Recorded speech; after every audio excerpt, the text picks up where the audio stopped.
Whether it's politics, whether it's governance issues, do treasuries rally anymore? Do they start to behave like EM? Are we turning the world upside down? Yeah, I mean, these are great points. I mean, if you look at, in the post-COVID era, I think EM led the way in terms of good policy vis-a-vis the U.S. and some of the developed markets, raising rates faster. And, they didn't have the flexibility that some of the developed markets had. But, I guess when you look at the U.S., I mean, you start to think, well, what's the alternative? Right? And that's the problem. There's fundamentals and then there's technicals. So where are you going to go? That's the challenge. Is there anywhere in EM that you'd suggest you could go? Yeah, I mean, I think it's, for us, it's less about where in EM and how to approach EM. And talk to me about that. What's different about the approach? Yeah, I mean, I used the notion of beta agnostic before, and we were just talking about policy. But I think, within emerging markets, I think you can go in and get the high expected return without making a call on beta, and do it by kind of this active, tacit asset allocation, and really anchoring in high conviction yield, owning things that you want to own, not owning an index because JP Morgan told you to own a certain credit, and then waiting for opportunistic credit when it's really opportunistic, special situations when they're really special, and distress when it's really distressed. And I think, we've seen a lot of mistakes that folks have made in emerging markets for 25 years. It's usually about buying the wrong thing at the wrong time, sticking with it for too long, and then capitulating, and then wondering once again why it didn't work. And so we think there's a better approach to, less about making a call on the asset class. If you think about it, when you talk to your guests about developed markets, it's not about yes or no DM. It's about how to play it at any given time. But EM tends to be this afterthought. Should we be in or not? Should we be in beta or not? And we think that's one of the big mistakes that folks have made historically. When you say special situation, describe that to me. In the past, historically, what has been a special situation said, this is really special, I got to go in? Sure. I mean, special situations can be anything as simple as some of the sovereign debt restructurings that we've been involved in for the past, 35 years as individuals or 26 years. Some of the special situations that we're involved in today, for example, may be around late-stage litigation finance, both in emerging markets and out of emerging markets. And what makes them special is you're able to structure the transactions, get a really high coupon and return, but we've been able to do things like wrap it with insurance to be able to get principal protection or even minimum returns. So you create these asymmetric return profiles that look more like call options than bonds. When you look at the United States and you say, well, there's really nothing else that is on the same caliber, do you think we're at peak U.S. exceptionalism?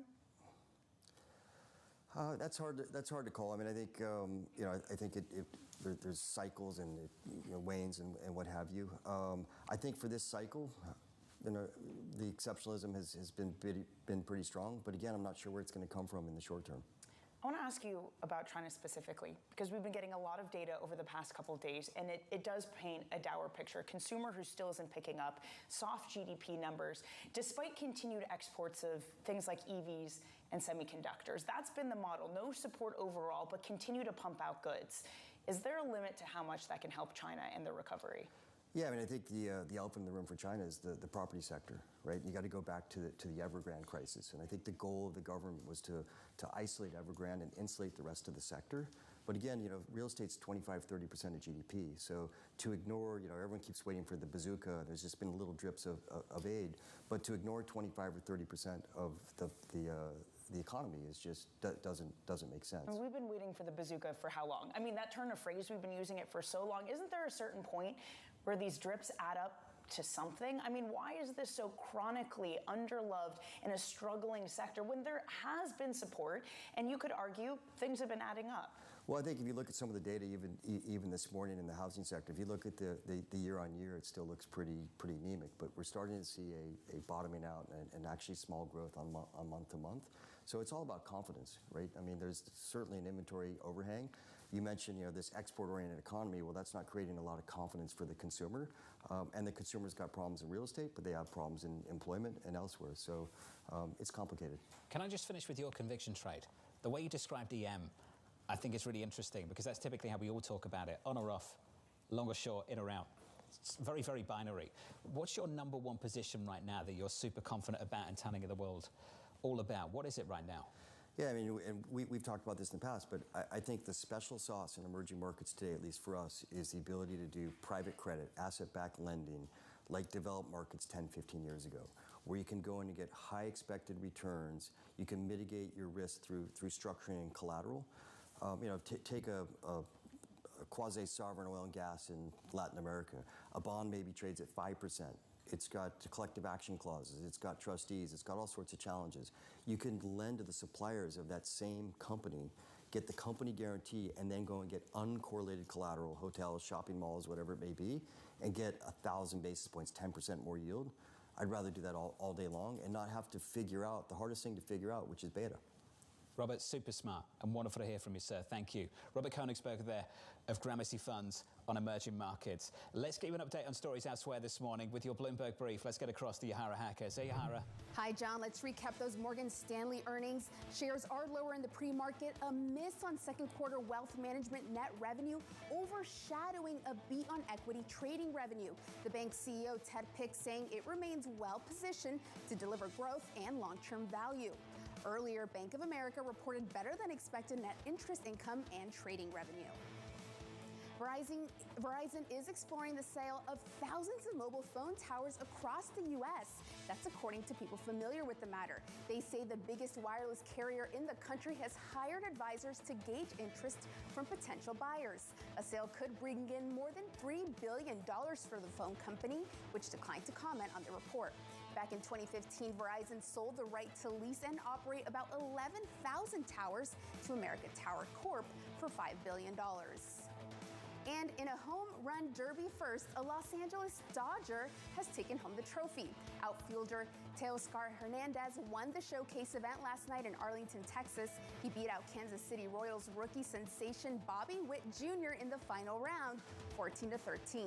New York Mets All-Star and two-time Derby champion Pete Alonso was eliminated in the first round. The festivities culminate tonight with the MLB All-Star Game. That's your Bloomberg Brief. John? Yahara, thank you. The only thing I heard about this was the national anthem. Did you hear about this? Oh, that it was like the worst national Apparently anthem ever to be sung? I've not heard it yet. God, I'm going to do that in a commercial break. Don't you do heard it. it yet? I feel bad for her. No, don't listen. Was it Don't her? do it. I've got no idea. Yeah, it wasn't. Okay. It wasn't good. All right. I'm still going to listen to it in a commercial break. Up next on the program, Donald Trump picks J.D. Vance. President Trump was right about every single disaster that Joe Biden was wrong about. NAFTA destroyed the manufacturing economy in Pennsylvania, Michigan. A real estate developer from New York, Donald Trump, was actually right about that issue. That conversation up next from New York. This is Bloomberg.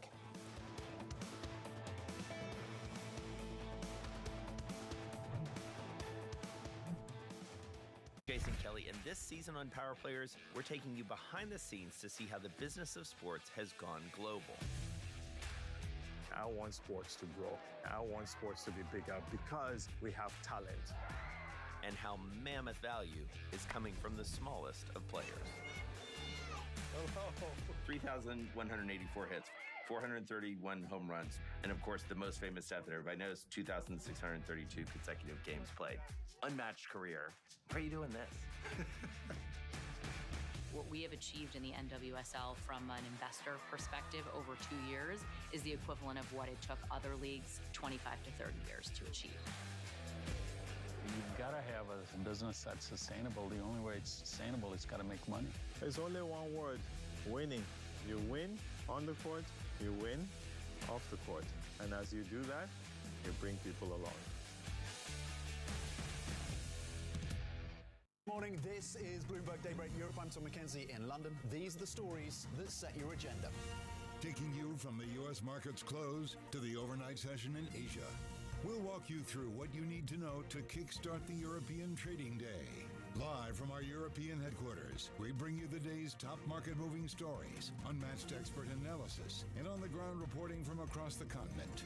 Tune in every weekday at 6 a.m. London time, only on Bloomberg Television. Good morning. This is Bloomberg Surveillance. Welcome back to the opening trade. This is Bloomberg Technology. This is the Asia trade. You're watching the close.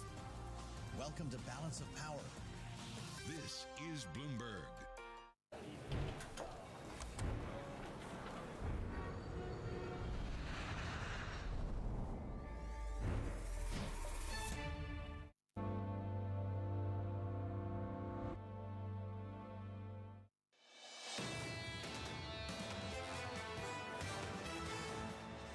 For the record, you might have guessed, I can't sing.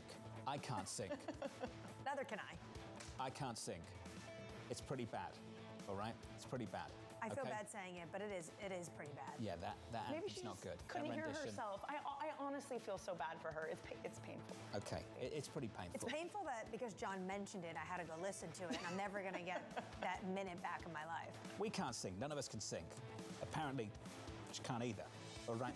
Equity futures on the S&P. That was a bit harsh. That's a bit harsh. Equity futures on the S&P firmer by 0.1%. Under surveillance this morning, Donald Trump picking J.D. Vance. President Trump was right about every single disaster that Joe Biden was wrong about. NAFTA destroyed the manufacturing economy in Pennsylvania, Michigan. A real estate developer from New York, Donald Trump, was actually right about that issue. Letting China into the World Trade Organization, Joe Biden supported it. A real estate developer from Queens named Donald Trump opposed it. So here's the latest. Donald Trump picking Republican Senator J.D. Vance of Ohio as his running mate.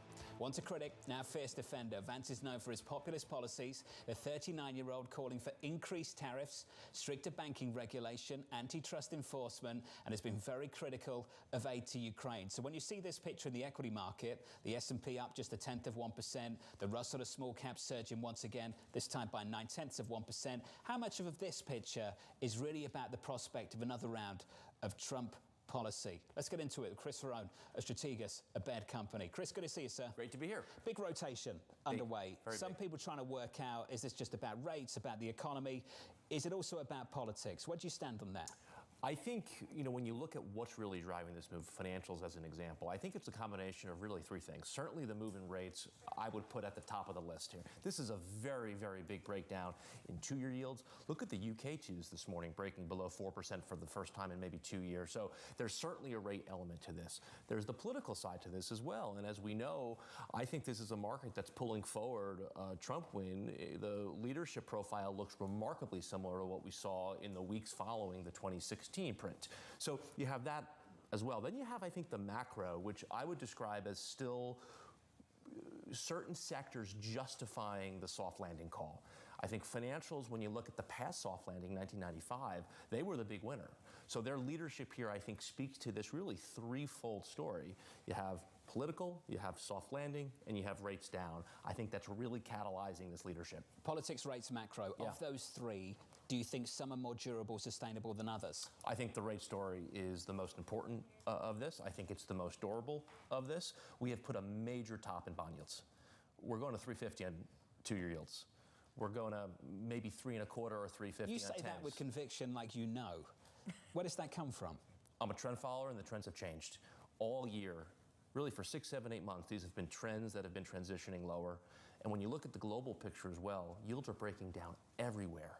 The German 10s have failed here again, the UK 2s, the Swedish 10s, the US 5s, the US 30s. Something has changed meaningfully in the bond market. Even so, we're still expecting 2 rate cuts this year. If we're talking 50 basis points, how much is that really going to help a sector like the small caps, where you have all this floating rate debt? Is 50 enough to really revive the trade? I think we're in a little bit of a reverse situation from late 21, where, frankly, the market began to demand rate hikes. I think the market is now going to start to demand rate cuts. I mean, the two-year yield right now is trading basically 100 basis points below Fed funds. Even after the ECB cut a few weeks ago, German 2s are trading about 100 basis points below the ECB policy rate. The market is demanding, I think the Fed is going to do more here. Okay, so in that world where the Fed does do more, in terms of the sectors themselves, if you look at something again like a small caps, where we're heading towards a soft landing, they're okay. What in there makes sense to you? Because to John's point, it has been the policy that's been leading it. It's been the financials. Is that what leads this? Well, it's the largest weight within Russell 2, so financials participating certainly helps the story. But think about the inverse of this for a moment. When you had the non-recessionary rate cuts in summer 95, what worked and what didn't work? Financials roared, tech struggled. Lower rates were not a boon to tech. And, I think some of the best clues that markets give can often be very subtle. The last 3 or 4 weeks, even before last Thursday, banks were breaking out, semis were not making new highs. NVIDIA, Qualcomm, AVGO, Micron, they all peaked back in the middle part of June. Those last 3 or 4 weeks, they were not involved. Watch these stocks here. We know how robust the enthusiasm has been. We know how massive the flows have been. they're starting to crack here a little bit. You know, all these AI-related power stocks have also started to crack here the last few weeks. So I think lower rates will not be the boon to that group that perhaps many expect. I think the financials are telling you that's where the momentum is. Let's talk about the politics. Yeah. When Trump won in 2016, he came out, he was talking about infrastructure. And then it became an ongoing joke in Washington, D.C. Everything was infrastructure week, and then actually it took Joe Biden to get a bipartisan deal done. With that said, if you're bringing forward a Trump trade, what are the risks that actually you're wrong, this does not pan out? You know, I think the risks are that the bond market is telling you that 2 feet are coming off the accelerator next year. And you know what's underpinned, I think, a lot of the economic momentum has been stimulus over the last year plus. And you begin to wonder if, you know, again, first-year presidential cycle next year, if it's a change in administration, does the foot come off the accelerator, particularly on the fiscal side? Is that what the bond market is starting to reflect and pick up? And remember, this is a yield curve that's steepening. We know what the historical message of that is. When you start to get a curve that's been inverted for a long time come out of inversion, it typically means you're not too far off from some recessionary environment. So I think that has to be a risk for 2025. First-year presidential cycle tends not to be particularly good either. I think in the interim, I think we have 4, 5, 6 months here where this market's still in good Just shape. to get into that a little bit more, does it matter how the curve steepens? Absolutely. Because the kind of steepener that you're talking about, I think, is the bull steepener, the rate-cutting cycle. Yeah. That wasn't yesterday. I mean, 10-year yields are now below where they were at yesterday's low. Granted, accepted, right? Valid point. Twos have gone from 5 and change to 440 and change. Sounds like a bull steepener to me. That's what you're looking for. That's what I'm looking for. Donald Trump doesn't change that. I think it accelerates it. It accelerates the bull steepener. Okay.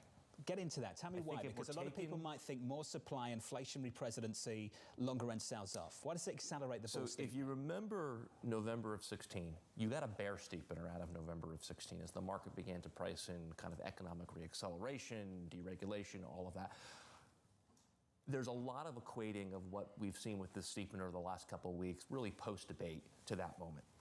But the subtle difference, as you know, John, this has been a bull steepener. Why has it been a bull steepener? Because I think the market is beginning to pick up the idea that you're going to lose some of the fiscal support in 25 that you had in 24 and 23. And I think ultimately, at the end of the day, it means nominal bond yield lower, particularly on the short end. You could convince me maybe 10s and 30s hang out around here, but I think we've lost 2s. I think we lost 2s for this cycle. But you just said Trump presidency might accelerate it.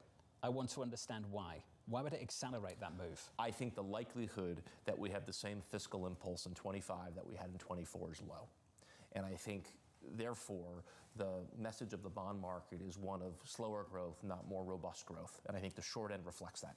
Okay. Chris, good to see you. Always a pleasure. Super smart, as always. Chris Ferrone of Strategas, a bad company, on that steepener, looking for that bull steepener to continue. That feels quite contrarian at this moment. I mean, it's out of consensus. Well, considering that it is a market that has not been trading that way at all. But I think, to Chris's point, you need to rethink a lot of things. If that is the case, you need to rethink this equity market. You need to rethink the health of big tech in that environment. Again, if low yields also means they're not doing well, I think we got quite a few things to reckon with. We've got a lot to talk about this morning and maybe for the rest of this year. Coming up on this program, Republican Congressman Mike Lawler of New York, Greg Dacko of EY, and Andrew Husby of BNP Paribas. More still to come from New York. The third hour of Bloomberg Surveillance up next.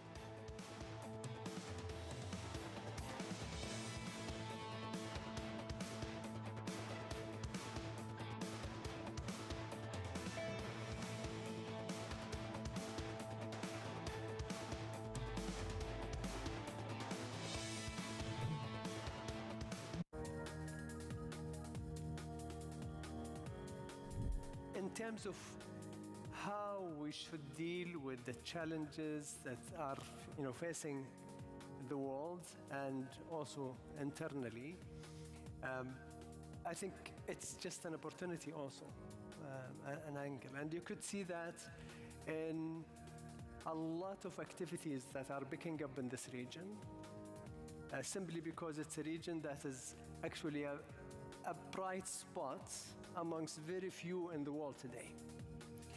And people always talk about the flavor of the month. Actually, I don't want to sound too, large-headed, but actually we will be the flavor.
Secured overnight financing rate unchanged at 5.34% for July 15th.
So in just less than 5 minutes time now, at 8:15 a.m. Eastern Time, we get the Canadian housing starts annualized for the month of June. Forecast 254 spot 1k on the prior 264 spot 5k.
One minute remaining.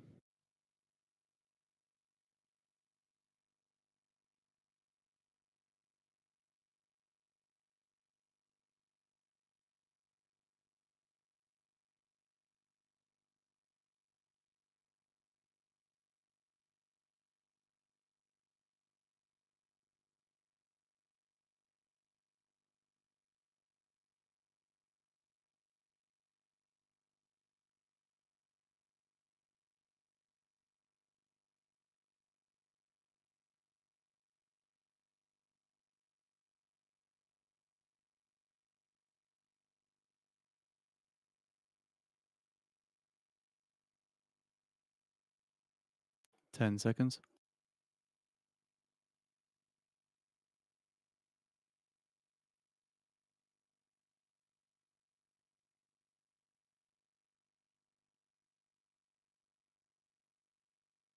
241 spot 7k, 241 spot 7k, lower than forecast 254 spot 1k.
We have posted out the Canadian Housing Starts June 2024 report on the feed for anyone interested.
So we're now 10 minutes away from the bottom of the hour. We do get a slew of US and Canadian data. For the US, we get their retail sales month over month forecast minus 0.3% on the prior 0.1%. The range seen at 0.3% to minus 1.4%. Core retail sales month over month forecast 0.1% on the prior minus 0.1%. Import prices month over month forecast minus 0.2% on the prior minus 0.4%, and the export prices forecast minus 0.1% on the prior minus 0.6%. For Canada, we see their CPI data for the month of June. Year over year, the forecast is 2.7% on the prior 2.9%, with a range of 2.9 to 2.5% expected. Month over month, the forecast is 0.1% on the prior 0.6%, range of 0.2% to minus 0.1%. Bank of Canada give the core CPI reads year over year. The prior was 1.8%, while month over month the prior was 0.6%. For the CPI breakdown, the CPI median forecasted at 2.7% on the prior 2.8%. The trim forecast at 2.8% on the prior 2.9%, and the common, which saw a prior read of 2.4%.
So we are now 5 minutes away from the bottom of the hour, where we do see the release of the US retail sales data for the month of June.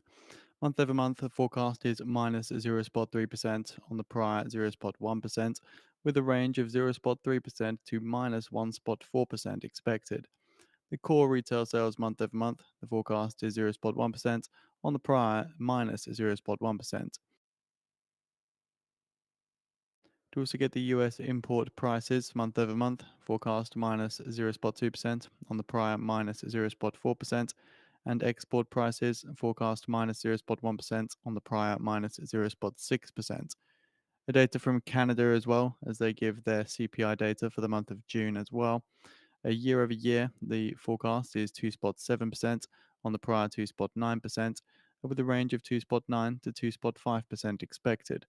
The CPI month over month, the forecast is 0.1% on the prior 0.6%.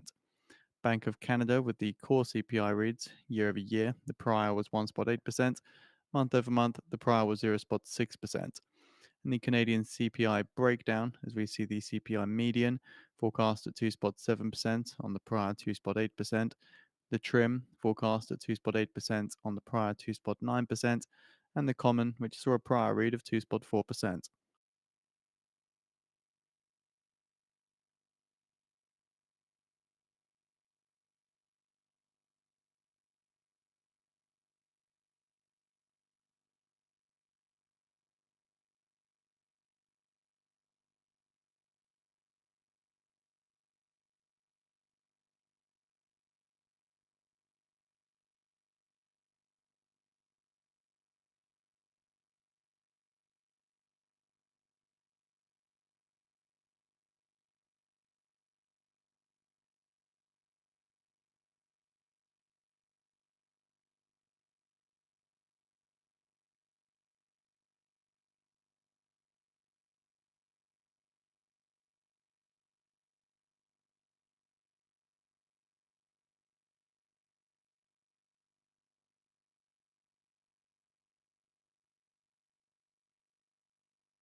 One minute remaining. I'll be leading with the US retail sales month over month.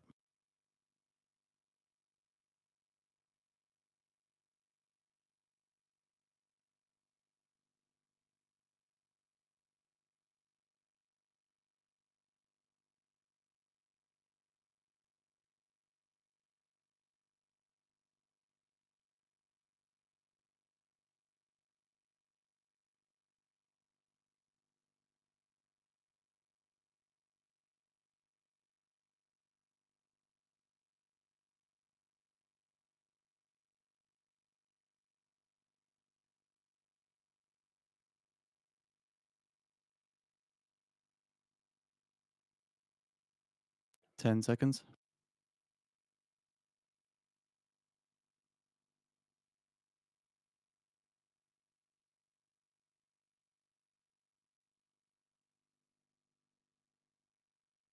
0%, 0%. That's lower than forecast. Sorry, higher than forecast, minus 0.3%. Core retail sales month over month at 0.4%, 0.4%. Higher than forecast, 0.1%. Import prices at 0%, 0%. Higher than forecast, minus 0.2%. And export prices at minus 0.5%, minus 0.5%, which is lower than forecast, and minus 0.1%. For the Canadian data now, CPI year over year, as expected, 2.7%, 2.7%, month over month, minus 0.1%, minus 0.1%, lower than forecast, 0.1%. Bank of Canada's core CPI year over year at 1.9%, 1.9%, month over month at minus 0.1%, minus 0.1%. So looking to the markets here, following the US data, some strength in the dollar. Whip soaring in the S&P 500, but looks like some strength coming through in the end.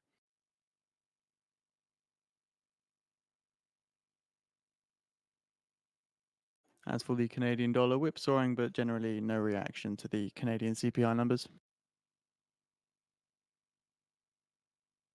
So again, just to recap, US retail sales month over month coming in flat, which is higher than the expected negative 0.3%. Again, this is just prompting some strength in the dollar and some strength in the S&P 500 as well.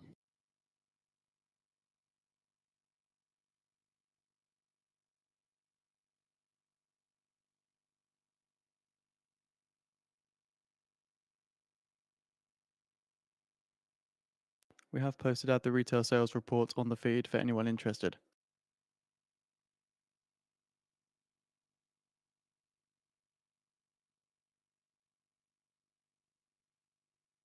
As for Treasuries, just noting the prices pairing gains here following the retail sales data, with the yield strengthening here 2-year up around, well, pairing some losses up around 0.4%.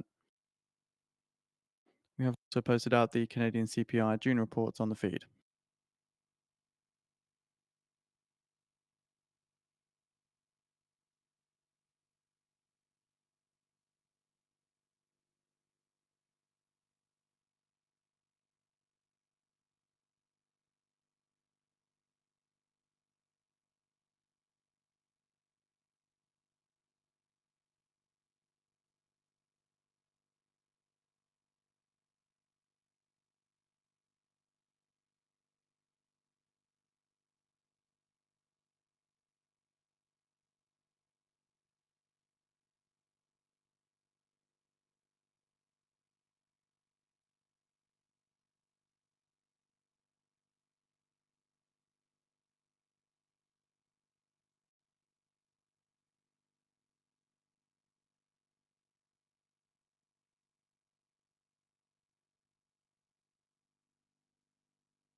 A Bank of Canada July rate cut chances rise to 90% from 82% before the inflation data.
In 10 minutes' time now at 8:55 a.m. Eastern Time, we get the US Red Book year over year. The prior was 6.3%.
In 5 minutes' time now, at 8:55 a.m. Eastern Time, we get the US Red Book year over year.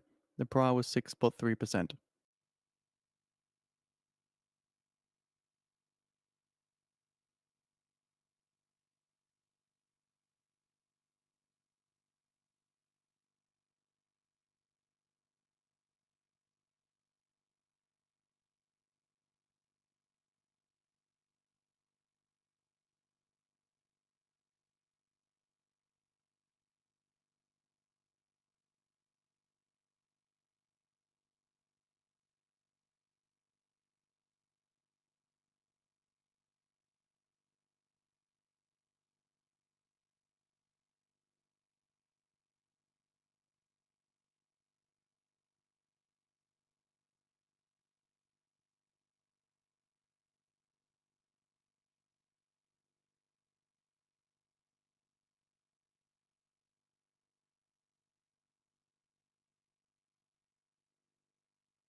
Shortly expecting the results of the US Red Book year over year.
US Red Book year over year, 4.8%, 4.8%.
Effective Fed funds rate 5.33% for July the 15th, unchanged from July the 12th.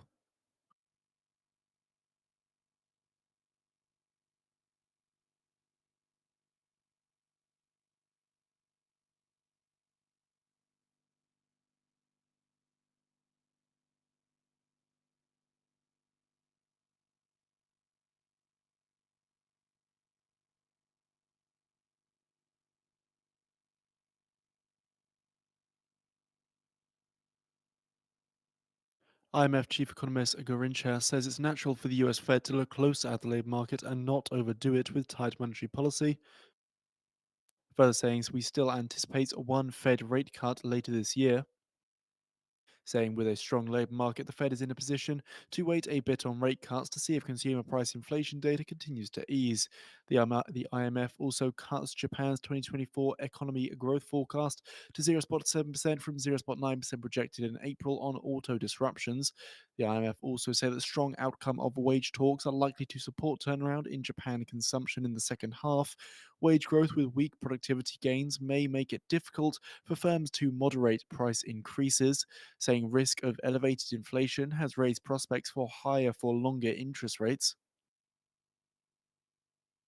Grinchas also notes that China's weak Q2 GDP data on Monday poses downside risks for IMF's forecast, saying that China needs to restore household confidence and resolve property crisis to boost domestic consumption. Also noting global disinflation momentum is slowing with higher inflation in services prices and brisk nominal wage growth. Also noting that 2024 global real GDP growth forecast unchanged from April's at 3.2%. 2025 global growth forecast raised 0.1 percentage point to 3.3%. The IMF also say that US 2024 growth forecast shaved to 2.6% from 2.7% in April. The 2025 forecast unchanged at 1.9%. Also saying that China's 2024 growth forecast raised to 5% from 4.6% in April due to stronger consumer spending and exports, with China's 2025 growth forecast raised to 4.5% from 4.1% in April. Eurozone's 2024 growth forecast raised to 0.9% from 0.8% in April. 2025 forecast unchanged at 1.5%. And finally, Japan's 2024 growth forecast eased to 0.7% from 0.9% in April due to supply disruptions and weak private investment in the first quarter.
So ahead of the cash equity open, just keeping an eye on the market here as the dollar holds gains up around 0.23% in wake of the US retail sales numbers.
The IMF comments that the US using short term debt is cheaper but also riskier.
The IMF says we're not seeing systemic debt crisis, but isolated issues.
So we're just approaching 1 minute now to the market on open imbalance and the cash equity open in the US.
So looking now to the market on open imbalance, the S&P 500, 215 million to the buy side.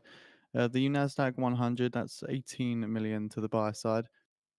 Dow 30 seeing 70 million to the buy side, while the Mag 7 stock seeing 10 million to the buy side.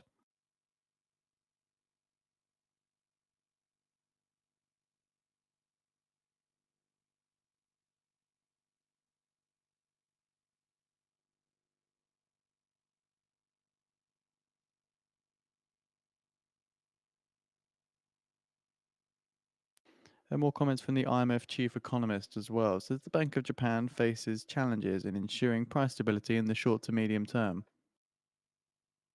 Following earnings as well, United Health rising 4.5% to its highest level in 6 months.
So following the cash equity open here, noting the S&P 500 up 0.2%.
At 10 a.m. Eastern Time, we get US business inventories month over month. Forecast 0.5% on the prior 0.3%, and US NAHB housing market index forecast 43 on the prior 43.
At 10 a.m. Eastern Time, we get US business inventories month over month, forecast 0.5% on the prior 0.3%, and US NAHB housing market index forecast 43 on the prior 43.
US stocks extend gains, Dow Jones up 1%.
One minute remaining. I'll lead with US business inventories month over month.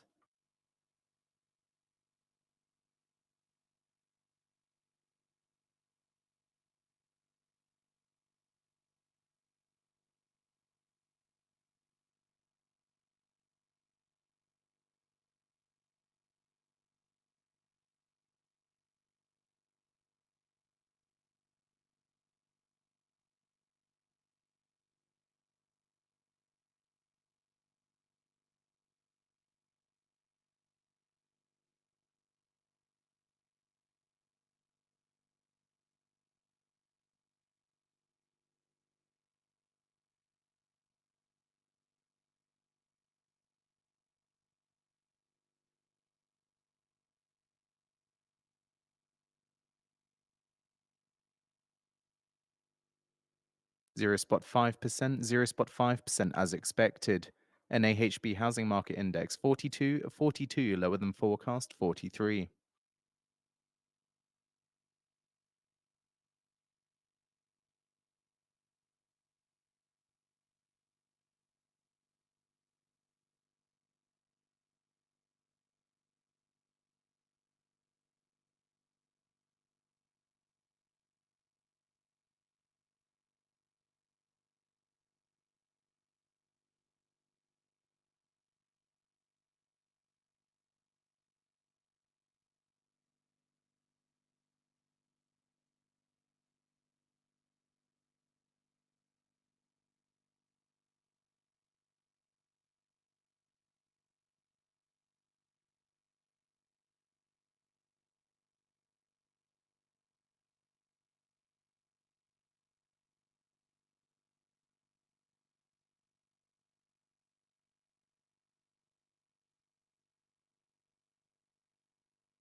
We have posted the US NAHB Housing Market Index and US Business Inventories reports on the feed for all those interested.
The NASDAQ falls, last down 0.3%.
Taking a look at the Fear and Greed Index, 63 out of 100 equaling greed, and the Crypto Fear and Greed Index, 65 out of 100 also equaling greed.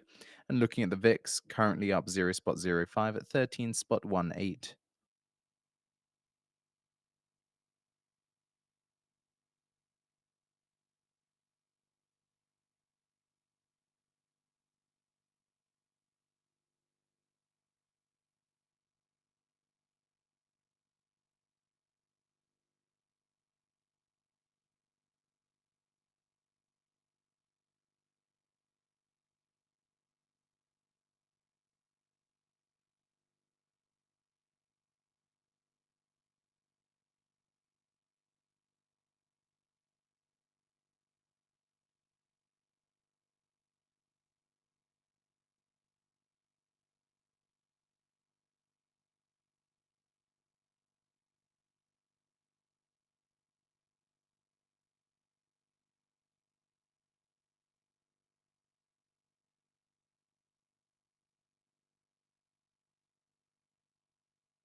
Traders see the odds of a Fed rate cut by September at 100%.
Gold jumping to a record high here as traders ramp up their bets on Fed rate pivots.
The US to sell $90 billion in 4-week bills on July 18th to settle on July 23rd.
According to the Wall Street Journal, spot Ethereum ETFs are likely to start trading next week.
So the SEC told asset managers US Ethereum ETFs could launch July 23rd.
skepticism.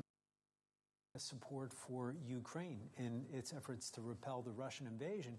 And people are not just single issue voters. They're not thinking that, well, because he is from the venture milieu, I therefore must support him. They're going to look at a lot of other positions that he has taken over the years, including on that, as they make their choices and as they are trying to decide. One interesting thing about Vance is how he has aligned against what he calls a big tech oligarchy. He has even gone so far as to express praise, rare praise for a Biden administration official, of FTC Chair Lena Khan, who has been pursuing competition enforcement cases against a lot of those big tech companies. We will get into the antitrust position of the point of policy in just a little while. Bloomberg's Mike Shepard, who leads the intersection of our coverage of tech and politics. Thank you. So let's continue the conversation on J.D. Vance and bring in a former colleague of his. Crystal McKellar is a former managing director at a Peter Thiel-backed growth stage fund called Mithril, where she worked with Vance. She's currently a managing partner at Aloft VC. Good morning. Welcome to the studio. So a very similar question to Mike, but give us the detail of your time spent working alongside J.D. Vance and what you learned about him. And for full disclosure, we got you on the show because you are quoted in that Bloomberg story overnight that we were just discussing with Michael. Great. Well, thank you so much. I really appreciate the opportunity to be here. I had a fantastic experience with JD. I worked with him for about a year when he was just starting out in Silicon Valley, when he was just starting out as a venture capitalist, and he was fantastic to work with. I mean, everyone knows how intelligent he is. But one thing that really shone through in those early days working with him one-on-one, sitting down with founders, listening to their stories, evaluating deals, was how smart he is and how hardworking he was, and he continues to be. You can't be a polymath and get up to speed on a lot of different industries unless you're both smart and willing to put in the time and put in the work. And I found in him an eager, utterly without ego, smart, hardworking, really fun guy whose values were very centered. And, you know, and there's been a lot of talk about how JD is a Silicon Valley candidate. Yes. And yes, on the one hand, that's true. He's going to be good for Silicon Valley. He's going to be good for the country because he is pro-growth, he is pro-innovation, and he's also pro-eliminating those regulations that strangle industry, that strangle growth. But that's really only Crystal, one quick point on that our editors were at pains this morning to point out there's a difference between an association with venture capital and the technology industry at large. His position on big tech is very clear, actually. He's in favor of breaking up big tech and increased oversight by the FTC. That might be at odds with the rest of the Republican base. As a venture capitalist, what do you make of that? As a venture capitalist and as a former antitrust lawyer way back when, I can say unequivocally that predatory behavior on the part of large firms with market power is unequivocally bad for the economy. It's bad, and particularly when those companies control a lot of the speech that we see and control our access to information, it's bad for our democracy. So as a former antitrust lawyer, as a VC, as someone who cares about our democracy and freedom of speech, I unequivocally agree with JD on his skepticism and concern about some of the very large technology companies in our economy. I'm interested, Crystal, to go back to it. And do you think JD Vance himself will be kind of critical of the way we're all going berserk that there's a VC in the White House? I'm so sorry. I didn't completely catch what Carol was saying. I'll jump in, Carol. What Caroline was saying is that what do you think J.D. Vance makes of all of the media coverage that he's a venture capitalist or former VC and he's now potentially going to be in an administration? You know, JD is an extremely humble guy. I remember when his book first came out, he was, gobsmacked by how much attention he got and by how much his words meant to so many people. So I imagine that he is feeling a lot of humility right now, in general, for being, at being chosen for the vice presidential pick by President Trump. And I think that he would feel this, the same way that I'm expressing right now, which is fundamentally, and even on day one when he was in Silicon Valley, his driving force is his concern for the forgotten working class, the people in this nation, at this nation's core, who have suffered because of the hollowing out of traditional industry and the opioid epidemic. That was what animated his desire to write his book, which was extremely raw, extremely vulnerable, and really he sacrificed his own privacy to shine a light on a huge problem facing our nation's core that he wanted to make better. I think that, my experience with him when he was working in venture capital was this was his primary driving force. This was at the core of his identity. So yes, he'll be good for Silicon Valley because he is pro-growth, he's pro-innovation, he's pro-open source, and he is pro the innovation economy. And he's going to be really good for the country because of his genuine compassion for the forgotten middle class, for the forgotten working class. But Crystal, many feel that venture capital doesn't help the forgotten middle class. Many feel that, in fact, artificial intelligence is going to do a disservice to it yet more. Can you twin for us what seems to be almost at loggerheads, that here's someone who really cares about the hollowing out, who really cares about an opioid crisis, about the forgotten, at the same time as he's backing startup companies that perhaps, take away jobs from blue-collar workers yet further? Do you think he was in any way trying to dovetail those two things together when you worked with him? Well, I don't see AI replacing steelworkers anytime soon. And, one of the things that venture capital is an enormous category. Everything from social media to national security technology, which is a space that I work in, to healthcare. And I think that, the best technology is the one that moves things forward. It's the one that provides enhanced capabilities for reduced cost. A lot of venture capital dollars are going in directions that I think are destructive for our society. We've certainly seen the destructive force of social media on family structures, on teenagers. So there is a whole category of companies that are invested in by venture capital firms that are extremely destructive to the fabric of American society. And then there is a whole other section of companies that are invested in that truly will, answer our prayers. It will make us as a nation healthier and safer. That is the area where I invest. That is the area where Peter Thiel focuses a lot of his attention. That is where JD was investing. That's where his firm, Colin Greenspan, a former colleague of mine who worked with JD at his fund, that's where his focus is. So I think it's hard to lump all of venture capital together in one bucket. Well said.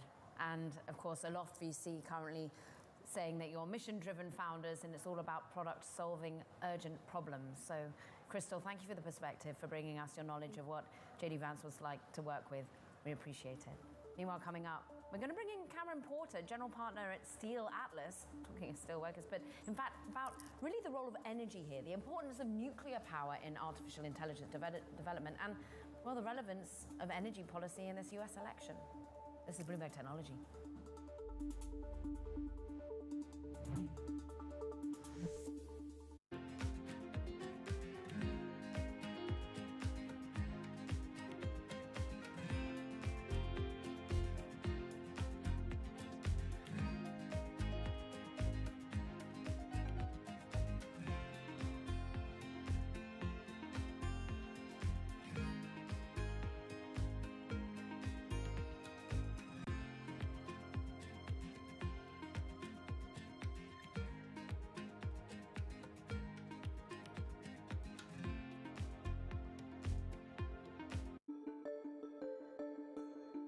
You are also an owner, I should have pointed out, of 3 major sports teams. That's right. Right? And you're the first woman, as I understand it, the first woman to own 3 major, have stake in 3 major sports teams. Is that right? Yes, and we'll say African American. You were approached by the owner then of the Washington Wizards and the Washington Caps about maybe buying the Washington Mystics, which is the women's basketball team. And what did you say? Well, first of all, it was Abe Pollin. He did come to me and Susan O'Malley, and they said, Abe Pollin says, look, I want you to be the face of the Washington Mystics. And I said, what do you mean be the face of? He says, I want you to buy this team. His health was failing.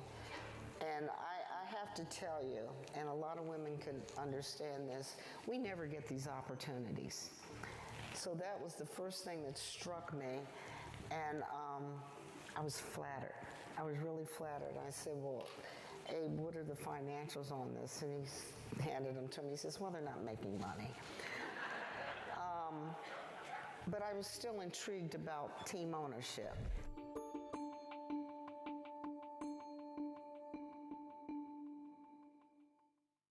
Get your fixed income fix. Watch Bloomberg Real Yield every Friday right here on Bloomberg. Context changes everything. Bloomberg has enhanced search on the terminal to deliver what you need when you need it. Now, you can simply type phrases in everyday English in the command line. Compare financials. Find people. Analyze markets. You can enter phrases or ask questions. What do you want to know today? Ask a question or visit SearchGo to find answers now. Good morning. This is Bloomberg Surveillance. Welcome back to the opening trade. This is Bloomberg Technology. This is the Asia Trade. You're watching the close. Welcome to Balance of Power. This is Bloomberg. It's a multi-trillion-dollar industry. We'll show you what's happening in ETFs like no one else. Bloomberg ETF IQ, Monday on Bloomberg.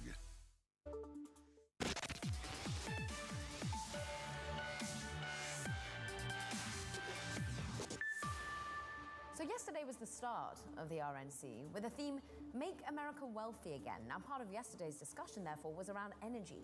Let's continue the conversation with today's VC Spotlight. Cameron Porter, General Partner at Steel Atlas, is with us, joining us to discuss nuclear power. And this has become something that we've really wanted to tackle on the show because more and more people are saying the energy needs of artificial intelligence can only be solved to a large extent by something like nuclear. What type of nuclear power needs to be brought to bear from your investment? Thank you for having me here, Caroline. And yeah, nuclear is a critical part for the U.S. policy, both because of enterprise technologies like AI, but also because that AI can be used in military applications. So it's really a national security issue. And for looking at nuclear energy broadly, there's really two buckets, fission and fusion. Fusion's a bet on the future. Fission is what's here today. And that's where we're investing. And we're seeing a lot of dollars in the U.S. flow into those new advanced reactor technologies. Cameron, good morning to you from San Francisco. You know, you position the firm and your investments as kind of industrial technology, something we have discussed on the show. We also look at some of the public equities in the space that have seen, in recent months, 2024, quite incredible gains. Is that evidence enough that this is now a point of consciousness for the presidential candidates in DC, but also your broader investment community? Yeah, these public gains are just the beginning of the signs that these tailwinds are real and here to stay. I think that we even saw the beginnings of how important public policy in nuclear and energy more broadly is, starting with Trump. Trump began with the Nuclear Energy Innovation and Modernization Act. Biden has continued to push forward policies, including the ADVANCE Act that was just passed, in order to make it easier for us to license new reactors, in order to make it easier for us to finance those reactors. And the private markets, both at the late stage and the early stage, are now taking note of that and investing in companies that can start delivering on this demand. Former President Trump was on the All In podcast recently saying, I'm okay with nuclear. They have to do where it makes sense. So talk about where you see nuclear making sense, what investments you made that make sense. I know that you're looking a lot at Transmutix in particular. How are they doing things differently? Where are they based? What are they solving? Look, we backed Transmutix because there were three major problems with nuclear in the past. Safety, how do we prevent things like Chernobyl and 3 Mile Island? Waste, how do we make sure that we're not spending billions of dollars? I mean, in the US, we literally were about to spend at Yucca Mountain $100 billion to deal with the waste problem. And then how do we deal with proliferation? How do we make sure the nuclear systems we are developing here in the US can be deployed globally without risking people developing nuclear weapons?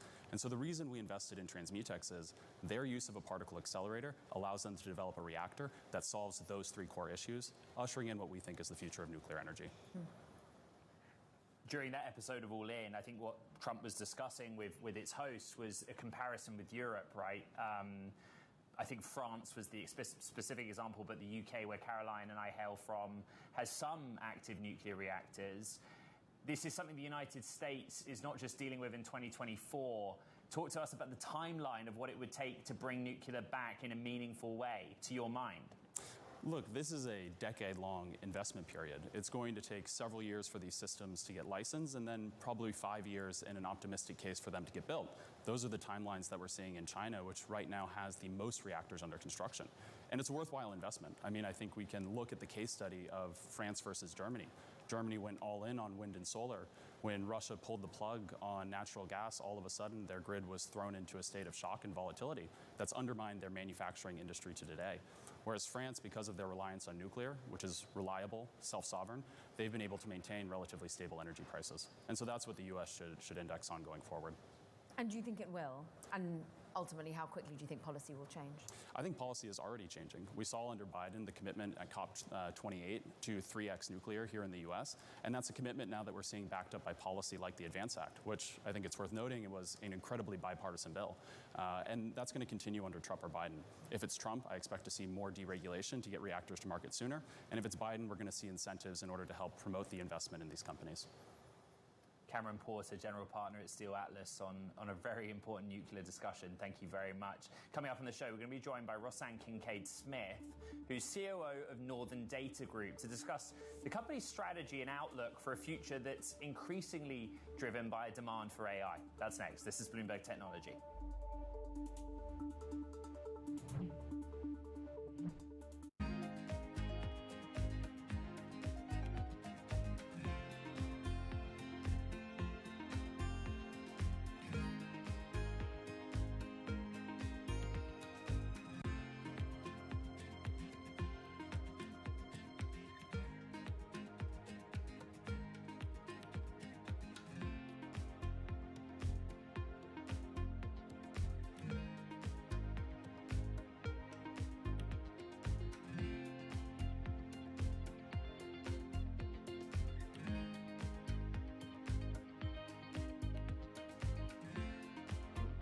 I'm Alex Rodriguez. I'm a former New York Yankee and played professional baseball for over 20 years.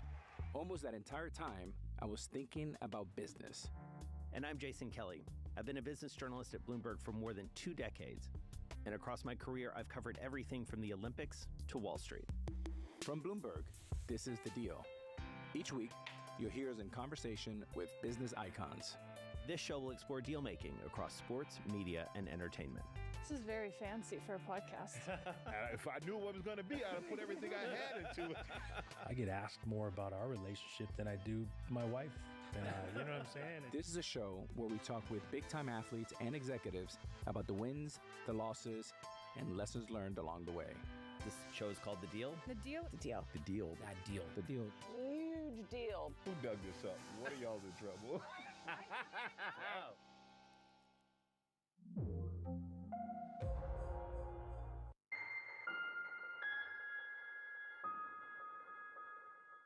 It's the world's second largest economy with a growing influence in global affairs. But geopolitical uncertainties, deflationary pressures, and questions about foreign investment linger.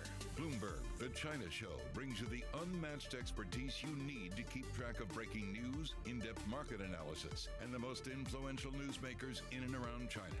Bloomberg, The China Show. Weekdays at 9 a.m. Hong Kong time, right here on Bloomberg. Context changes everything. Bloomberg covers the world with unmatched reach and resources. From more than 120 countries, the moment news breaks, 24 hours a day. Bloomberg, context changes everything.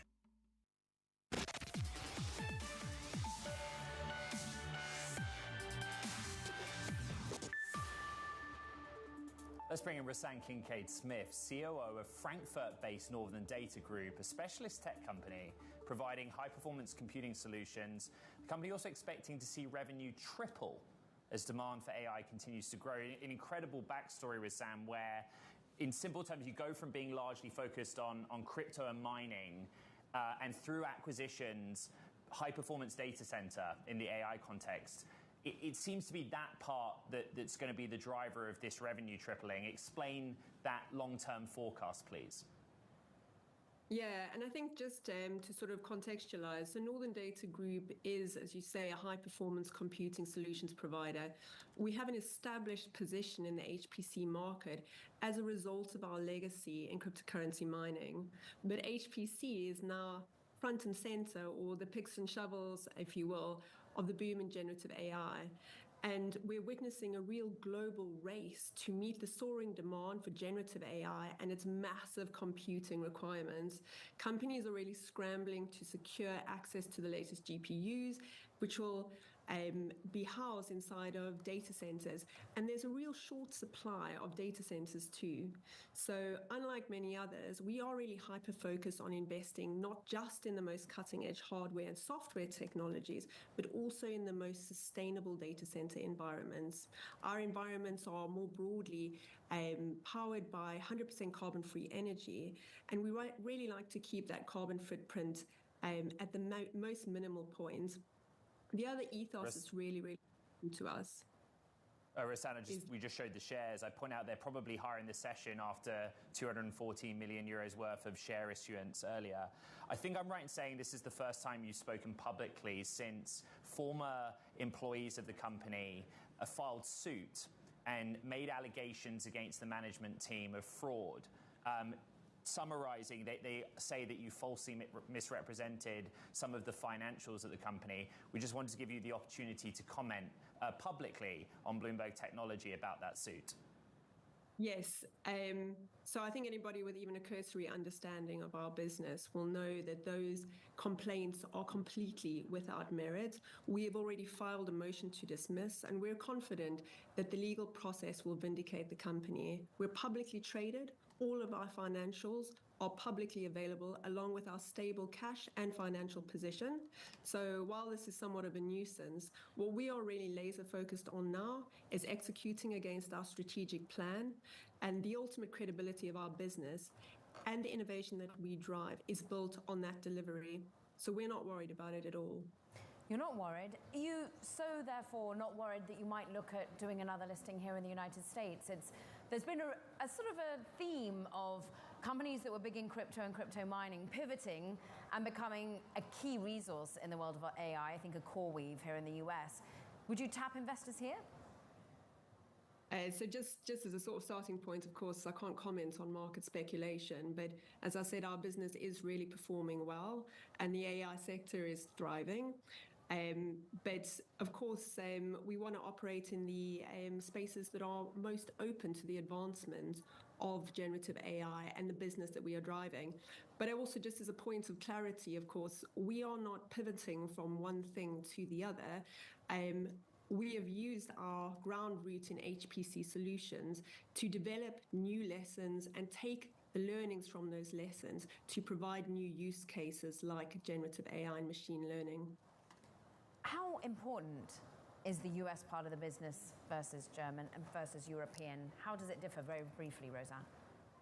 So the European environment is our heart. So we are a European-based company with a European heart, but we are a global business with a global footprint. And so we use the investment, and you will have seen, as you've mentioned, our capital raise, that will be used to expand our footprint into the US. So however, though, the part of the business in Europe is truly important to us because it provides some of our true USPs. We are data sovereign. We have access to large amounts of electricity. So these are true USPs for us in the go forward. Rosanne Kincaid-Smith, great to have some time with you, COO of Northern Data. We appreciate it. That does it for this edition of Bloomberg Technology. Ed? Incredible amount to recap, a lot of Bloomberg reporting, so check it out on our podcast. You know where to find it. This is Bloomberg Technology.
names in global leadership are on Bloomberg. So Russia plans to make OPEC Plus compensation oil cuts in the warm season. Country, and we really depend on the aid from the world. And we depend on the aid and the position and the stance of the US. So I would like to understand, what would it mean to finish war fast? If Trump knows how to end this war, he should tell us today. Because if there are risks to Ukraine's independence, if there are risks that we will lose the statehood, we want to be prepared for this. We want to understand whether in November we will have the powerful support of the US or we'll be all alone. Only our lives are at stake here, and nobody can just trade our lives. Nobody covers the top global leaders like Bloomberg Television and Radio. From the world of politics to the world of business, 2 times a day at 1 p.m. and 5 p.m. Eastern Time, hosts Joe Matthew and Kaylee Lines deliver news, insight, and analysis from and about politics' biggest power players. The president has been clear that is non-negotiable. I mean, this is going to be an ugly, ugly year. Balance of Power, live around the world twice a day at 1 and 5 Eastern, only on Bloomberg TV and Radio. Context changes everything. Bloomberg Surveillance covers the latest in global markets and the political events that influence your world. Join Jonathan Farrell, Lisa Abramowitz, and Anne-Marie Hordern only on Bloomberg. Context changes everything.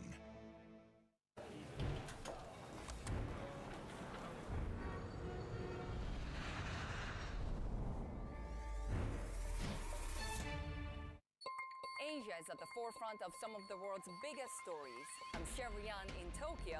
And I'm Heidi Stroud-Watts here in Sydney, where the trading day begins. We're here in the centre of all the action to get you set up with the numbers, news and knowledge you need for the day ahead. The demand is indeed recovering. We've been waiting for this moment. The opportunity of a century. Join us on Bloomberg The Asia Trade. Weekdays only on Bloomberg TV.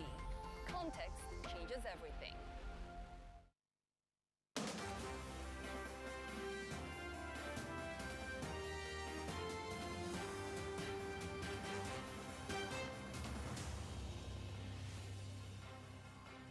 From the Republican National Convention in Milwaukee to our TV and radio audiences worldwide, welcome to Balance of Power alongside Kaylee Lines. I'm Joe Matthew, and welcome to day 2 of the Republican National Convention.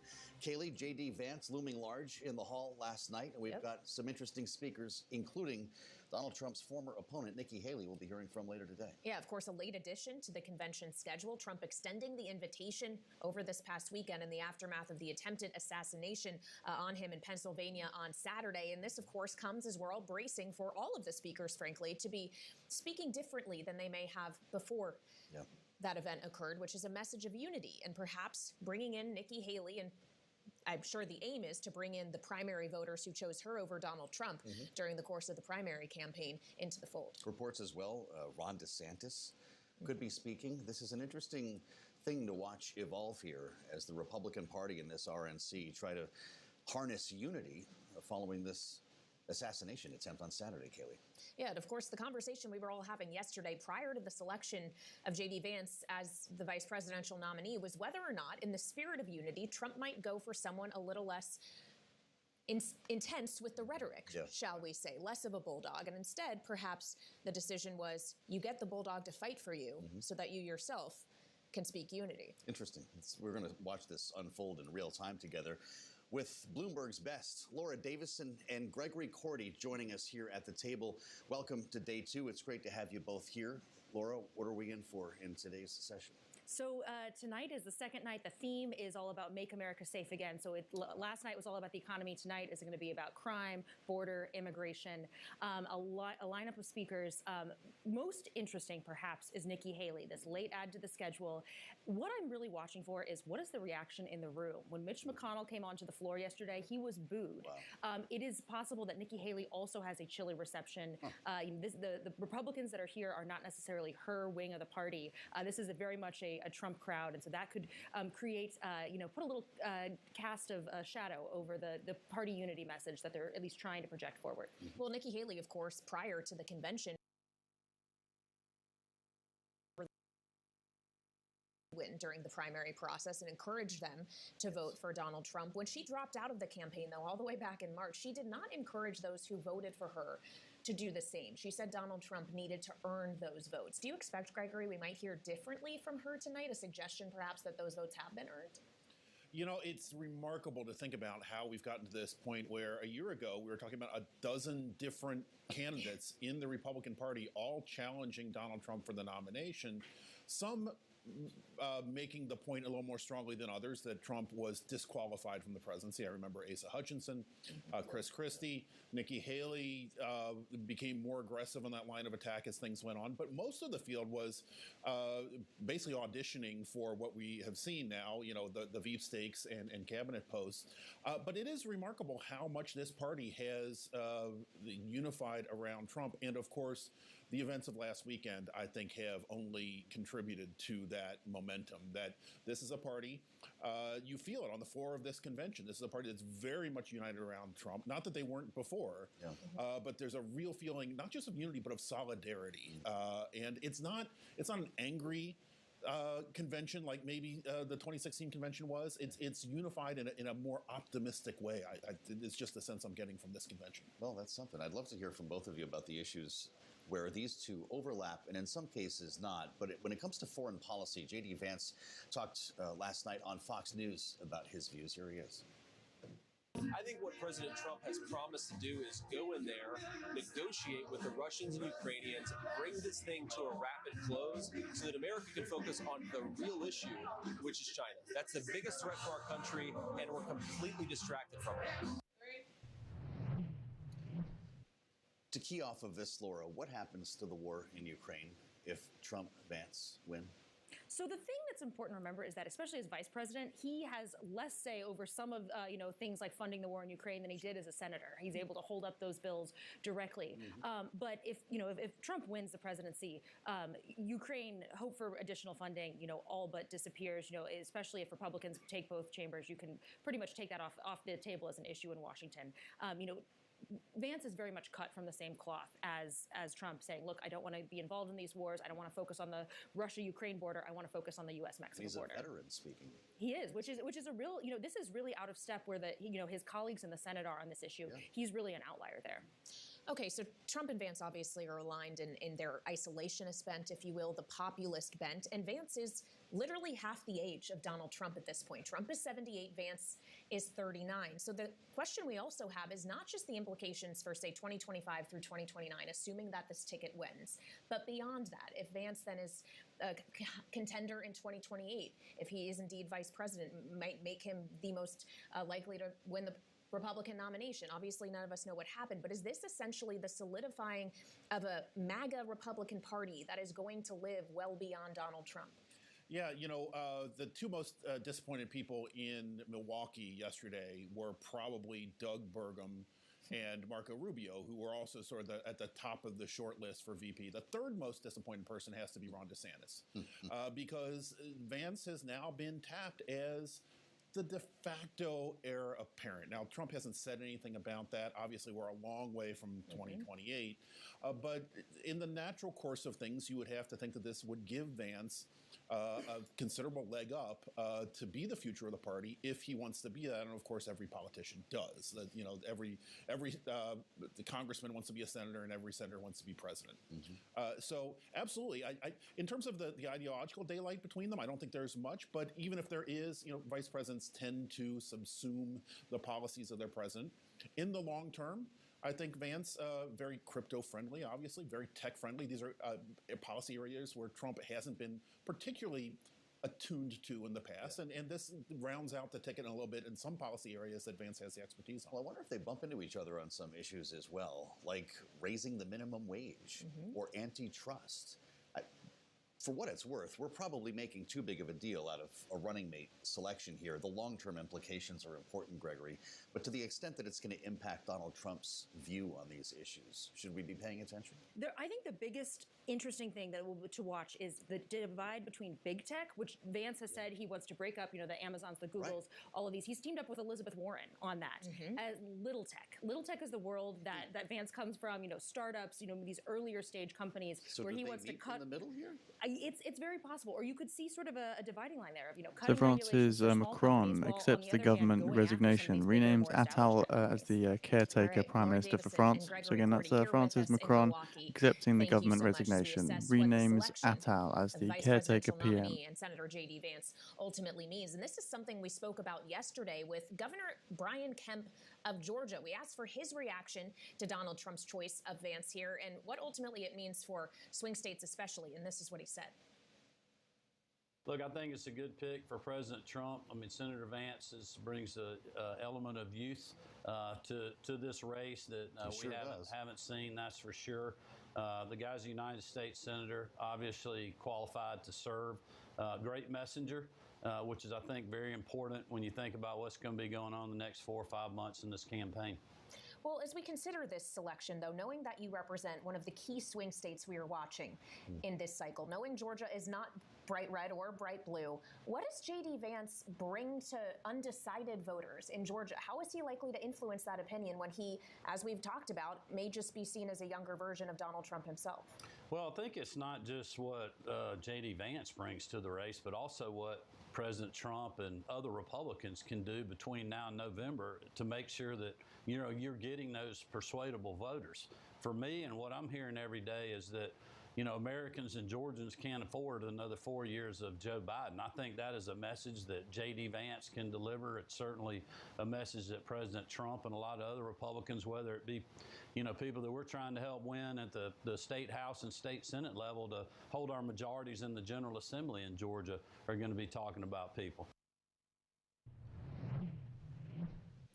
That was part of our interview with Georgia Governor Brian Kemp yesterday, and we continue to push forward on this day 2 of the Republican convention now that J.D. Vance is Donald Trump's running mate, and especially traders are watching to see what this ticket actually means for the U.S. economy and policy that will affect financial markets going forward. Lonnie Chen is with us now here in Milwaukee. He is a Hoover Institution fellow, also former policy director for the Romney-Ryan campaign back in 2012. I'd like to begin, Lonnie, by asking you something I was just talking about with our colleague Gregory Accordi, this idea that the Romney Republican Party, the Romney-Ryan ticket of 2012 is very much not a Trump-Vance ticket of 2024. And now that we have a selection of a 39-year-old vice presidential nominee who could lead the party forward in this direction for many years to come, is this the end of that Romney Republican Party? Look, clearly contrast in style as well as substance. I would hesitate to say it's the end because you still have some members of Congress, I think, who reflect a different point of view. I think we're in a transitional period.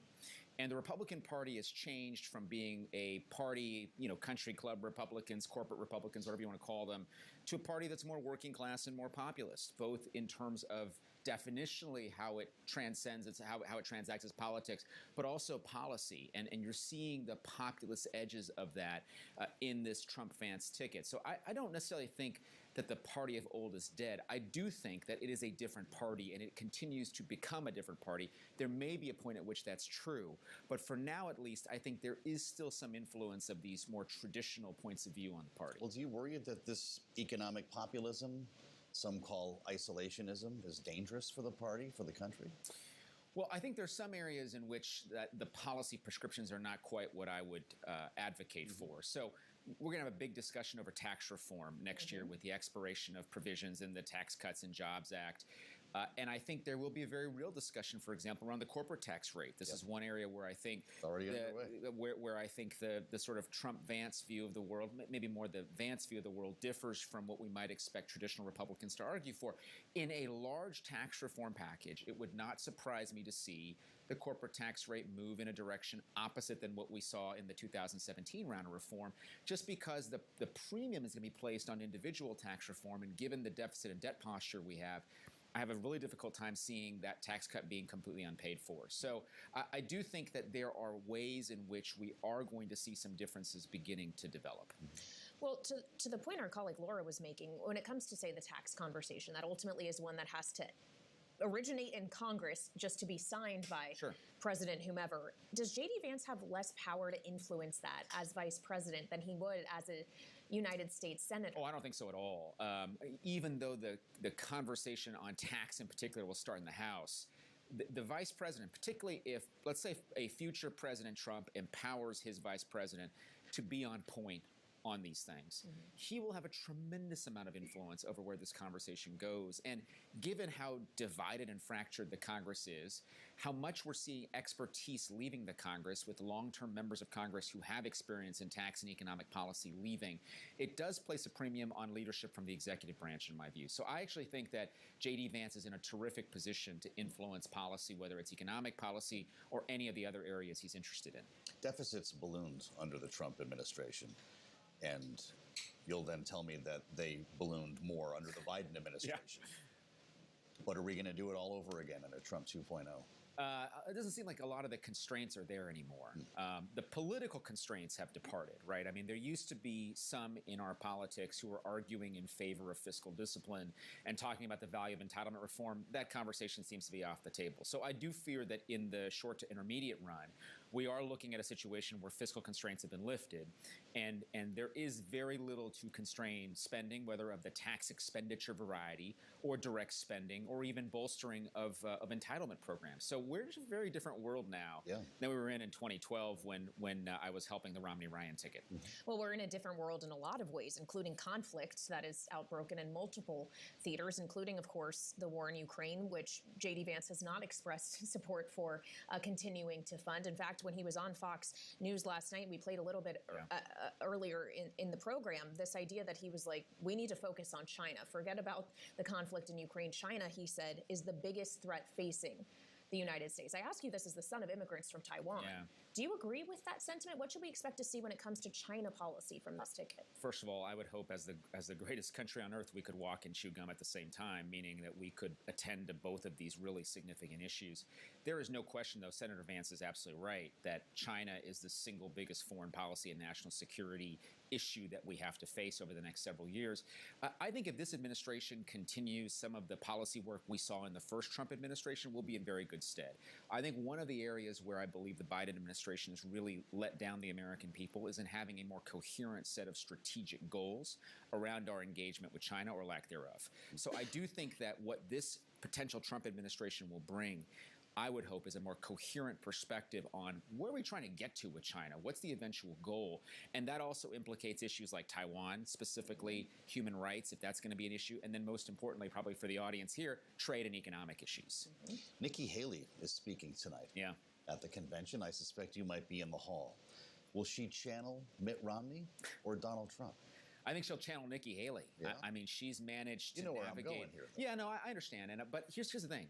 She has the capacity to help unite the Republican Party. By the way, the Republican Party is the most united I've seen it in a while around candidate and former President Trump. But I think Nikki Haley has the potential to speak to maybe that small sliver that's still disaffected. But she goes beyond that. She speaks to independents. She speaks to people who haven't made a decision in this election yet. And I think she's got a tremendous ability to speak to all of the issues we've talked about. I mean, seeing her as a presidential candidate up close during that election that we've just had, she's a very skilled communicator and potentially a very great asset to the Trump-Vance ticket. Of course, she might be a little bit disappointed herself as she considers 2028, now that J.D. Vance has been the vice presidential lifetime away nominee. Surely it is. And as we have learned in recent days, literally anything possible can happen. And on that note, after the attempted assassination last weekend on Donald Trump, he has said himself he is reworking the speech he will give on Thursday, that he wants to focus on unity. I guess my question to you would be, knowing and having watched Donald Trump for all these years now, do you believe that unity message can actually stick for the next 3.5 months? You know, we'll see if it does or not. I mean, I think politicians tend to sort of go back to form pretty often and in a comfort spot, but Donald Trump's not a typical politician, right? So he very well could. He very well could. Not unusual, by the way, for a convention speech to be reworked up until the end. I mean, so it doesn't surprise me that they're still looking at what to do with it.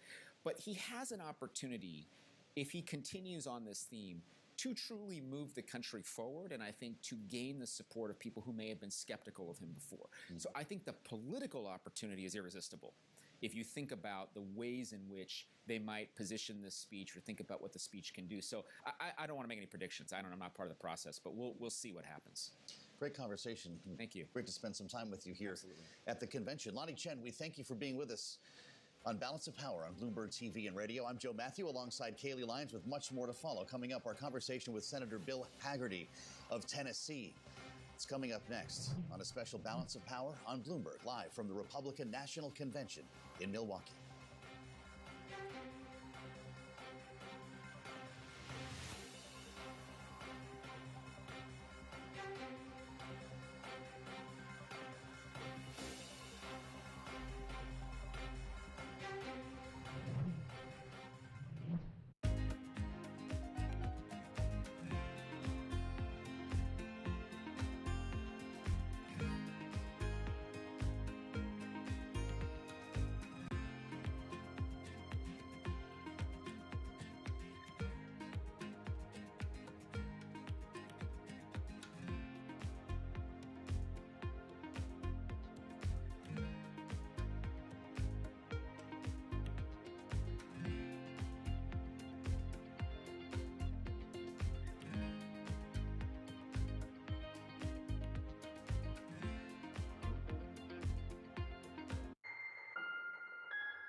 A lot's happening on Wall Street. I couldn't have been more wrong. It's going to stay volatile for a while longer. It's a bifurcated market. Need to catch up? This is Bloomberg Wall Street Week. I'm David Weston. We've got the information and insight. Year over year, you could start to see some cracks. It might be overhyped short term, but it's underhyped long term. From businesses most influential and instrumental. A lot of the doom and gloom has been somewhat overblown. If you're not living near the edge, you're taking up too much space. Bloomberg Wall Street Week, live Friday with replays all weekend on Bloomberg Television and Radio.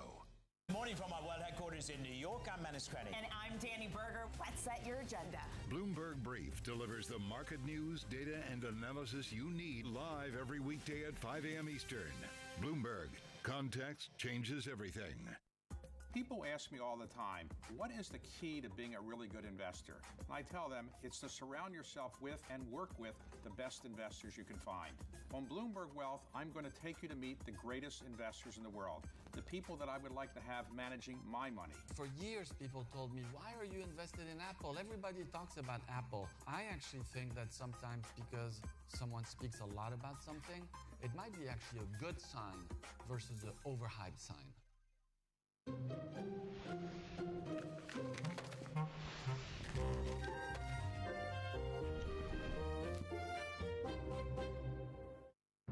top names in global leadership are on Bloomberg. I envisage not only some kind of a bridge towards membership or language linked to the irreversibility of Ukraine's membership in NATO, but also some kind of a broader package of military material, of financial aid. The more we support Ukraine right now, the sooner the war will end. Nobody covers the top global leaders like Bloomberg Television and Radio.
Welcome back to Balance of Power on Bloomberg TV and radio. We're live in Milwaukee at the Republican National Convention. I'm Joe Matthew, alongside Kaylee Lyons. With some new polling out today, YouGov and VCU's latest polls show Donald Trump leading President Biden in Virginia, and to that extent, in all 7 of the swing states that we've been talking about at length here, that we feature in our own polling. 2 to 7 points for Donald Trump in these states, Kaylee. Yeah, there is not a single swing state, according to the YouGov polling, that Joe Biden is winning right now, which is pretty incredible. But of course, the conversation we continue to have is whether or not that list may actually be expanding. We've been thinking about it as 7, but is it potentially 8 or more? It's not just Virginia we're paying attention to. Arguably, you could say the same about Minnesota if you're listening to the Trump campaign. There's even been questions about New York. And now that we know who is joining Donald Trump on the ticket, and we still believe Joe Biden to be the Democratic nominee, that he is going to push forward in that way, the question is, do you actually start to see that showing up in polling in a more material way? Yeah, does the map start to morph? Let's assemble our panel. Rick Davis from Stone Court Capital is with us, and Jeannie Shanzano of Iona University, Bloomberg Politics contributors, to talk about these latest numbers and what's coming up next here at this Republican National Convention. What's your thought on this, Rick? I know that you're a critic of national polls, but we have some important swing state numbers here. Do you believe the map is being shaken up? Yeah, I think the map is pretty solid, right? I mean, not much has moved really for the last year. It's plus or minus the margin of error in almost every one of these states. Some are closer than others. There's no question that there's a appreciative deterioration of Biden's numbers since the debate. There's no question that some of his base, especially young black men, are starting to move over. What was particularly interesting to me in this Virginia poll, the VCU poll, was that Biden has really lost support amongst black voters. I mean, he was at the last poll 67% black support, and now he's down at, in the mid 40s.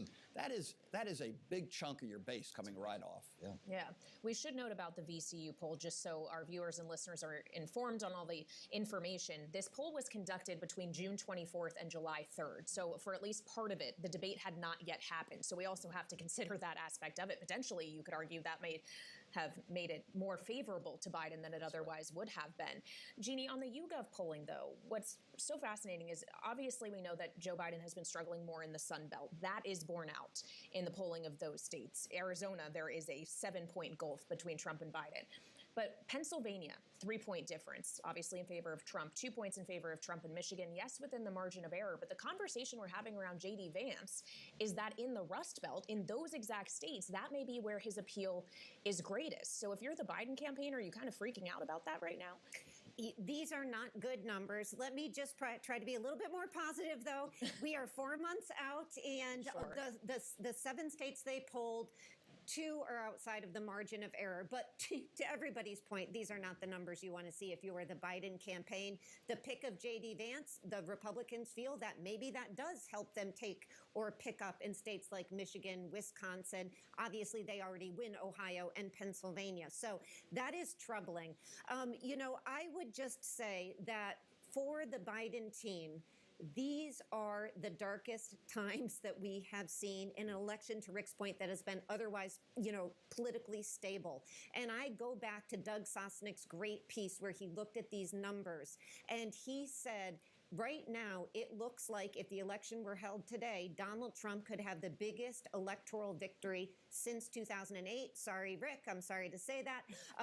So those are very, very troubling times. And we don't see many signs of it getting better. But again, we are 4 months out. But these certainly are not the numbers the Biden team needs to see or wants to see. That's why they had the debate early. They wanted to shake it up. And theoretically, maybe it got shook up in the wrong direction. We don't know yet because we haven't seen a lot of polling. Crime and immigration, the themes on this second day of the RNC. And Rick, we're going to get a primetime address from Nikki Haley, which is going to be interesting. I'll try to qualify that as prime time. We'll see what the actual timing is on this. We've been talking until you joined us here about this push and pull between the old line Republican Party and what is now MAGA. She's the closest thing to the old GOP we're going to probably hear from this week. What's she going to say? Look, I think what she said on the stump is predictable of what she'll say tonight. One, probably focus on foreign policy, even though tonight's theme is security, as you point out. I think she'll brandish her credentials as an internationalist. It won't sound so protectionist as what you'll probably hear from other Trump supporters who are going to be on the podium. She'll protect her image by, being true to her views. And so I would suspect, as we've been talking all week, the one unifier within the party and even with Democrats is China. So I suspect she'll take a swing at the Chinese and what's going on in the South China Sea right now, which is almost at critical levels.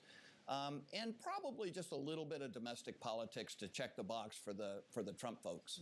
So, but you're right. I mean, I think a lot of people up until yesterday thought of her as maybe she's still the future of the Republican Party.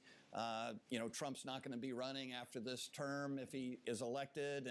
And when J.D. Vance was put on the ticket, I think that dashed the hopes of most of the Haley people to think that there's a real future in it for her now. Yeah. So. Well, when Haley dropped out of the race after Super Tuesday, she specifically said it was up to Donald Trump to earn the votes of those that voted for her during the primary process.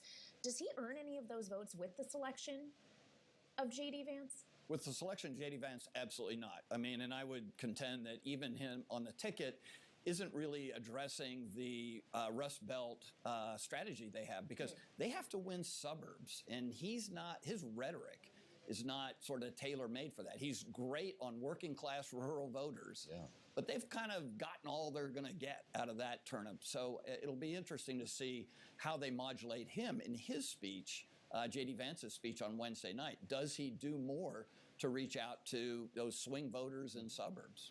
What does it tell us if Nikki Haley is booed tonight, and how should she respond? You know, it was fascinating to me. If you guys read the piece in The Atlantic by Tim Alberta of the two Trump campaign managers, they almost said specifically, they are not half that interested in those women suburban voters. They are digging down on the MAGA crowd. They are digging down on the future of the party, which they believe is Donald Trump.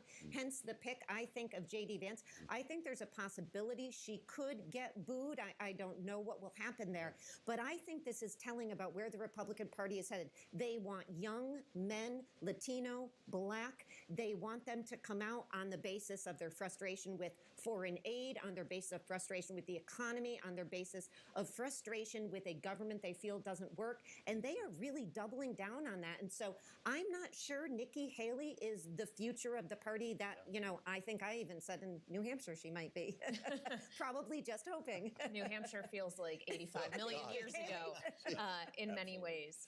We've been talking, obviously, at the executive level about presidential politics as we're at this convention, but especially when we look at the YouGov polling we were just talking about, Trump and Biden, yes, interesting. What's also interesting is they also looked at the Senate races in these same swing states. Arizona, Michigan, Nevada, Pennsylvania, Wisconsin. In each state, the Democratic candidate is running ahead of Biden and leading their Republican opponent by a margin of at least 7 points. So as we have this conversation about whatever Trump and Vance could do, if they ultimately win in November, Congress has to play a role in that too. And in the congressional sense, is it looking as promising for the Republicans that are gathered here in Milwaukee? It is not, and I think that's one of our big questions. Does the top of the ticket determine what happens in those congressional races? Do people split their vote? And this is one of the reasons Democrats are calling for Joe Biden to step aside, because the Democratic candidates are overperforming. They have been, and they feel that some of them, I shouldn't say all, they are being dragged down by the top of this ticket. If there was a change, maybe they could flourish, if you will, and hold that Senate. So I think this is one of the big stories we're going to be watching. We're going to be hearing from Ron DeSantis as well, who at one point I don't think was even invited to the convention. Now he's on the speaking program. Rick, is this the most disappointing week since he dropped out of the race for him?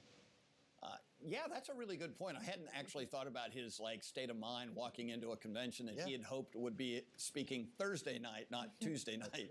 And potentially writing off 2028. And I'm sure writing off 2028. I think the message was very clear from the Trump campaign yesterday. We are investing in J.D. Vance. They even said he's the future of the MAGA movement. And so there's no pretending anymore that he isn't going to get, unless something bad goes wrong, Trump doesn't win the election, and it's all, fair game for 2028. Yes.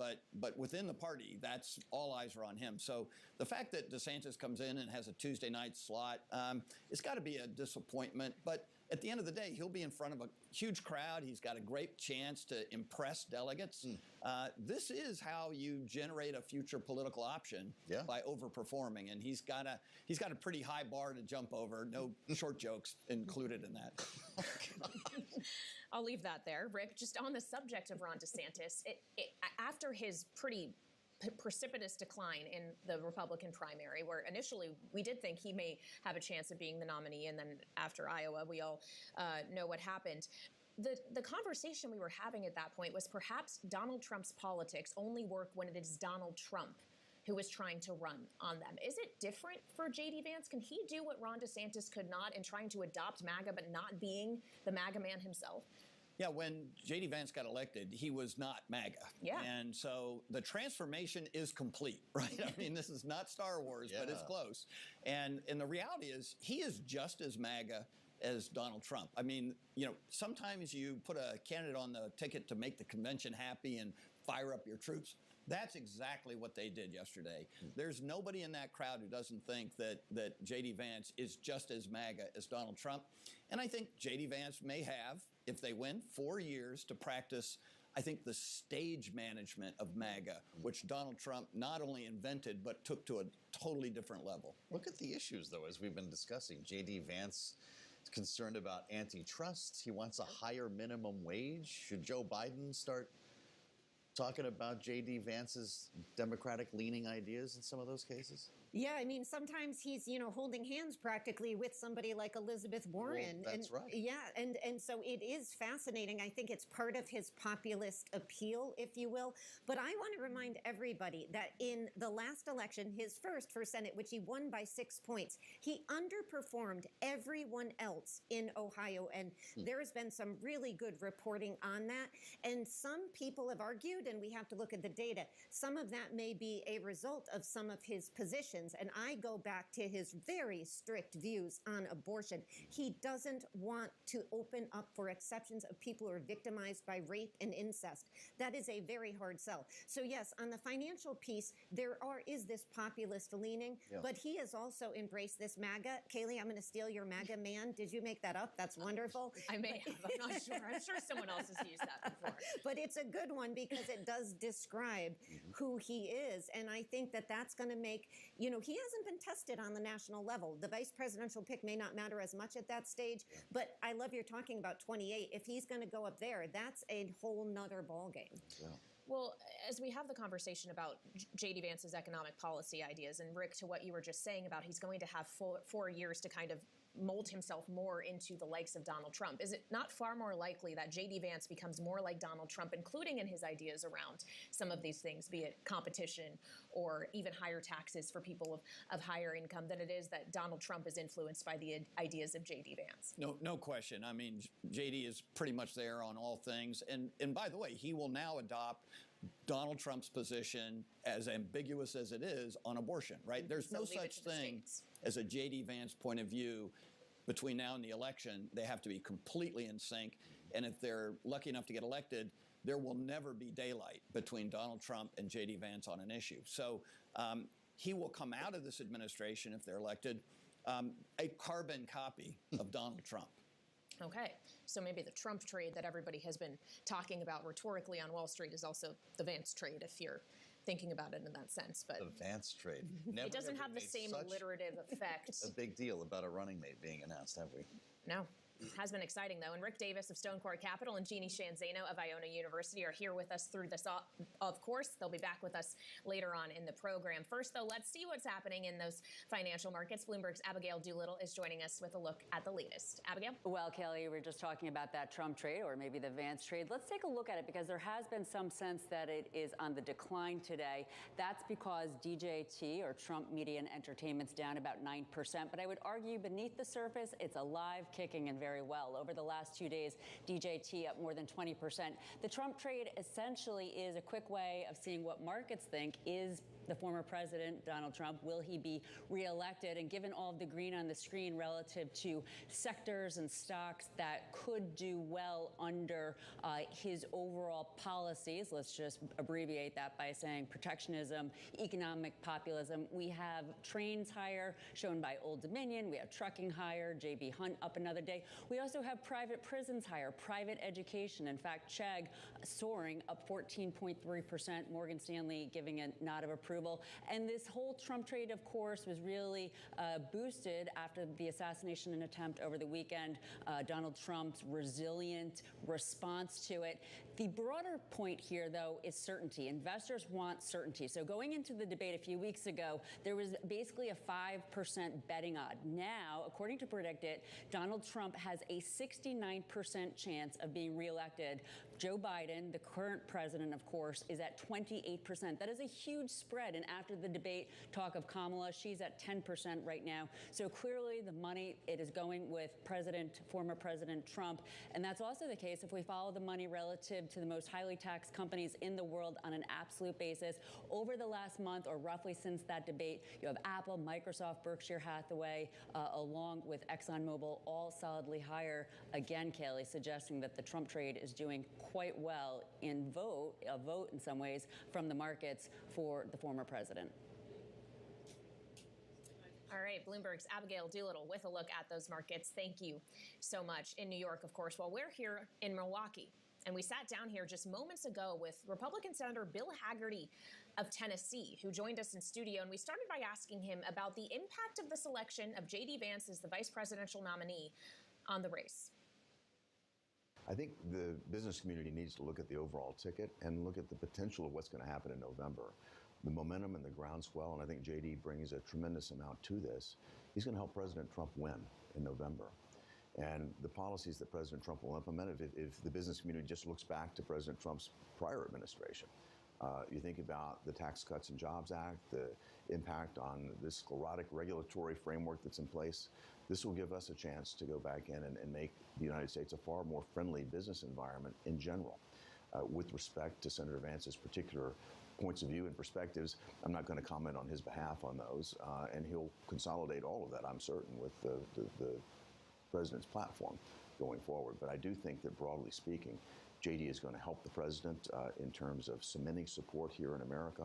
He's going to bring people together that I think it's just an incredibly brilliant pick. You think about President Trump, who has actually been such a great defender of the forgotten men and women here in America. And J.D.'s lived the life that they've experienced. And together, I think they're going to cut across demographic groups. I think it's going to be a massively impactful pick that will help see a change in November that the business community should welcome.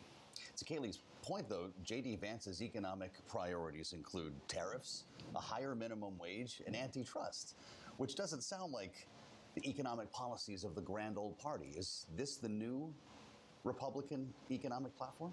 Well, the Republican Party certainly is moving in a way that is embracing the challenges that Americans feel today. Is it embracing economic populism? Well, I think that's one way to phrase it. Yeah. But if you think about what Americans are experiencing, we've seen inflation that's really been through the roof. Gasoline prices, food prices up 40%, over 20%, real wages down 4%. When President Trump was in office before, every demographic sector was moving up. They were improving blue collar better than white collar.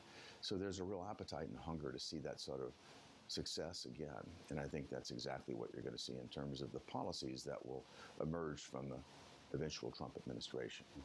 Do you think that that policy, especially when it comes to things like trade and tariffs that J.D. Vance also has advocated for in addition to Donald Trump, essentially cements that if they were to win in November, tariffs will be higher?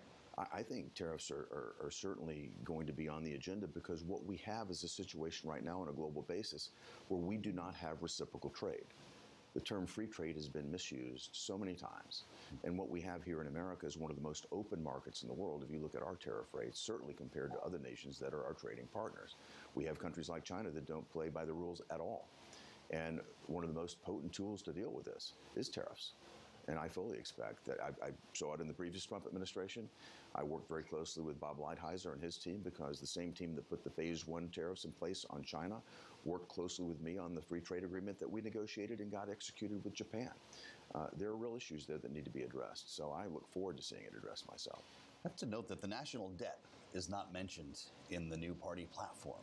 When we talk about tariffs, the potential inflationary impact, making the 2017 Trump tax cuts permanent, you've seen all the economic reports, and we've even talked about them right here on Bloomberg with you, Senator, that this would add an enormous amount to the federal debt. How do you square this as someone we consider to be a traditional Republican? Yeah, I have a very optimistic view about this, and I think that a lot of the CBO scoring doesn't take into account the fact that the policies, whether they be tax policies or regulatory policies that encourage capital investment, actually have the effect of growing the economy, and in a dynamic way have the effect of increasing the tax base. We saw this happen after the 2017 Tax Cuts and Jobs Act was put in place. So I see real potential to grow the economy, and I also say this, and President Trump and I have talked about this on numerous occasions. There are great opportunities to cut spending. What we have in Washington is a huge spending problem. And coming in and taking a very focused and deliberate view toward some of the waste and mismanagement that I see across the board.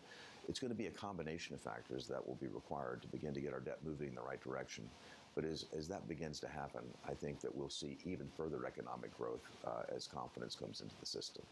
I understand the argument that you and many of your colleagues make when it comes to the fact that you could see greater return from the growth that is spurred by tax cuts. Does that mean, though, that no pay-fors are necessary?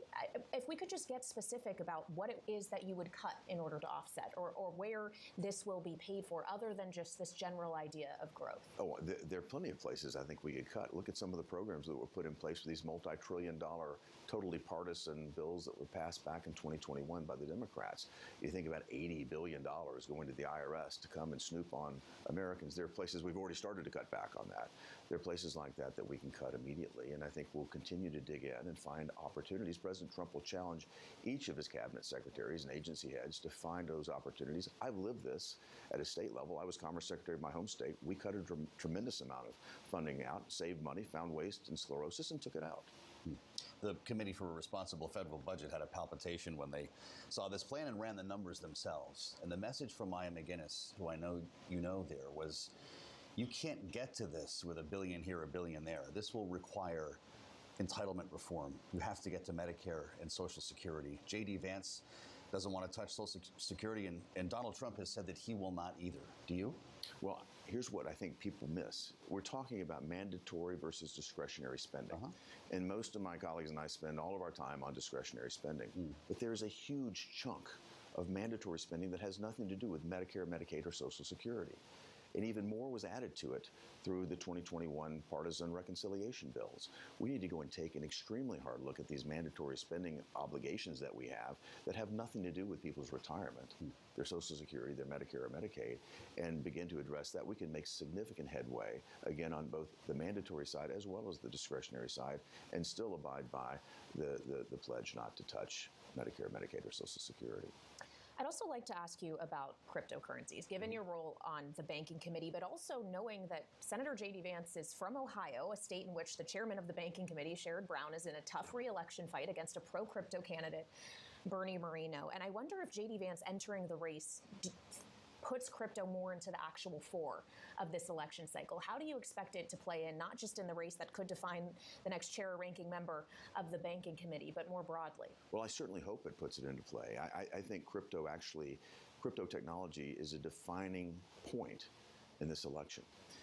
If you like centralized control over your financial transactions, that's exactly where Sherrod Brown and the Democrats and this White House administration have been. They have been incredibly hostile toward crypto technology. If you like a decentralized option that allows for more freedom and liberty and also supports some of the greatest technology innovations that I've seen since the development of the internet, I think you're going to be supporting President Trump and J.D. Vance. J.D. has a great deal of experience in Silicon Valley. I think he possesses the great capacity to see this potential here. President Trump and I have spent a significant amount of time talking about the crypto technology industry and the potential that it holds for America. I can tell you, both gentlemen want to see this industry here in America as it evolves. We want to see this innovation happening here because I think it has great potential. We don't want to see it go offshore. And what we need is a regulatory construct that will allow that, not push it away. And right now, what you have is a choice that would, crush the industry. That's what comes from the SEC right now. That's what comes from, frankly, Democrat members of my own Senate Banking Committee and this administration.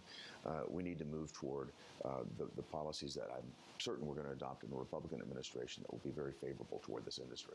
Senator, we have to ask you, of course, about Donald Trump's well-being after what happened last weekend. We were reporting that he was making a lot of phone calls the day after on Sunday. Yeah. And you indicated earlier that you were on the other end of the line on Yes. one of those calls. What did you talk about? Yeah, I talked with him Sunday evening for, I don't know, 20, 25 minutes, and he was immediately talked about how divine intervention played a role in this. And if you think about how close he came to being assassinated, it's just, I fully appreciate the hand of God that watched for him. But he immediately talked about the father of two, the firefighter that lost his life, leaving a family without a dad, those that were injured on stage there that day. He has very real concern for that. I was with Kid Rock that night, and we got on stage together and really fired up the crowd to go to the GoFundMe site to support those people, their families, and a terrible time for them.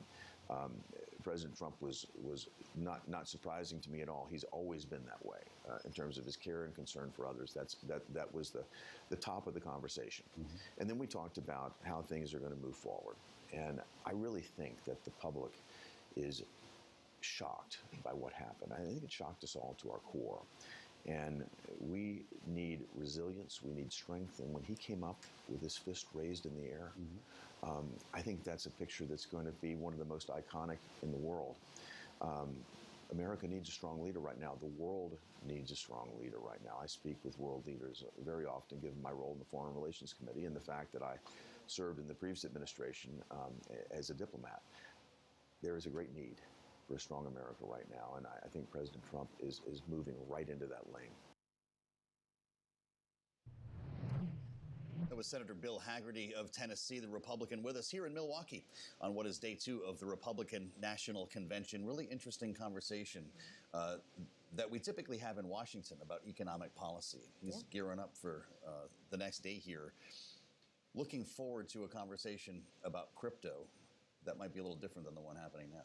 Absolutely. Donald Trump has really tried to position himself to be a pro-crypto candidate to a large extent. We thought that may have begun with Vivek Ramaswamy, actually, when he dropped out of the primary process and got Donald Trump's ear, but potentially that's something that grows with the addition of J.D. Vance to the ticket. That's for sure. Let's reassemble our panel.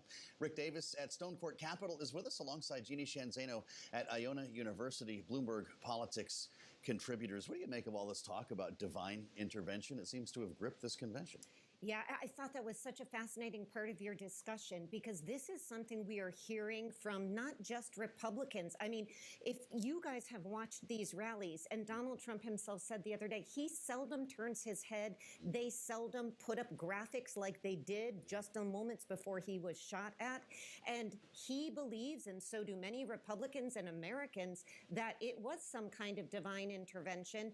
And he has talked about that openly. And I suspect that's a theme we're going to hear, just like you heard from Senator Hagerty going forward in his talk and in his speech on Thursday night about what he is going to do with the fact that he feels like he had a divine intervention that saved him and what he hopes to take from that. So I thought that part of the discussion was just fascinating. And then, of course, the economic aspects as well.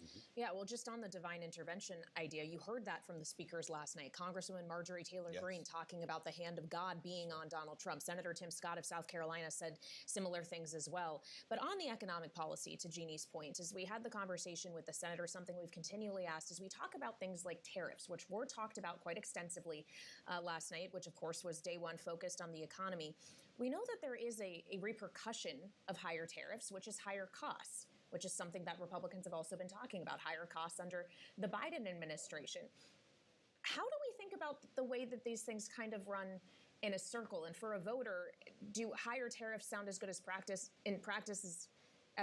or the idea of them sound as good as they actually will be in practice and in the reality? Is this a good message for Republicans to be running with?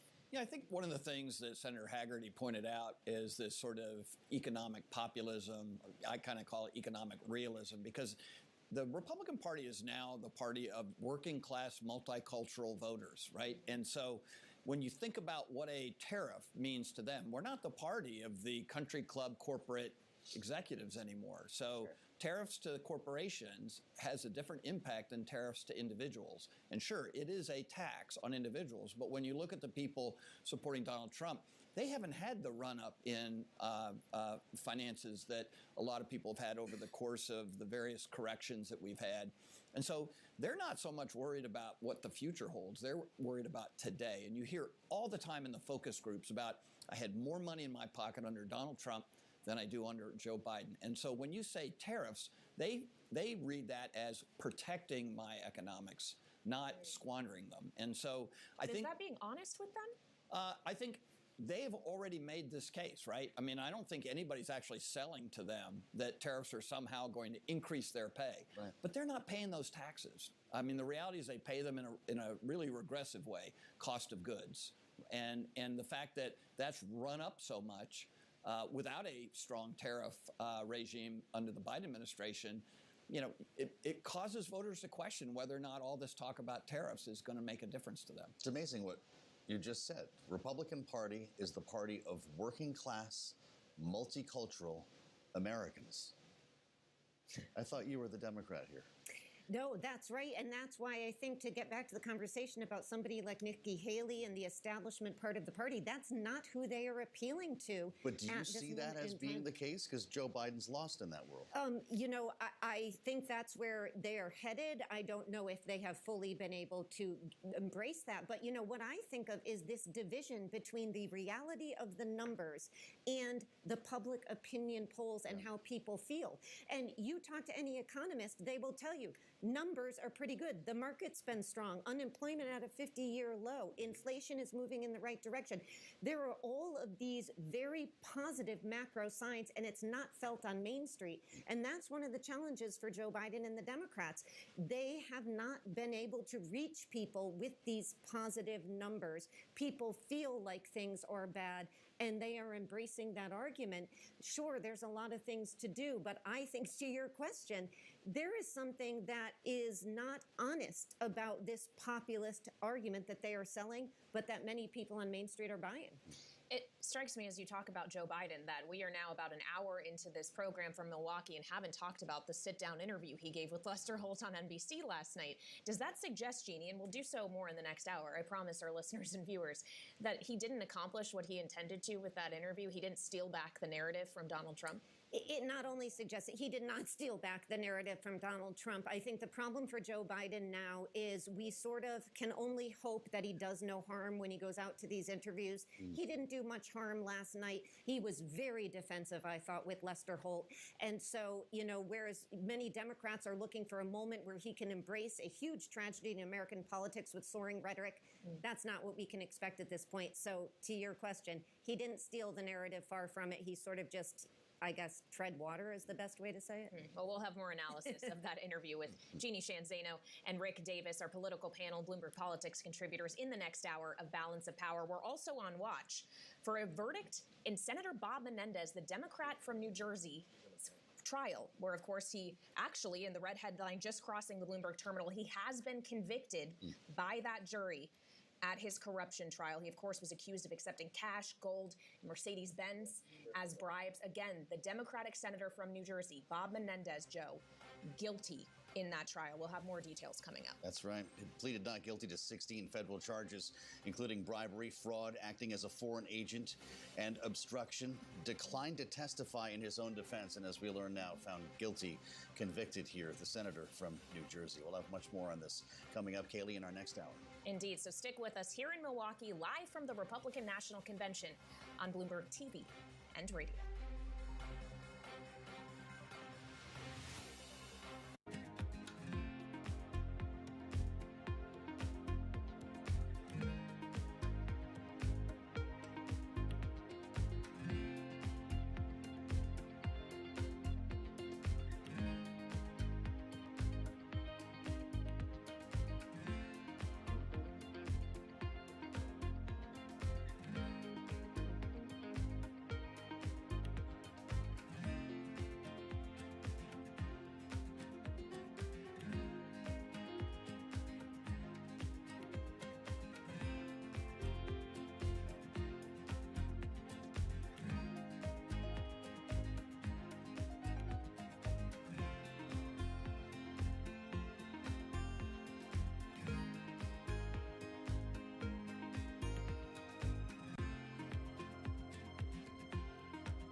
Here's Bloomberg.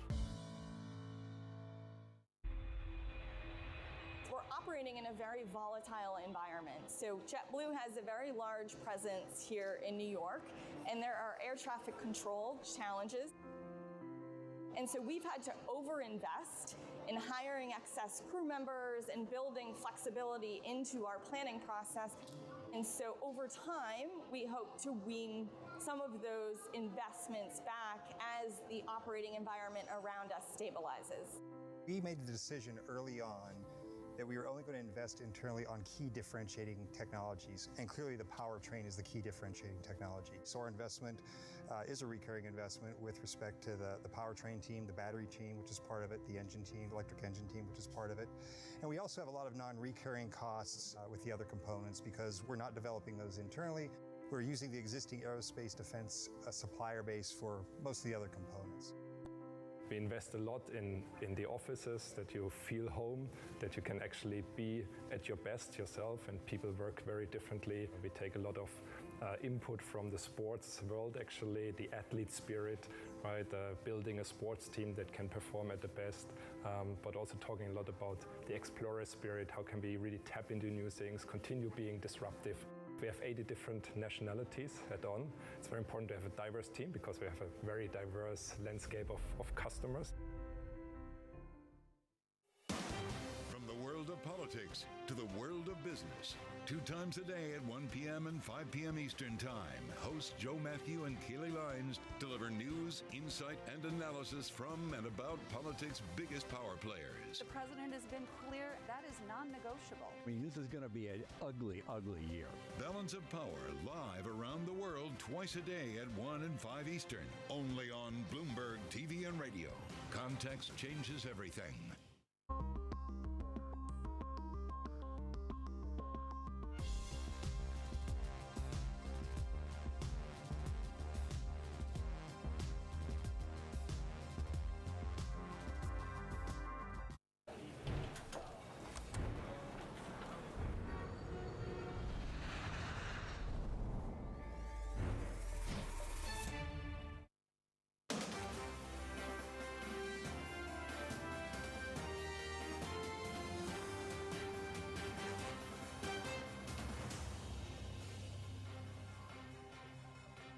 Live from the Republican National Convention in Milwaukee, Wisconsin, to our TV and radio audiences worldwide, welcome to Balance of Power.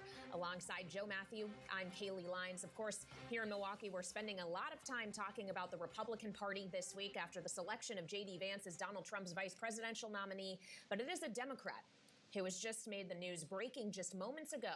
The Democratic senator from New Jersey, Bob Menendez, has been convicted by a jury in his corruption trial in which he was facing charges related to the FBI seizing 13 gold bars, nearly $500,000 in cash, and a Mercedes-Benz at his home. He has been found guilty, as have 2 New Jersey businessmen who were accused of bribing him. They have also been convicted. So far, all defendants, Joe, have been convicted on all counts. A 9-week trial that many people associate with the image of gold bars, Kaylee, and of course the Mercedes-Benz that made so much news during the course of this story. Only 3 days of deliberations.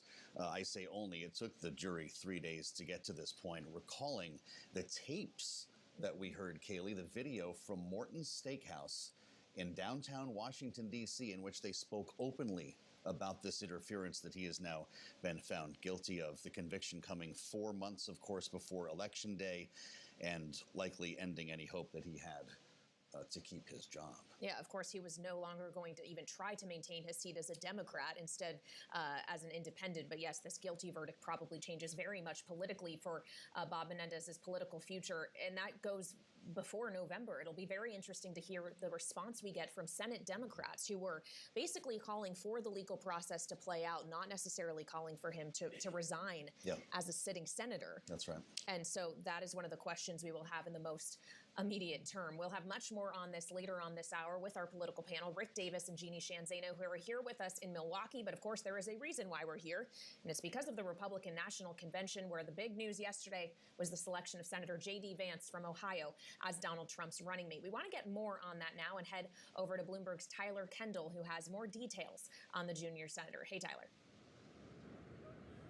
Yeah, hey, Kelly. Our Bloomberg audience might first know J.D. Vance is a venture capitalist and a member of the Senate Banking Committee, where he's largely taken a more populist view when it comes to the economy and business. And when we analyze the type of legislation that he has shepherded through that committee, it includes bills that would make it more difficult for big lenders to get bigger.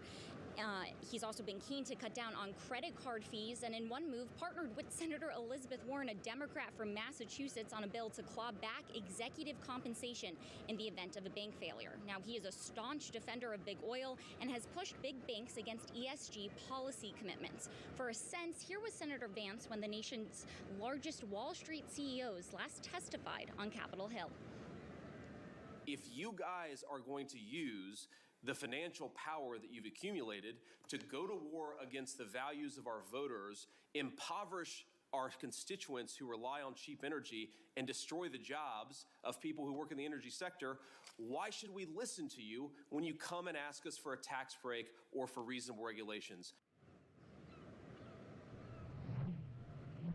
Vance has, though, largely been opposed to more financial regulation. For example, he's against the new proposed rule for higher capital rule requirements for big banks. But Joe and Kaylee, interesting to point out that he has actually applauded the FTC's Lena Khan and the Biden administration's push for more regulation and cracking down when it comes to big tech. Tyler, thank you so much. With us live in Milwaukee, Bloomberg's Tyler Kendall on day 2 here at the RNC. And we're joined now by Governor Mike Dunleavy of Alaska. Governor, it's great to see you. Thank you for joining us here in Milwaukee. We're all sweating a little bit here. It's not quite Alaska weather. I hope you're enjoying it so far. What do you make of this pick, J.D. Vance? So many of us were surprised by it not being a surprise name yesterday. This has been something long in the works. Oh, well, I think the president is picking somebody that will carry forth his agenda after he leaves office. And while President Trump is in office, obviously J.D. Vance will be a close confidant of the president. He's younger. That'll probably appeal to younger Americans. But I think, I have confidence in the president that he knows what he's doing. I don't know J.D. that well. I know he's a senator from Ohio, but hope to get to know him here in the future after November 5th. Well, he's only been a senator from Ohio for about a year and a half. He is a political newbie. And I wonder, as a sitting Republican governor, what you think about the idea of a governor who has executive leadership running one of the states in the United States of America, why that selection may not have been made. Well, keep in mind, President Trump was not elected to any office before he was elected president. Sure. And sometimes when you get a perspective outside of government, and I've been outside of government, I've been inside of government, sometimes when you get a perspective outside of government, you carry a perspective of the people into government, as opposed to being a career government official and looking at the world from that perspective. So I think that's what probably factored, at least partly into the decision by the president. Bring us your unique perspective on energy coming from Alaska and what a Trump 2.0 would mean, because the Biden administration is reminding us on the daily that our output right now, we're pumping more oil and gas than ever in the history of the United States, yet there seems to be this idea that Trump would be friendlier to the energy sector than Joe Biden. What would in fact change? I think he will. I think he'll be a lot friendlier. Tell us specifically. Well, I mean, President Biden has called for a moratorium on shipping gas overseas. That's not going to happen under President Trump. So that's lifted immediately? Yeah. Okay. In terms of ANWR, which was the National Wildlife Refuge in Alaska on the North Slope, where there is oil and is gas, under the 2017 law that was passed, those leases went up for sale. The Biden administration illegally, and it is true, it's illegally, shut those leases down. That'd be lifted, I believe, under President Trump. And then taking up upwards of 13 million acres of NPRA, National Petroleum Reserve, off the table for oil and gas, I think that'll go back on the table. President Trump was the best president in the history of Alaska, from my perspective. When I came into office and I had my first meeting with President Trump, he said to me, "What can I do to help Alaska?" And that was every single meeting. And he probably did more than any other president in the history of the state. President Biden, under his administration, there are approximately 65 actions by the federal government against Alaska. Taking land off the table for oil and gas exploration, closing down the Tongass National Forest, not going through with a land exchange to help some of our indigenous people in King Cove be able to get a road out so their people don't have to fight weather with airplanes. The list goes on and on and on. But under our president that we have right now, President Biden, 65 actions. That's more actions against a state than the federal government has against places like Iran. It's incredible. If we could just continue the energy conversation for a moment longer, what we have heard a lot from Donald Trump and those close to him is this idea that it's just deregulation, unleash American energy, if you will. And you spoke a bit to that idea. But when we think about these oil and gas companies, which we're very familiar with here at Bloomberg, they have to be incentivized to actually spend their capital. Capital discipline has been the name of the game for years. It's about returning it to shareholders, not necessarily investing in new production in a world that is trying to transition to green energy. So beyond just deregulating, does more need to be done to incentivize these businesses to actually drill more in places like Alaska? If we truly deregulate, that is going to save money. You won't have to spend as much money potentially on permitting and litigation. And to the concept of transition, I really believe that that concept disappeared several months ago. With the advent of new chips from NVIDIA, the Blackwell chip, the whole AI movement, you're going to need 3 to 6 times as much energy as you have now to power those server factories. So I think it's going to be additionality, not transition. You're going to see more discussion about additionality. More wind and solar, more oil and gas, more nuclear, more any type of energy possible. And I think the locales and the countries that win the energy war in that respect are going to win the supercomputing and the AI war too. If you were the energy secretary, and you can respond to that as you want, how would you approach nuclear? This is something actually we talk about a lot on Bloomberg because of the incredible boom in data centers and AI and the massive amounts of power required. We're talking about now potentially opening data centers on the sites of nuclear power plants. Yes.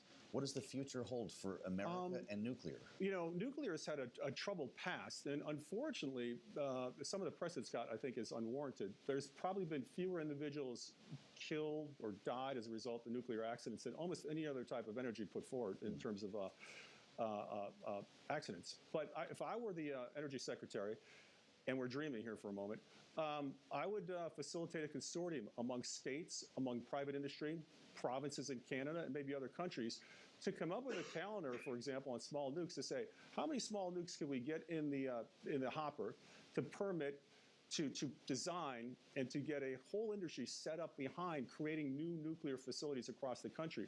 I think that's one of the things that the nuclear industry wants, is they want to know, if we're going to begin a process of creating a whole new industry on small nukes, do we have the commitment to actually fund those nukes, pay for those nukes, and site those nukes in various places? So I think that would be a big step. Governor, I just picked up on the words you used there, we're dreaming here. Are you saying that as another way to say we're speaking hypothetically, or because you actually do dream of being energy secretary? No. That was hypothetical. I'm just saying for the moment here. So if Donald Trump offered you that job? Well, I'd have to have discussions with the president, but I'm looking forward to working with the president, helping the president, and moving this great country forward and Alaska forward. Have you spoken with him since Saturday? I spoke with his campaign folks, and I sent him a text. But I also understand that after such a traumatic moment, the president's going to need to talk with his inner circle and his family more so than folks outside. Did he respond? Was he texting over the weekend? He was texting with some. Yeah. I got a text back immediately from the campaign chair, so we're in contact. Yeah. Well, as we continue to grapple with the aftermath of this weekend, pretty much every person we have talked to, elected official or otherwise, has talked about how the tone of this convention needs to be different as a result. Much more toned down rhetoric, a lowering of the temperature across the board, more of a message of unity. And I just wonder, given what you see in your state or just in your position as a governor, if you see an America that is truly capable of that right now, given how deeply rooted our divisions seem to be. I do. I think what happened yesterday shook everyone to the core. I really do believe that. I was on the floor yesterday on the convention, and I did not pick up from anyone that there was a attitude or an atmosphere of vindictiveness or quote, going after folks. Quite the opposite. I think people were excited about the possibilities of another Trump administration coming in here November 5th. The discussions were very, I think, positive. And, I'm an individual that doesn't really tolerate that type of talk, to be honest with you. I'm not part of that, don't want to be part of that. And I think the country, I hope the country is at a point now where we start to focus more on policies as opposed to personalities. Well, today's theme, crime and immigration. If there's any one of these 4 days where the rhetoric could get hot, where the red meat's going out the crowd, I presume it will be today. Do you agree? Possibly. But I mean, those two topics, crime and immigration, I think are topics that are near and dear to most Americans' hearts. And we are a country of immigrants. But, I believe in a strong wall with many doors. I believe that we should have a strong wall in which we have immigration, in which we're bringing people in this country that want to be Americans. They're going to contribute to America. Unfettered, wide open borders, I think, is a catastrophe for any sovereign in the world, especially this country. And in terms of crime, I think over the last couple of years, we've seen our cities burn. We've seen the homeless issue escalate. I think it's problematic, and I do think a change in administration will bring changes on the ground. Well, it's interesting to hear you say this as the governor of Alaska, which is perhaps furthest removed from the southern border, at least in a physical sense, as any state can be. To what extent would you say this is the dominant thought of the people that you govern, or is it a different issue? We are far away, but unfortunately for Alaska, we've had more deaths per capita through fentanyl than any other state in the country. And that fentanyl is coming through the southern border. So just that alone, if we can somehow impact that, affect that in a positive way to reduce that flow, is going to help Alaska. It's going to help every country in the United States, probably Hawaii as well, even though Hawaii is in the middle of the Pacific. But unfettered borders doesn't help anyone. And as I mentioned, in Alaska's case, the fentanyl coming over the border hurts us as well. Is that so much a border issue, if I could ask you quickly, or is that actually a China issue at the root? Probably a combination of both. But if you have a southern border in which there are thousands and thousands and thousands of people coming over, not checked, unfettered, getting into the country, and you have cartels in Mexico, it doesn't take a genius to put two and two together that you're going to have some drug problems. It's really interesting to hear that that's a long journey from the southern border to Alaska. Talk to us about the path that it takes and the policy needed to stop this. Just it's the same way it gets to Minnesota or Maine.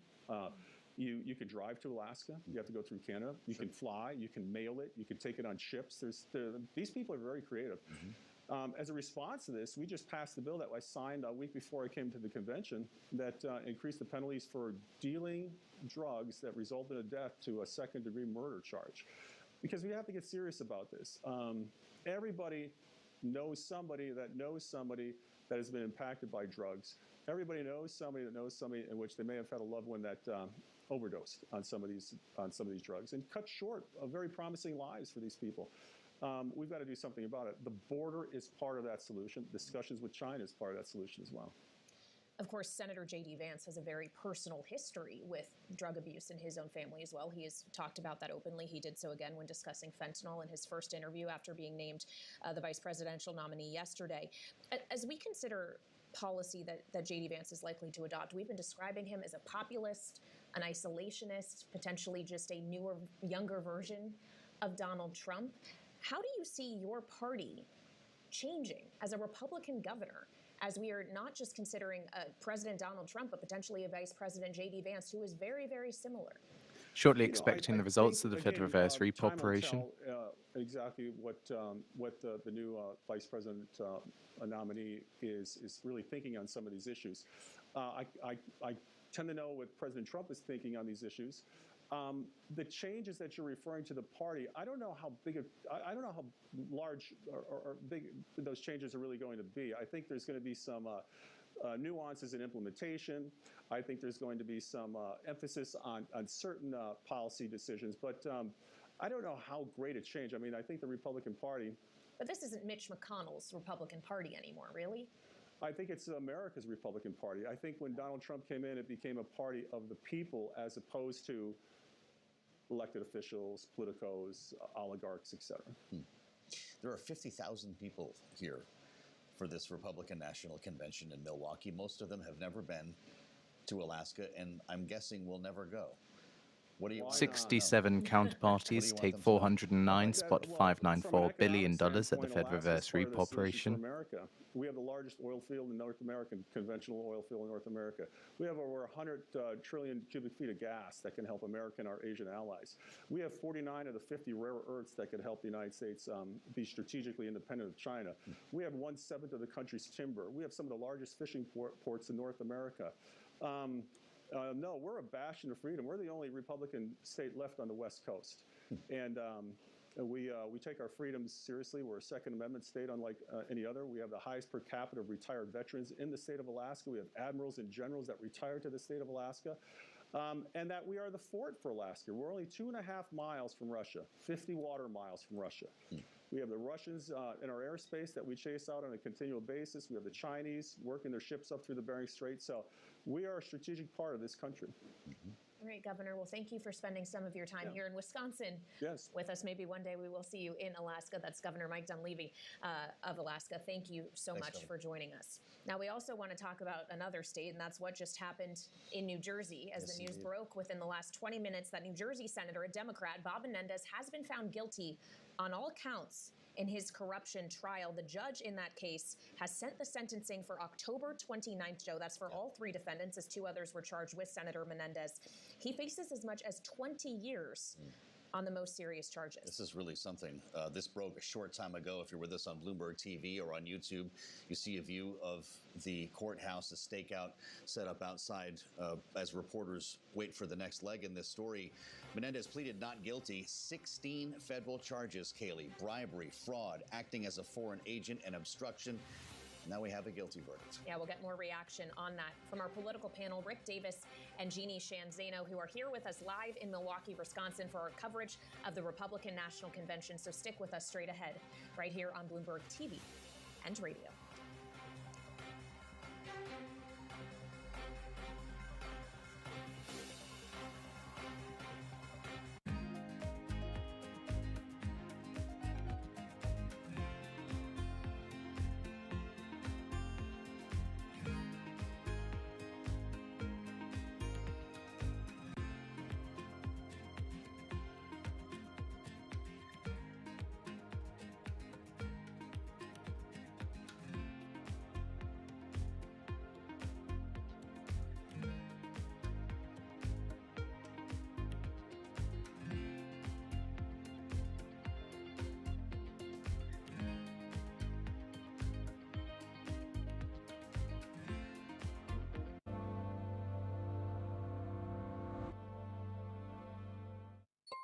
Asia is at the forefront of some of the world's biggest stories. I'm Shevrian in Tokyo.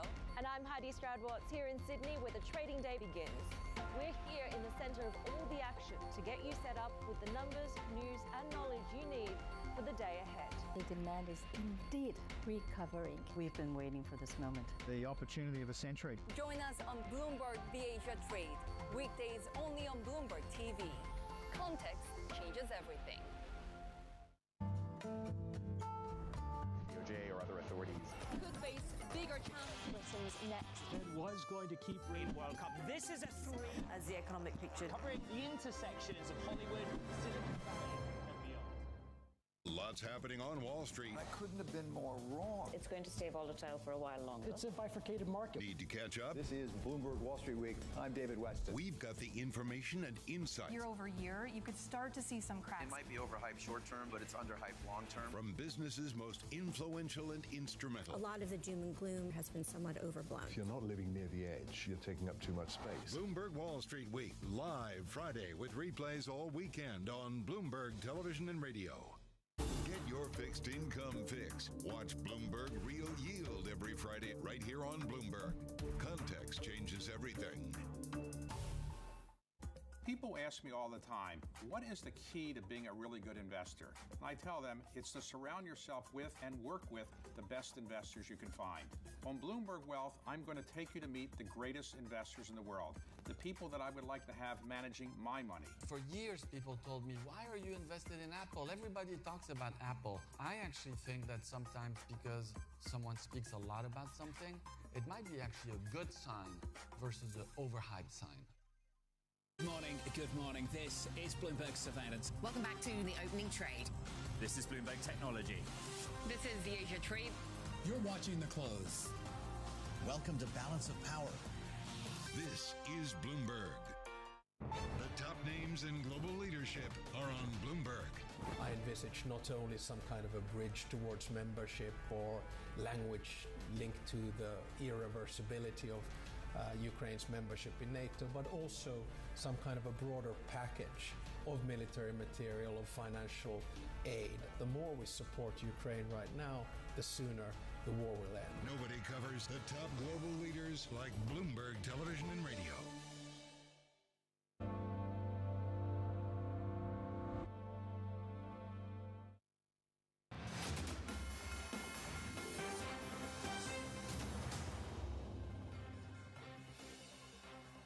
This is Balance of Power on Bloomberg TV and radio. I'm Kaylee Lyons alongside Joe Matthew live in Milwaukee, Wisconsin, where we're following breaking news in New Jersey, the conviction on all counts of Democratic Senator Bob Menendez. And now we have heard, Joe, from the Senate Majority Leader, Chuck Schumer, who has posted on Twitter, in light of this guilty verdict, Senator Menendez must now do what is right for his constituents, the Senate, and our country, and resign. There you have it from the Majority Leader. A lot of folks, Kaylee, in Washington, a lot of Democrats thought that statement should have come earlier. Let's assemble our political panel now for their take on all of this. Rick Davis at Stone Court Capital and Jeannie Shanzano at Iona University. Does Jeannie, need to step down for the good of the Democratic Party? He absolutely does. And to your point, many Democrats felt this should have come a long time ago. You know, I live in the tri-state area. Bob Menendez had complaints filed against him in 2006, the year he was elected. He was indicted again in 2015. Those charges dropped, but he was severely admonished by the Senate's Ethics Committee for that. And now, once again, 2023, he is finally convicted. And for the good of the people of New Jersey and for the Democrats, he needs to step down. They've already nominated Andy Kim to run, but Bob Menendez is still running as an independent. Yeah, and we are seeing, I believe these are live images outside the courthouse in the aftermath of this. If you're watching Bloomberg TV and radio, apparently those aren't live images, but we are seeing pictures of Senator Bob Menendez. Of course, if we do indeed see him and get a reaction to him from this verdict, we'll bring that to all of you. But as we also consider his fate in the Senate, the idea that Democrats are now calling for his resignation after, I believe, all but John Fetterman were reluctant to do so in the last several months, Rick. How hard is it for a Democrat to make the case that Donald Trump is unqualified to serve if he's a convicted felon? If you now have a convicted felon that still could, if he decides not to resign, continue to walk the halls of the U.S. Senate? Yeah, this is kind of an eyesore for Democrats. It's an unfortunate thing that a United States senator would be convicted of a federal crime. It's only happened 7 times in history. I know it seems like more, but this has been a recurring occasion for Governor Menendez, as Jeannie said. And so, yeah, I think that it's really going to take the leadership of the Senate to insist that he vacate the seat and give them the best chance they can to win. You know, look, I mean, New Jersey could be an interesting state if Donald Trump continues to make progress in this race. He can put states like New Jersey in play. It was very close in 2020.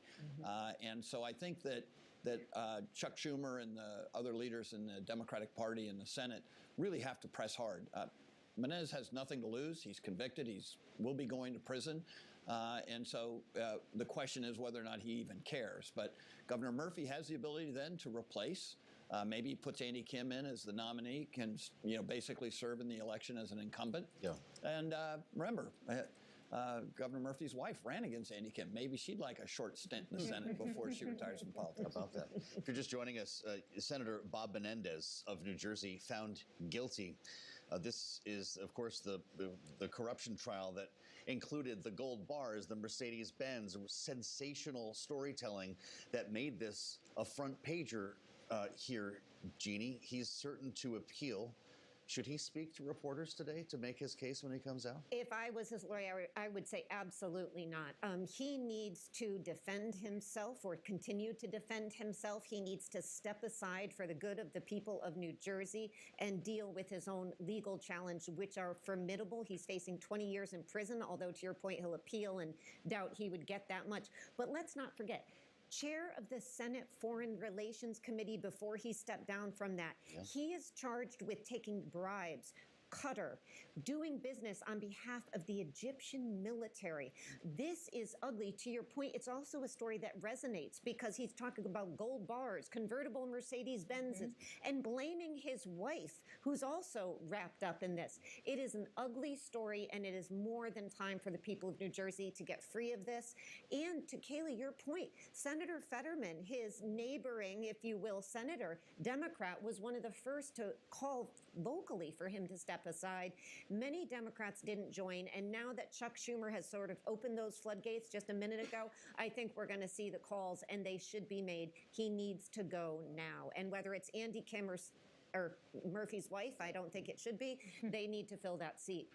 Well, as we consider the responses of Democrats here, obviously the senators are most notable, given that it is the body in which Senator Menendez is a member. But what about Joe Biden? How does he handle this? How does he need to handle this? How could it reflect back on him as a potential attack Republicans can use in this cycle? So for all the reasons you mentioned about he's running against somebody who has been convicted of a felony, he should immediately call for the senator to step aside. There is no place in politics for this. These are ugly charges of which he has now been convicted. He should fight those, and he should not continue to stay. And I think that's what Joe Biden should come out and forcefully say, agreeing with the leader of the Democrats in the Senate. It is time to go. This is not, if you're Joe Biden, he should say who we are as Democrats, and we should not countenance his continuation in the Senate while he tries to defend himself. Well, the politics are awfully important here. You're not legal analysts, and I wonder, Rick, how you would use this.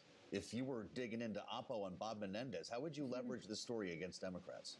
Well, I think that you have to be a little careful because every time you bring up, oh, here's a politician who's just been convicted of a federal charge, you're actually reminding everybody that Donald Trump has just been convicted of federal charges. And I think you really don't get much out of it, right? I mean, he's already been convicted in court, but he's also been convicted in the court of public opinion. And so I don't think it really gets you much. I think it's a good thing to play in Washington, D.C. to make Democrats in the Senate look disorganized. Sure. The Democratic Party is in a critical state right now because of the disastrous state of the Joe Biden campaign. So this is just piling on at this stage. And the reality is it's a bad news day for them, but you know, it will go away, and they will focus on the contest in New Jersey in November for the Senate. They desperately need to hold on to that seat in order to retain control. And if I were digging up my oppo on Menendez, it would be so easy because I only had to sit in a court to get everything I needed. That's right. You mentioned the state of the Biden campaign, Rick. It's worth pointing out that Joe Biden is in Las Vegas today. He was sitting for an interview with BET after sitting for an interview with NBC's Lester Holt yesterday, which aired in prime time, 9 p.m. Eastern, when a lot of people were probably also tuned in to speeches at the Republican convention. He wanted the interview to be about policy, and he made that very clear to Mr. Holt at the very end of the interview. What was your read on his performance? Did he do what he needed to do in terms of damage control, knowing that prior to the assassination attempt this past weekend, all we were talking about is whether or not he was going to drop out? Yeah, it was a pretty chippy interview on the president's behalf, and I agree with your assessment of that. I think that he needs to understand that when you do interviews, it's not up to you to decide what kind of questions you get. It's up to the interviewer, and he's done so few, maybe he's just out of practice. So I think that it didn't go well for him last night. I mean, it's funny, you wake up this morning, and Joe Biden spent all his time attacking Donald Trump in that interview, and Donald Trump is in Milwaukee asking for unity. I mean, did you ever think that you would face a day like this? So I think that this is more troubling for the campaign, for the Biden campaign. I think after that interview, frankly, you will hear more calls for Biden to step down because the Democratic Party can't succeed at the top of the ticket with that kind of performance. Well, it's kind of a Trump mechanism, isn't it, to criticize the journalist for the questions they're asking? Here's what you should be covering. It doesn't play the same way, apparently, when Joe Biden does it. Yeah, I mean, I just don't think that defensive nature of Lester, why are you asking me this? Ask that. It just doesn't land right. And, you know, the president had a, pretty good period, a couple days in which he was talking about unity and those things. And I thought that the interview last night, he seemed so defensive, so stunned that he was being asked those questions. And so I think At this point, for Democrats, it just reinforces a problem that they've had, which is that they can't expect much out of Joe Biden with these appearances. If he can, again, just tread water, that's almost the best they can hope. And what they want is somebody to embrace the moment, you know, a Bill Clinton sort of rhetorical moment. Joe Biden has had those around January 6th. We've seen those Ronald Reagan. They want that after the attempted assassination of a presidential candidate, and they haven't gotten it out of Joe Biden, nor can they expect to at this point. All right, well, we've talked about it at length already, so we should probably give our listeners and viewers a little taste of that interview, Joe Biden sitting down with Lester Holt on NBC last night. We knew this was going to be a close race from the moment he announced. I think one of the arguments that get made, you have the most successful presidency of any president in modern history, maybe since Franklin Roosevelt. Passed more major legislation no one thought could get done. We're able to put together consensus. We're able to unite NATO. We're able to deal in foreign policy. Why don't you just decide to rest on those laurels? And the answer is because the job's not finished. He's talking there about his efforts to unite NATO, to add to it under his presidency here in Milwaukee. The Republicans are talking about unity as well. But frankly, what we're talking about is a Republican Party that already is very much unified around Donald Trump, by and large. And we saw that on full display on the convention floor. We cannot say the same about the Democratic Party around Joe Biden right now. And for all the conversation, Rick, of the assassination attempt of this past weekend, whether or not that actually may have saved Joe Biden's reelection effort, do you think that that conversation is still alive? Absolutely. As I said, after last night's performance with Lester Holt, there are going to be Democrats scratching their heads saying, how in the world are we going to be able to mount a campaign if this is the product? They spent all day preparing for this. This was his idea, President Biden's idea, and I thought it was a big flop, especially in the contrast with, as you say, what's going on here in Milwaukee with the Republican Party. And there are a lot of down-ticket races, Senate races, House races, that Democrats have already started focusing on, and they realize they're stuck in the mud if they can't fix the top of the ticket. So you've got another interview today is out in Las Vegas. There's more West Coast travel to try to counter-program the RNC here. What kind of travel is he going to be up to during the course of this campaign? And are down-ballot candidates going to want to share a stage with Joe Biden?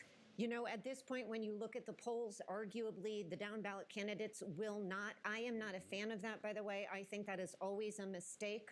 But I think embrace the incumbent. But it's a tough decision when you look at these polls, and they're running ahead of him. In terms of travel, he did not have a very robust travel schedule in 2020 because of COVID, which seemed to help him. Now he doesn't have COVID, and so he's got to be out there. And you listen to that interview, and the best Democrats can hope for at this point, which is Joe Biden doesn't do any harm. And that is a very, very tough position to be in when his poll numbers are what they are. You look at Donald Trump, you look at J.D. Vance, you look at their issues alone. A Democratic candidate who can make this case should be doing much better in these polls. And Joe Biden, unfortunately, who promised to be a transitional candidate or president, is not. And that is why I agree with Rick. The calls for him to step down are still coming. All right. Great panel and a great conversation, as always. They're with us for the week here in Milwaukee. Rick Davis, Stone Court Capital, Jeannie Shanzano of Iona University, our signature panel here on Balance of Power. As we turn our attention to the financial markets now, we want to see how things are working as we focus on politics here in Milwaukee. We've got a lot more of our coverage coming up. Bloomberg's Abigail Doolittle joins us now from New York. Abigail, what are you looking at? Joe, there's a really interesting split that we're seeing right now for markets, and that is specifically that we have the S&P 500 and even more so the Dow Jones Industrial Average trading to the upside. On the other hand, big tech is down. So we've been talking a lot about the Trump trade, or sectors and stocks that would benefit potentially from the former president's economic populism and protectionist policy. But now, as you were talking about last hour, there's also the Vance trade to consider, specifically around big tech. He has signaled that perhaps he will support a crackdown on big tech, openly praising FTC Chair Lina Khan. And so these big tech names, a lot of them, NVIDIA, Meta, Google, they are down down sharply, down more than 1%, down for a second day in a row. This, of course, is the real engine of the market from a point standpoint. So if this trend continues, we are going to see this rotation out of big tech and into some more of the value-oriented names that we looked at last hour, such as the stocks behind the Dow transports, insurers, healthcare, banks, and the like. So that would be pretty healthy. As for DJT itself, or of course Trump Media and Entertainment, down about 9% on the day. Since the debate, to smooth out the moves a little bit, because lots of volatility, not surprisingly, volatility associated, of course, with the former president in many ways. We do have it up about 33%, but lots of big moves after yesterday's greater than 30% move. Today down almost 10%. So again, volatility there. And then Kaylee, finally, if we are over the last 5 days to go a little bit more macro, Bitcoin, that's higher. And of course, that would be a sign of the Trump trade because the former president is considered to be pro-Bitcoin. On the other hand, it's interesting. I was surprised by this. The dollar relative to the Mexican peso losing some ground. Yesterday, the dollar's losing ground today. Yesterday, gaining ground. Of course, his last term, the former president, not easy on Mexico. And then finally, I threw in Tesla. This isn't entirely fair, but on the day, it is down about 2%, Kaylee. Over the last couple of weeks, it's up about 40%. But Elon Musk, of course, stepping out as one of the former president's most ardent supporters. All right, Bloomberg's Abigail Doolittle in New York. Thank you so much. Now, as she was talking about this idea of Trump trades and Bitcoin being one of them, it's worth pointing out Donald Trump has pledged to promote Bitcoin mining in the U.S., which has made crypto investors eager to learn more about his potential policies. This is also something we discussed earlier today here in Milwaukee with Senator Bill Hagerty, the Republican on the Banking Committee, who talked about his conversations he's had with Donald Trump when it comes to crypto. So what exactly could that look like? Let's get more with Nathan Dean of Bloomberg Intelligence, who looks at U.S. policy for us. He's joining us from Washington. So, Nathan, when we talk about what a crypto-friendly president or administration would look like, are we essentially talking about one in which the SEC just has less power to regulate by enforcement?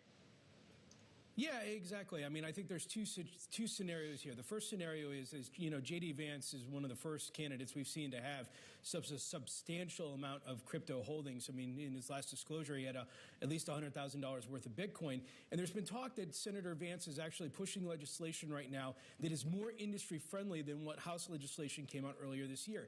The idea here is taking away a little bit more of the focus of crypto from the SEC and potentially giving it to the Commodity Futures Trading Commission, which is where a lot of the crypto world wants. So I think in terms of like Bitcoin and also just other crypto platforms, like Coinbase in particular, a J.D. Vance presidency, if President Trump decides to delegate additional authorities to the vice president and say, here, go play in the crypto space, it could be good for the sector. Nathan, your phone's always ringing, which we love asking you about. When your clients call terminal users with questions, with concerns, what were the questions and concerns you heard after this appointment? So it really comes down to Senator Vance's economic populism aspect, because I think a lot of people just presume Republicans equal this or Republicans equal that. And with Senator Vance, it's a little bit more complicated. For example, Senator Vance has been somewhat tough on banks. He has co-sponsored legislation with Senator Elizabeth Warren to claw back incentive compensation plans from the biggest banks. He's worked with Senator Sherrod Brown on railway safety. He's a co-sponsor of Senator Durbin's Credit Card Competition Act. This is the one that will actually take away a lot of money from the banking sector. So he has a mixed record. But on the same side, he's also very much a populist in terms of, calling for the Basel III endgame to be done away with, this idea of higher capital requirements. So I wouldn't say that the vice president is always the most catalyst moving or changing pick in terms of policy. But if we get into a scenario where if President Trump wins in November and he decides that he doesn't want to focus on financial regulation and so forth, Senator Vance could have a very powerful position to play there. I wonder, Nathan, if the real question for terminal users, market participants, isn't as much about the impact that Senator Vance could have if he becomes Vice President Vance in a second Trump administration in the near to medium term, but more like what the selection of J.D. Vance actually means for the likely trajectory of Republican economic policy for years moving forward, potentially, as we consider he's a 39-year-old. We've been talking today about whether or not this marks the end of the old Republican Party and the official establishment of the new right in which economic populism is a forefront issue. What do you think about that? Yeah, so I think there's a short-term and a long-term aspect to this. So the short-term is that Senator Vance, like we've just been talking about, will probably be influencing the president if they are elected on things like trades and tariffs. You know, Senator Vance has said multiple times that China is the #1 issue for the United States. So, you know, because the power of the presidency is a lot more powerful there, you know, I think that there's certainly from a market participant perspective, that trade, that tariff debate and so forth should be at the forefront of any market participant as they're assessing their portfolio. But then longer term, how does this play out with the Republican Party? You know, we saw a gentleman from the Teamsters yesterday speak at the Republican National Convention that sort of flies in the idea of President Biden being the union candidate. So I think that, you know, we are seeing, you know, the changing of the parties, and it's this idea of corporate America versus, you know, this economic populism movement. And look, it's not going away. It's just something that we're going to have to deal with for many, many years to come. There's something that we're talking about as the Trump trade, Nathan. It usually involves crypto, DJT, solar stocks, maybe you throw banks in there or something. But is the Trump trade real? And if it is, does it outlast this brief period that we're in now?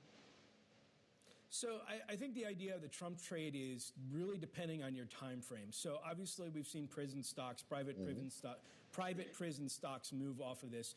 But that's such a short-term catalyst because that is just at the high idea or the high-level idea of President Trump equals this policy and therefore private prison stocks would move up. But I think it's really long-term. How does President Trump, if elected, were to implement his policy? Is it legislation? Well, things aren't really going to get done in Congress no matter what happens in the election next year. Is it tax reform? Well, if the House and the Senate goes Republican and President Trump wins, then there is this opportunity for tax reform in terms of the reconciliation. Is it regulation or is it executive order? So think about how these policies actually work out, and you'll get a better time frame. In terms of things we're looking at, investment banks, that's the regulatory angle. If President Trump wins, the Basel III endgame is mostly gone. If he also wins, electric vehicles like Tesla and Rivian will be exposed. But that's also more likely a headline risk associated with executive orders telling the Treasury Department to alter tax credits there. So it really depends. But we have 5 sectors to watch right now in a Trump presidency. It's investment banks, big tech, electric vehicles, manufacturers, and go from there. All right, Bloomberg Intelligence's Nathan Dean, thank you so much. We do want to go live to outside the courthouse in New York, where Senator Bob Menendez has just been convicted on all counts with which he is charged. His attorneys are speaking now as the senator stands behind them, as you can see on Bloomberg TV. Let's take a quick listen. This verdict, and we're going to pursue all appellate avenues aggressively, and we do expect he will be vindicated. Thank you.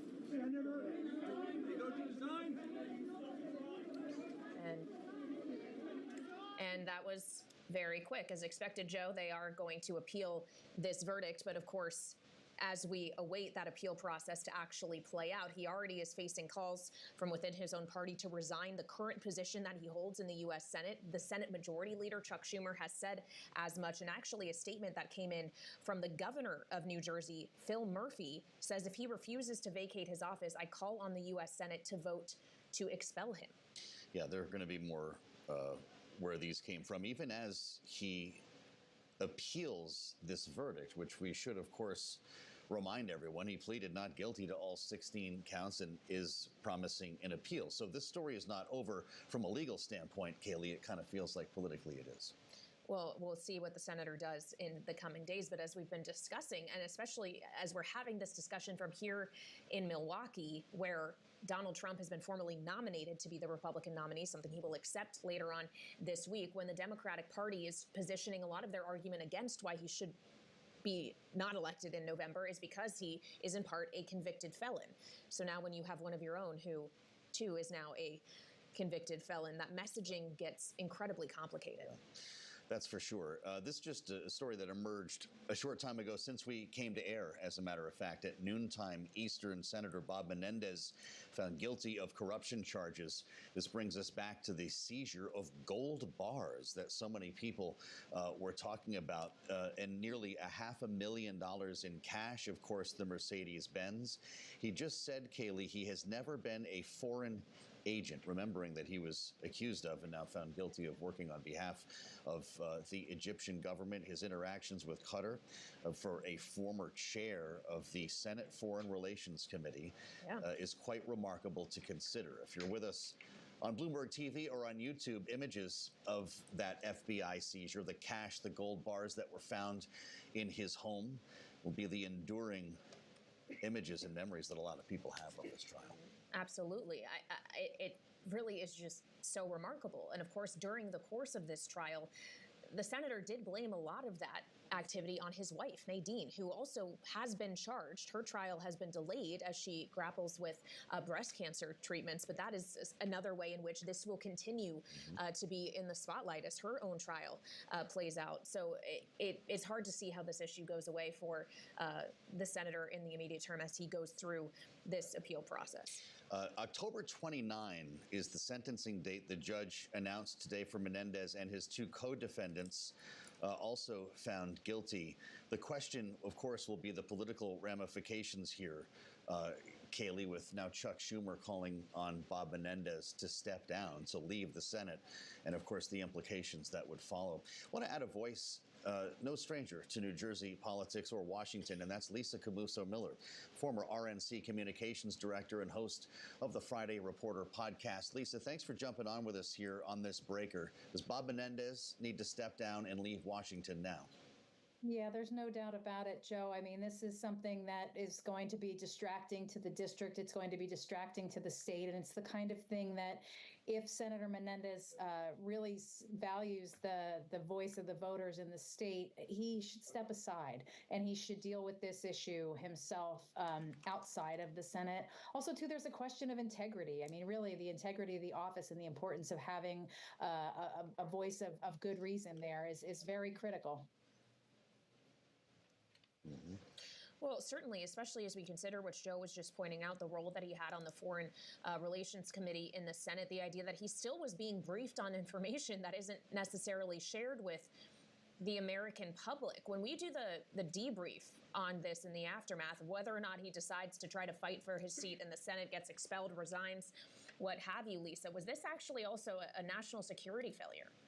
There's no question about that, Kaylee. I mean, it's the kind of thing that he did step aside, and I know that there were some surrenders that he made of his own power that he had in the committee when this first came through. But it's the kind of thing now that I think more than anything else, I mean, he has to see this not just for himself and for the district that he represents, but also so the integrity of the Democrat Party at this point. I mean, it adds into the broader narrative, the narrative about the president, the narrative about the Democrats and how they perceive these kinds of positions of power. It's not very helpful that it's happening right before Election Day. And it's the kind of thing that people will be paying attention to. And it adds another layer of challenge for the Democrats as it goes into Election Day. Well, how would you message that if that was your job right now, Lisa? How does Joe Biden distance himself from this as he continues to criticize Donald Trump as a convicted felon? I think the Senate leader did exactly what he needed to do. Leader Schumer did exactly what was necessary, and that was to call on him to step aside and step down. It takes the pressure off the president in order to have to message around that. It's definitely in Chuck Schumer's purview and in his power and really in his best interest to have Senator Menendez step down and step out of the Senate. And so that alone, I think, is really sort of good leadership on the side of Senator Schumer and the leadership in the Senate on the Democrat side in order to take that distraction out of the way, because certainly the timing on this is just terrible for them. Well, Lisa, speaking of timing, of course, this news drops in the middle on day 2 of the Republican National Convention, knowing that you served as the RNC communications director in your former role. I would love to hear from you on just the tone shift that we're expecting to see, that we already have seen in day 1 of the convention, but that we could see from his vice presidential selection, J.D. Vance, from Donald Trump himself on Thursday in the aftermath of the events of recent days. Do you think the Republican Party has the discipline to stick to the unity, lower temperature rhetoric that they've said they will? Oh, I definitely think they do, Kaylee. I think that this is actually for them, if they have that discipline and they can stay in that narrative, in that lane as it relates to what the messaging is coming out of Milwaukee. I think that it is incredibly strong and incredibly powerful.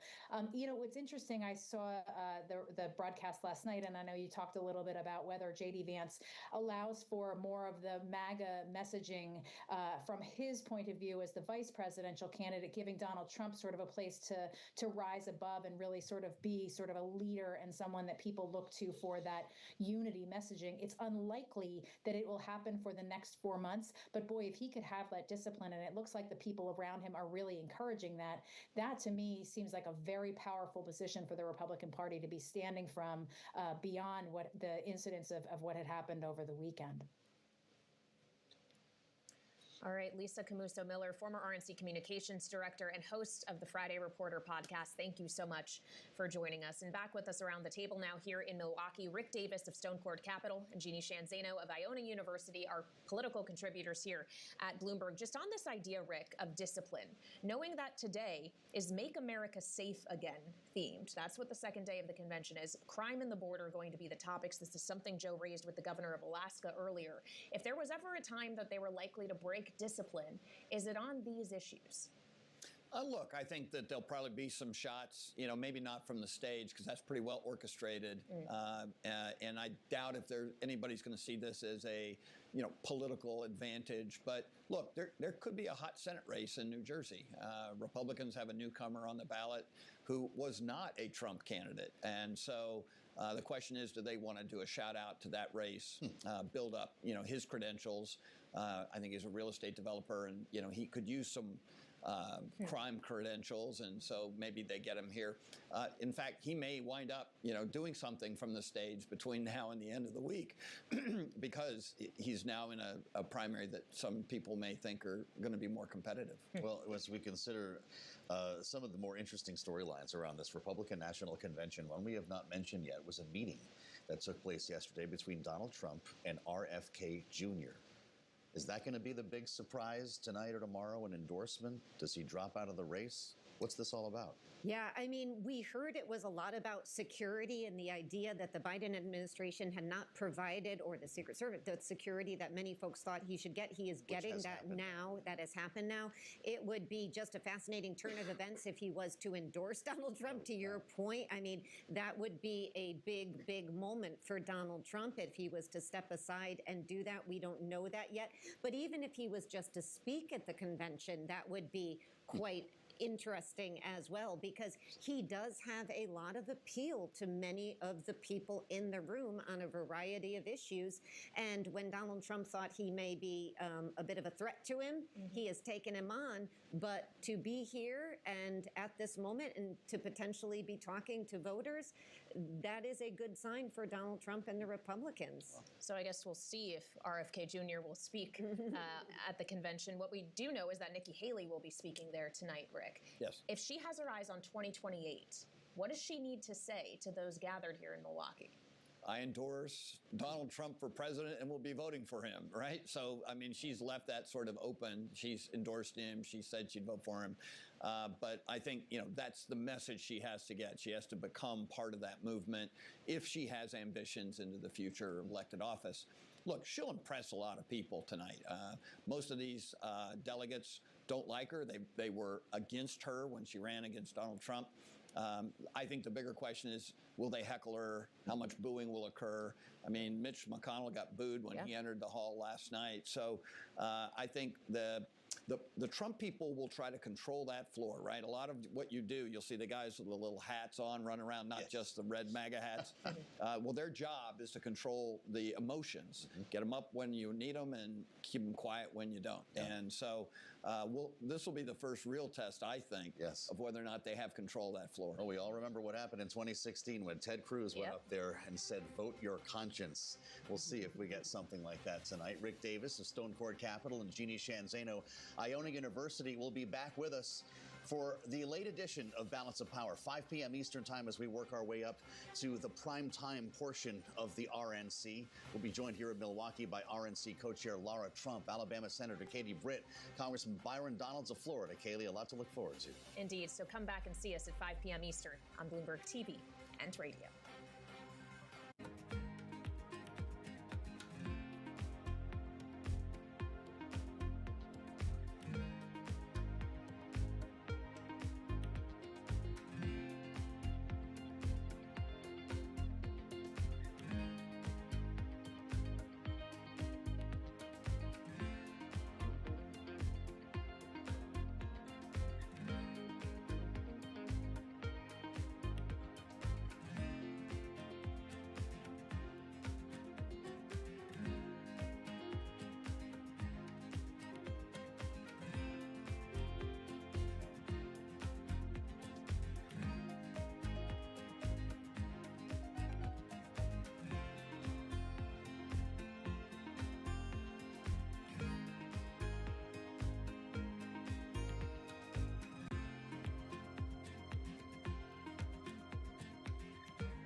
You are also an owner, I should have pointed out, of 3 major sports teams. That's right.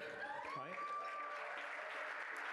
And you're the first woman, as I understand it, first woman to own 3 major, have a stake in 3 major sports teams. Is that right? Yes, and we'll say African American. You were approached by the owner then of the, I guess, the Washington Wizards and the Washington Caps about maybe buying the Washington Mystics, which is the women's basketball team. And what did you say? Well, first of all, it was Abe Pollin. He did come to me and Susan O'Malley, and they said, Abe Pollin says, look, I want you to be the face of the Washington Mystics. And I said, what do you mean be the face of? He says, I want you to buy this team. His health was failing. And I have to tell you, and a lot of women can understand this, we never get these opportunities. So that was the first thing that struck me, and I was flattered. I was really flattered. I said, well, Abe, what are the financials on this? And he handed them to me. He says, well, they're not making money. But I was still intrigued about team ownership.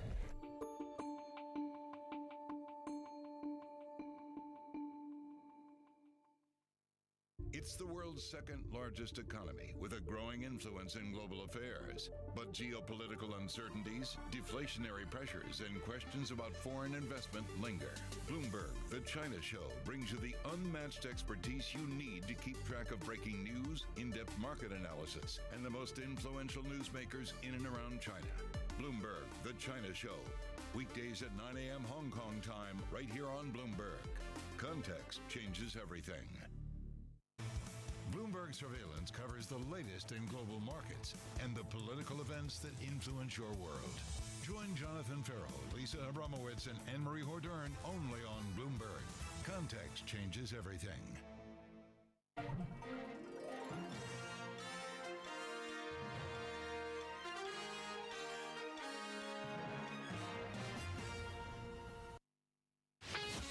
This is Bloomberg Business Week. Insight from the reporters and editors who bring you America's most trusted business magazine. Plus, global business, finance, and tech news as it happens. Bloomberg Business Week with Carol Masser and Tim Stenevec on Bloomberg Radio. And a very good afternoon, everybody, live on radio, TV, YouTube, and Bloomberg Originals. This is Bloomberg Business Week for, yes, it's Tuesday, July 16th. Carol Masser, Tim Stenevec. And we kind of sound like a little bit of a broken record. Yeah, I think that's fair to say. Thanks to upbeat retail sales. More on that coming up this hour. Dow is just surging right now. The S&P 500 is in the green too, but the NASDAQ in the red, Carol. Yeah, we're going to track the markets for you. All of that coming up. Also, I had a check on banking, and we did get some more quarterly results. You know that this morning. We did get the upbeat retail sales, as Tim mentioned, but we're going to kind of tie it all together. Banking, the consumer lending, we're going to talk about that live this hour. The CEO of Bank of America, Brian Moynihan, joining our David Weston in just a moment. Okay, I don't need to tell you this, Carol. It's an election year. We're going to get an understanding of what happens to markets during election years a little later in the program, too. Right. Does it matter who is ultimately in the White House come November? We're going to tackle that in just a moment. And as we mentioned, what you need to know about today's upbeat retail sales report and how it contrasts with the surge in car repossessions. That's going to be, Tim, our one more thing. All that and more over the next hour. First up, a check of the day's trade and some top business stories. Here's Charlie Pellet. Hi, thank you very much, Tim and Carol. We have got stocks pushing higher. You alluded to the Dow now surging by 633 points, up 1.6%. S&P also in record territory, up 18 points, up now by 0.3%. It is, however, a very mixed market. NASDAQ 100 index, both retreating. We've got the NASDAQ Composite Index down 0.2%. NASDAQ 100 index down almost 0.4%. Perhaps, though, the big equity story today is what is happening with small caps, specifically the Russell 2000 index. That index now surging by 2.8%. 10-year, 4.17%. The 2-year, 4.45%. Spot gold up $42 the ounce, up 1.7%. While West Texas Intermediate crude down 1.2%, $80.93 for a barrel of WTI. United Health Group certainly driving gains in the Dow. It reported second quarter results that topped Wall Street's expectations, even as a key measure of the insurer's medical cost was higher than anticipated. UNH, United Health, up now by 5.7%. So again, recapping. Big gains for the Dow, up 1.6%, S&P up 0.3%, NASDAQ down 0.2%, Russell 2000, worth repeating, up by 2.8%. I'm Charlie Pellet, and that is a Bloomberg Business Flash. All right, Charlie, thank you so much. Also coming up later this hour, we're going to get into J.D. Vance, and what's interesting is increasingly the Republican Party, or this ticket in particular, finding some friends, if you will, among those in Silicon Valley. So we'll get into that a little bit later on. Yeah, Anna Edgerton joining us from Seattle in just a few minutes. Before we get there, though, let's talk retail stocks, because they certainly got a boost today as the latest read on U.S. retail sales, excluding the impact of that cyber attack on auto dealerships that we talked so much about, rose in June by the most in 3 months. Carol, a sign consumers regained their footing at the end of Q2. Yeah, and just a little bit more detail of the 13 categories that are tracked by the Commerce Department. Only 3 registered declines. Those included sales of gasoline, reflecting lower prices in the month. Sales at sporting goods stores also edging lower. So a little bit of context there. What you need to know, we want to get to that now that we've had a few hours to digest that retail sales report. Washington, D.C. Bureau, that's where we go, and to Bloomberg News, U.S. Treasury and economic policy reporter Chris Condon. Hey, Chris, good to be checking in with you. What do we need to take note of from this morning's retail sales report, other than it was a surprise to the upside? Hi there, Carol. Yeah, the first thing, in which you've already noted, is to throw out the headline number. It was distorted by the auto issue that affected auto dealers. The underlying numbers were really good. Ex-autos up 0.4%, and going further, ex-autos and gasoline. Gasoline fell mostly because of a fall in prices, not less demand. Take those out, there's your number, 0.8. That's quite strong, much better than expected, and it finishes off the quarter on a pretty sound note. Now, more broadly, I would hesitate to make any big conclusion about a full recovery of the consumer. The broader trend is for cooling consumption, cooling demand. Obviously, the consumer and businesses are under pressure from high interest rates. We're seeing that across the labor market. So that's going to further erode purchasing power. We're seeing more consumers in some level of debt distress. In a way, I would say the Fed is getting exactly what they want, an incremental, gradual slowing of demand. It's helping to reduce inflation, but not so much that we're hitting some kind of dramatic tipping point. And in the June, strong retail numbers kind of reinforce that idea that we're not tipping over into a more dangerous period quite yet. So if you're Fed Chair Jay Powell, we heard from him yesterday at the Economic Club of Washington, Chris. You talk about repeatedly every day how data dependent you are. How do you take this bit of data? Well, rule of thumb, number one, is it's just one piece of data. They're going to incorporate it into a bigger sphere of numbers that they're looking at. And even within consumption, the retail sales is largely focused on goods. It's not really a comprehensive take on demand from consumers. So they'll take that on board. But I don't think it's likely to deter them from that feeling that they are getting closer to a rate cut. Now, it doesn't sound like they're on the cusp of, say, a July rate cut. There's no real firm signal of that. It does sound increasingly like a September cut is likely. Today's number is, going to reinforce the idea that certainly July is not yet appropriate, but the overall trend, as I said, is moving them closer and closer to a September cut. It's an interesting environment, no doubt about it. We're going to talk, Tim and I, a little bit later on. Claire Ballantyne of Bloomberg News has a story about car repossessions surging 23%, so rocketing higher in the first half of the year. And it's just another sign of consumer distress as we've seen, either higher interest rates making payments more difficult. So you would say glass more half empty when it comes to consumers at this point? Yeah, as you say, that's another sign of distress. We're seeing credit card balances ramp up. But, I would come back to the point, Carol, that these are the things that you do expect when the Fed has a restrictive policy in place.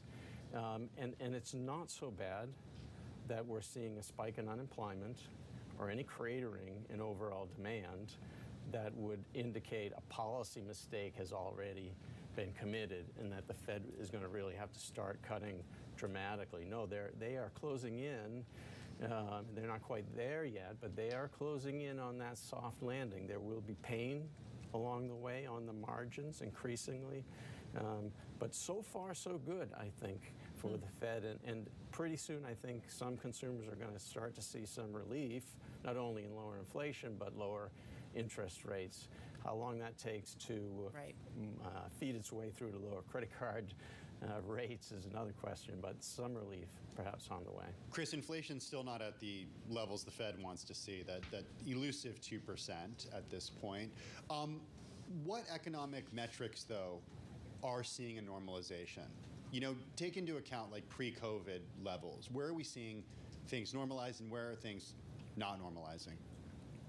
Well, if I'm thinking of the bigger picture here, it's very difficult even to draw some conclusions yet. From the Fed's perspective, they're going to be wondering where do long-run rates normalize. And that is still very much an unanswered question, a question they're going to have to confront in the coming months. They're starting a new, what they call a framework review, and they're going to have to very publicly confront this question. And so far, it does seem like long-run neutral interest rates are much higher than they were before the pandemic. Will they return?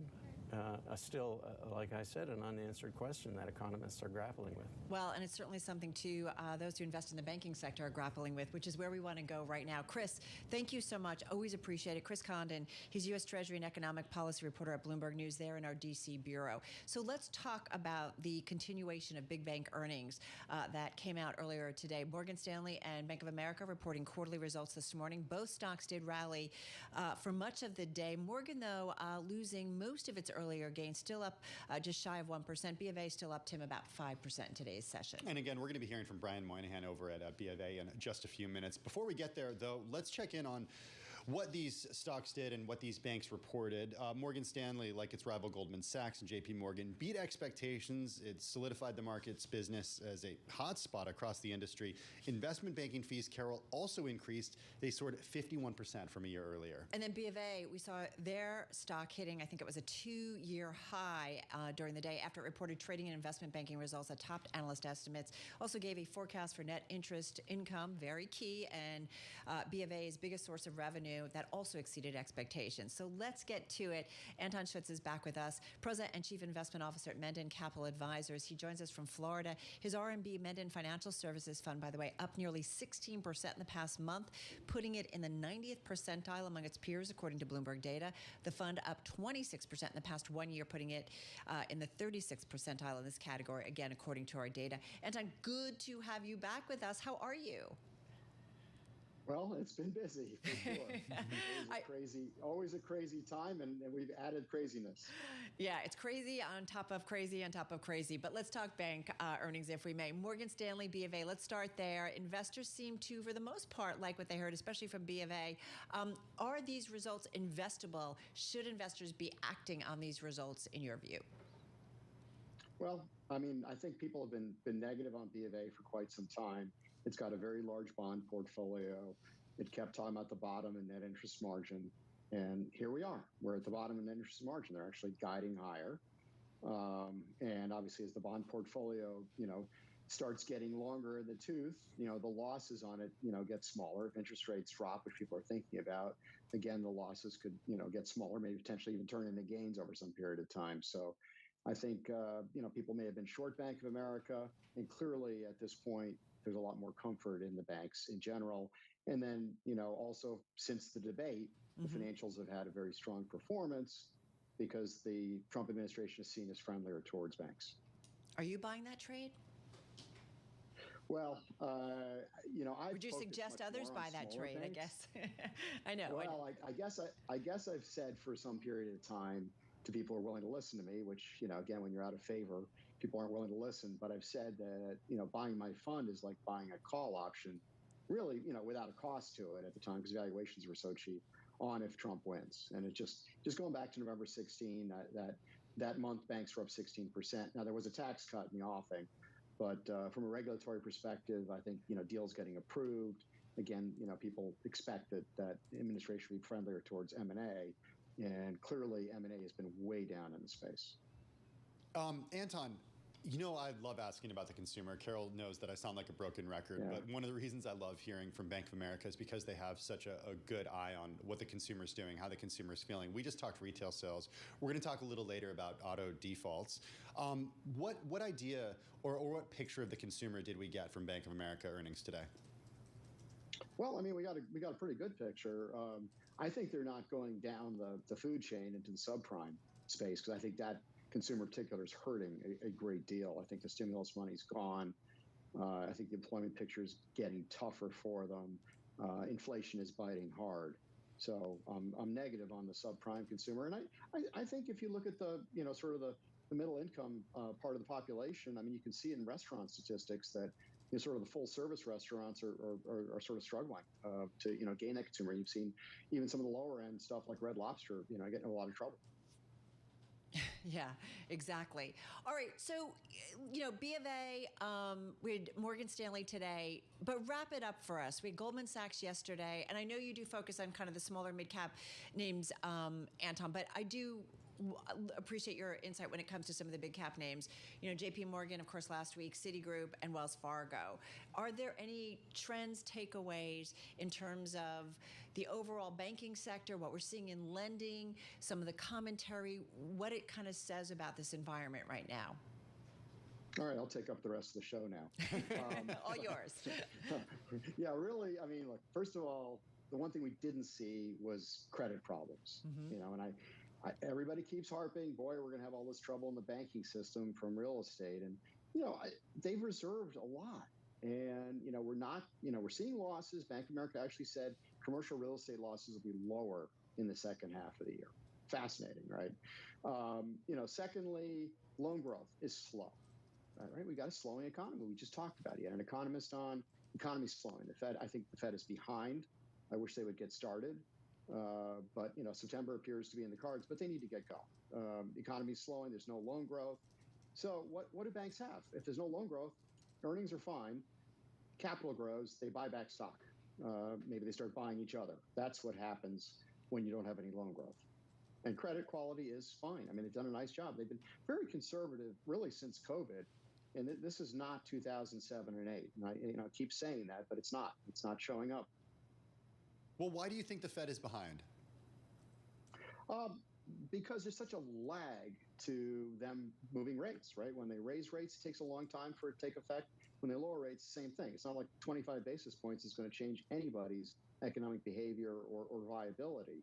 So, my guess is they tiptoe and give us 25s for a while, but that's pushing on a string early on. So it takes time for all those effects to take hold, for financing to become more attractive for people to be able to refinance or invest in new projects. So yeah, they've got to get going if the economy's slowing. When does it start to concern you that they haven't gotten going yet? Well, I mean, I'm already concerned. I think they're already late. If you think about unemployment, I mean, where do we bottom? 3.4. We're at 4.1.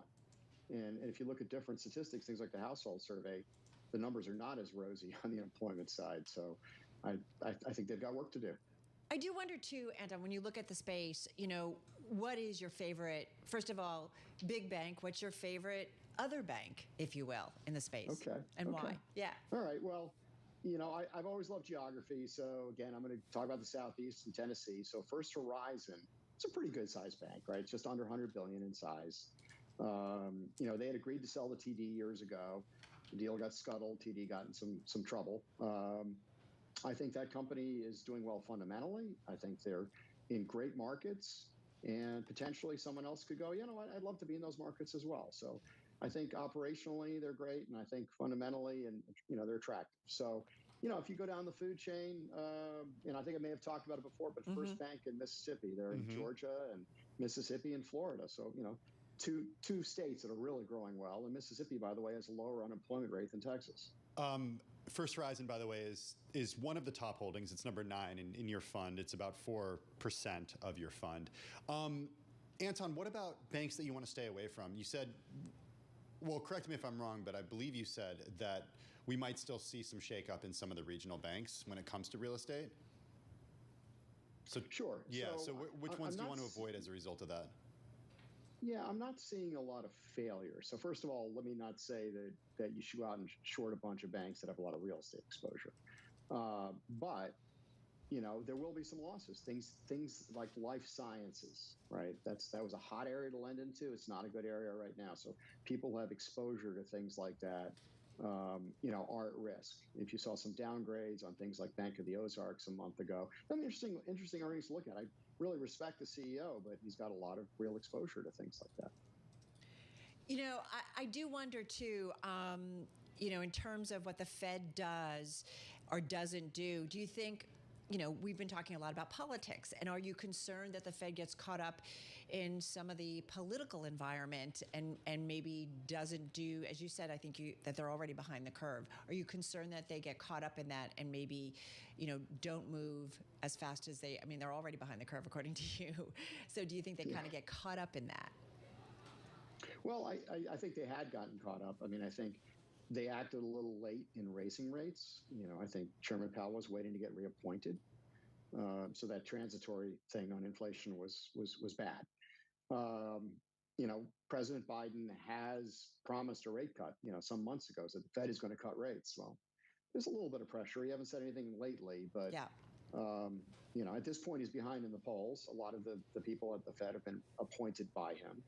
So we can say the Fed's not a political organization, but certainly people are going to have some loyalty to him, and he's behind in the polls. So I suspect there'll be pressure on the Fed to cut rates by the administration if we get any more bad economic statistics. Anton, one last question. We're getting ready to hear from the CEO of Bank of America, or David Westing, sitting down with him in just a moment.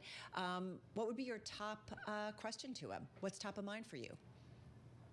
Well, look, I'm a big fan of Brian Moynihan's. It was just amazing watching him take the reign after the financial crisis. So, the big question is what's next, right? He can't grow the company anymore from a depository perspective.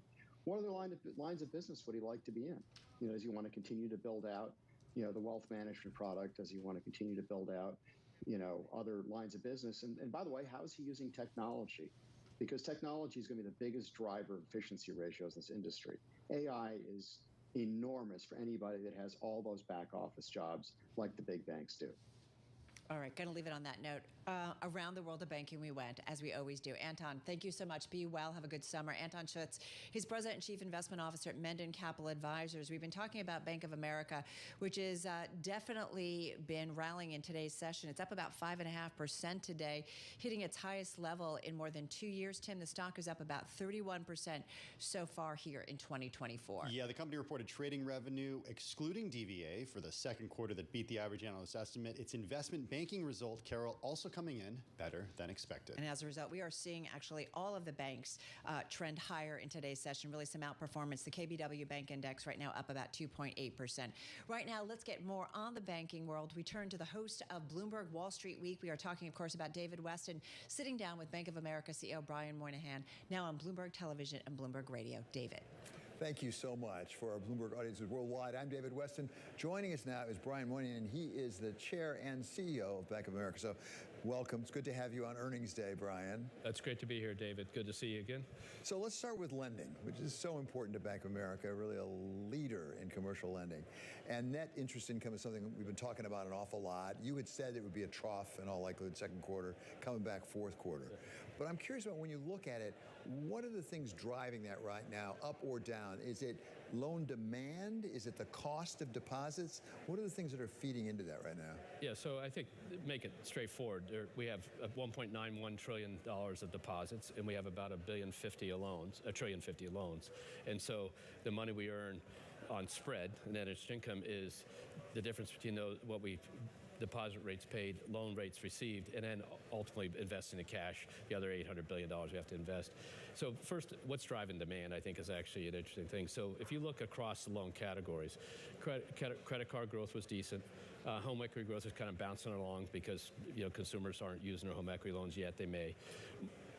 Mortgage lending activity relatively flat there. You go on the commercial side, the great news is we grew small business and business banking, which is our $50 million segment. It grew for small business for the 20th consecutive quarter. We're the number one small business lender, despite what you hear. We are the largest small business lender in America, and that grew, which means there's activity. But when you get into the middle market and the upper end, you start to see there's a little of a softness in loan demand because of opportunity and cost, to be your point. The cost of borrowing is higher, and the opportunity what to do with the money with economic uncertainty is higher. But you put that together, we believe that NII would trough this quarter. We called that. We showed a bridge where it goes from $13.9 billion this quarter to $14.5 billion in the fourth quarter, and we showed the steps to get there, which I think gave the market confidence that part of this requires a little bit of growth in loans and deposits, continued discipline in pricing, but a lot of it comes from mechanical repricing of assets that are rolling off their fixed rate and having them repriced to current rate structures. Yeah, and those mechanical things you're reasonably certain of as much as you can be. But when you talk about growing, for example, small and medium-sized business loan, is that what I would call organic growth? Is that more customers, or is it current customers actually borrowing more? Well, it's both, but it's probably weighted in the small business area to more customers now. In the middle market area, it's driven a little bit by line usage, the percentage drawn on the line on average, and that's our average loans. And so in small business, we're adding customers. In middle market, we're adding customers. And in large corporate, really people don't use their lines much, in the markets being strong for fixed income underwriting take the assets away from us. So it's across all that. So if you look at small business, our activity, i.e. new borrowers, is high. We have a big practice lending to dentists and doctors, and that's been growing pretty well. And we have just the general small business credit card, which is to do their operational stuff, a business credit card and small business. You can see that growing.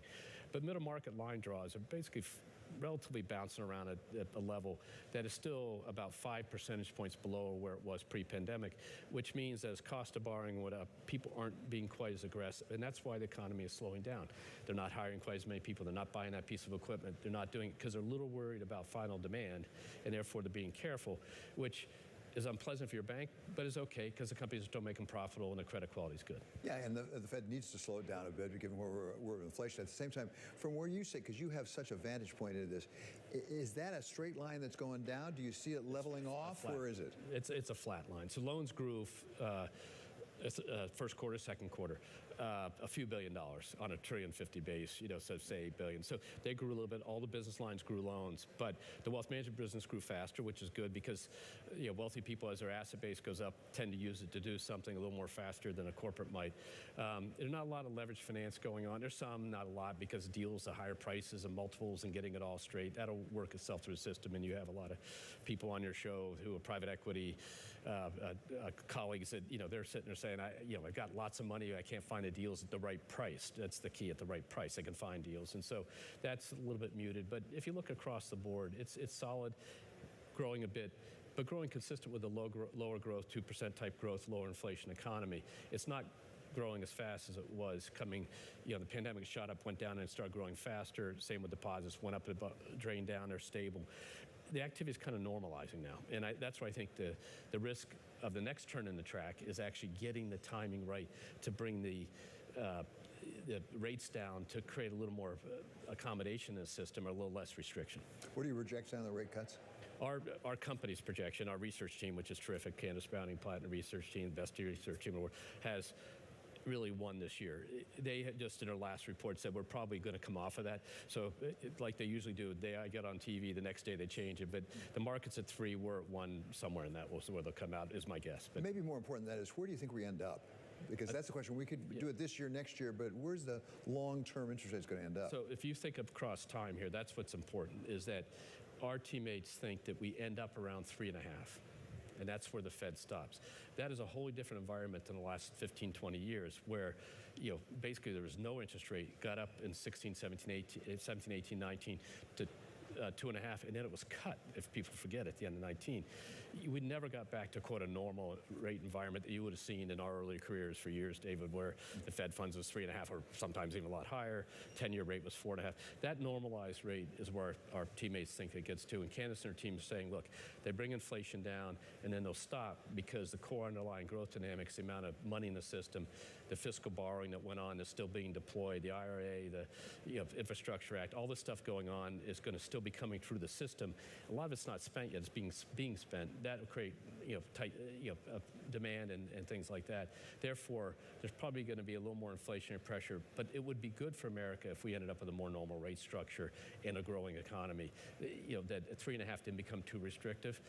That would be good, because that's a much sort of healthier place for us to be over time. At the same time, if 3.5 is where we're ending up, let's assume that for a second, that suggests that where the Fed is now is maybe not as restrictive as some people think it is.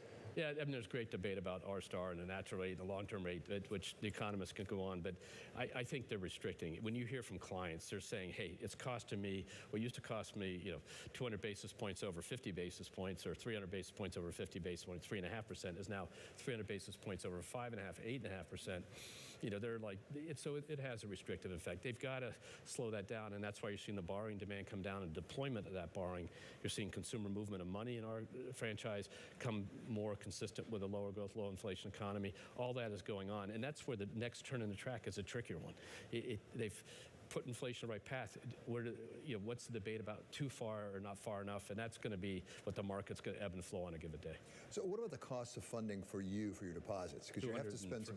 203 basis points. But I read some accounts that in some places people are rotating, as they say, into higher yield products, which cost presumably Bank of America and others more money. Yeah. Are you seeing that rotation? Do you see it tapering off or ending? Yeah, so we showed some pages today. It depends on the business and the use of money. If you look at the core consumer business, the rate paid really reflects a huge amount of non-interest checking as a percentage. So it's a mix of what the customer uses the money for. You go in the investment business, we're still seeing a little bit of rate increase. You go in the client business, the banking business, global banks, corporate customers. Basically, the quarter-over-quarter change is next to nothing, because it basically priced up to the difference between it and the Fed funds rate and sitting there. So it really is business and how the customer is using the money. We sort it by transactional money and investment money. And then if the customer is in transactional money, that money is moving around. They don't see it. In the investment money, they're making a discrete decision to want to leave it with you or to want to put it in a money market account. And that's where you saw some of the movement happen. And that's what's been going on in the wealth management business. Across all our platform, deposits have grown for the last 4 or 5 quarters, ever so slowly, which means the stability in pricing is there, because the rate increases linked quarters 10, 12 basis points, which is really just a little bit of mix shift. You have a unique perspective on the consumer, U.S. consumer. Give us your take right now on the consumer. I see in your numbers you're taking more provisions than you were. You have more charge-offs. Do you see that continuing? So if you talk about it from a credit standpoint, the credit card charge-off rate for cards was like 3.88, I think, this quarter or something like that.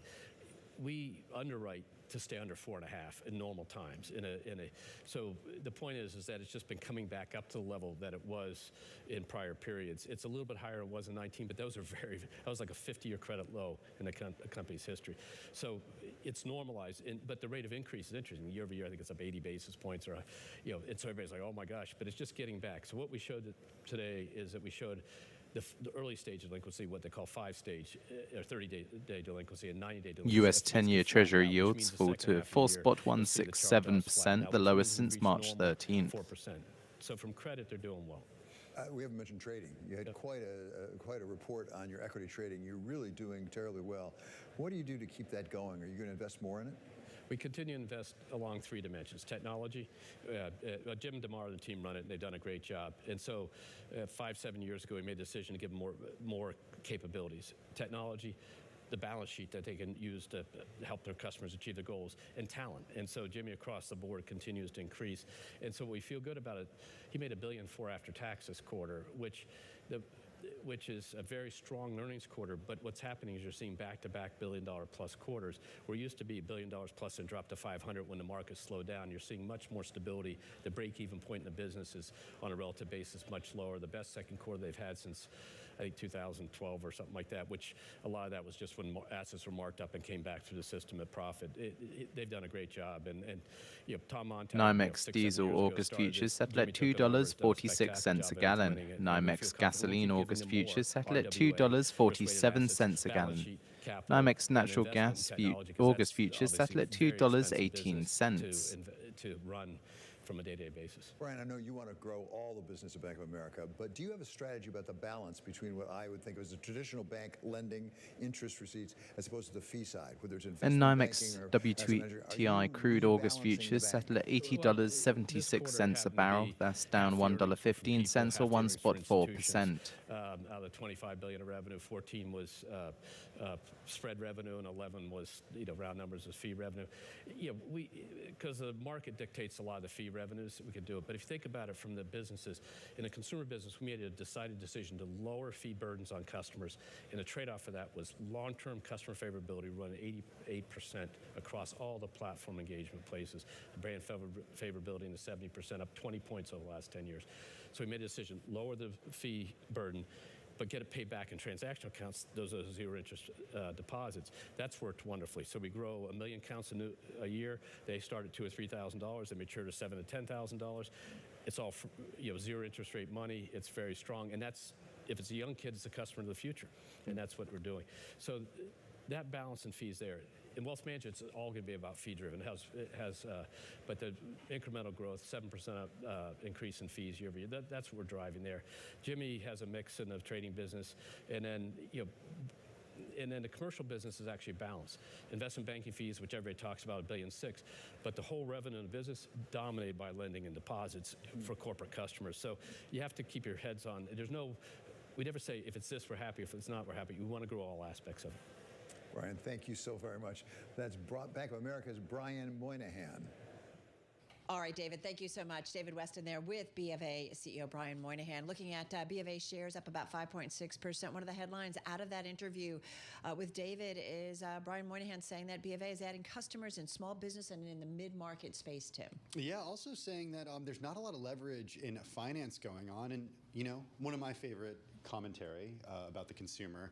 He said that the U.S. consumer is doing well, at least from a credit perspective. So some insight in from the consumer there, at least what B of A is seeing. Yeah, it helps us pull together the overall picture. All right, folks, keeping a watch on the banks. They're definitely outperforming broadly as a group today. Let's get an update on the overall trade. For that, let's head things back over to Charlie Pelt with the Bloomberg Business News Flash. Right. Thank you very much, Carol Master. Indeed, just under 90 minutes to go until that closing bell clangs on Wall Street.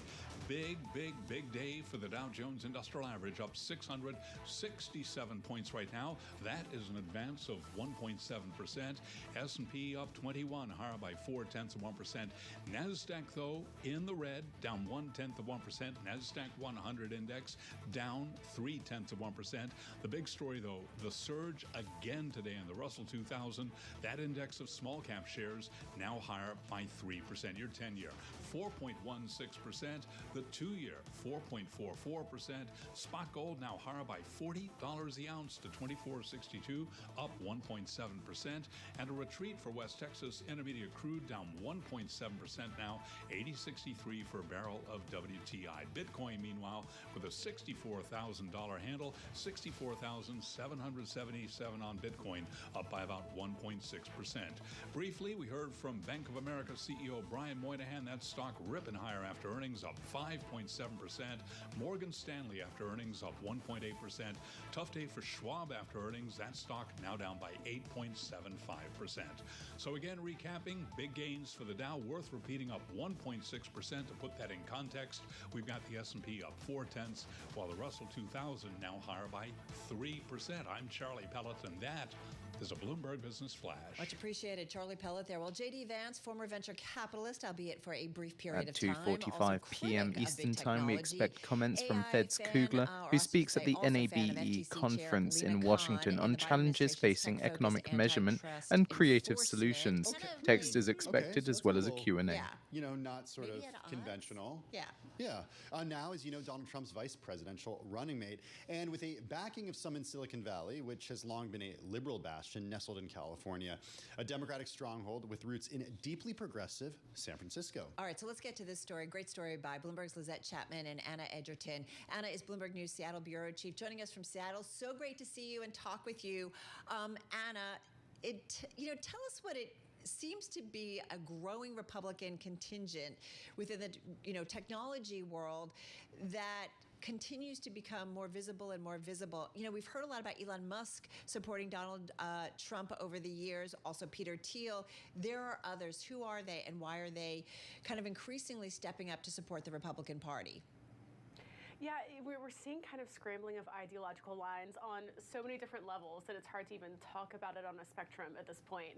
But, from an ideological perspective, you have some conservatives like J.D. Vance, like Senator Josh Hawley, who have kind of embraced this like neo-Brandesian antitrust movement that is, Lena Khan at FTC, Jonathan Cantor at DOJ, using existing antitrust laws about as broad as they can go to prosecute big tech companies that don't really fit the tradition, the definition of a traditional monopoly. So, those cases are working out in court, but this kind of school of thought is percolating throughout the rest of politics, and we see that with this selection of J.D. Vance. It's also interesting, as you mentioned, coming from Silicon Valley, because he's been very critical of like the Googles and the Metas of the world, but seems to kind of more align with this like American dynamism, like venture capital interest in the emerging technologies that are going to do more than just make money by attracting our eyeballs, to put it bluntly.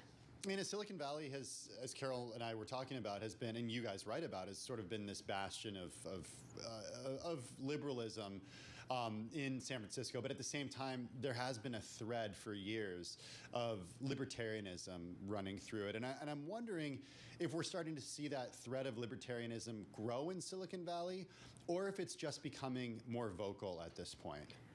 Well, and that's what's so interesting about this, is because J.D. Vance and kind of that camp don't fit the definition of like libertarians, because they're not anti-government intervention. Supporting Lena Khan and her efforts at the FTC is a very heavy hand in government and kind of the functioning of capitalism, and whether mergers and acquisitions get approved or whether they're challenged after the fact. So it's going to be really interesting to see how this campaign plays out, especially the contrast with the Biden administration, and then if this ticket were to be elected, what an administration would look like. Is there a Lena Khan ally that that they named to the FTC, is there kind of a conservative flavor of what we've seen from the Biden administration? So this is going to be a very interesting space to watch. Right, and I think about perhaps the conversation between, the presidential candidate, Donald Trump, and his vice presidential running mate, where they could maybe be at odds at certain things.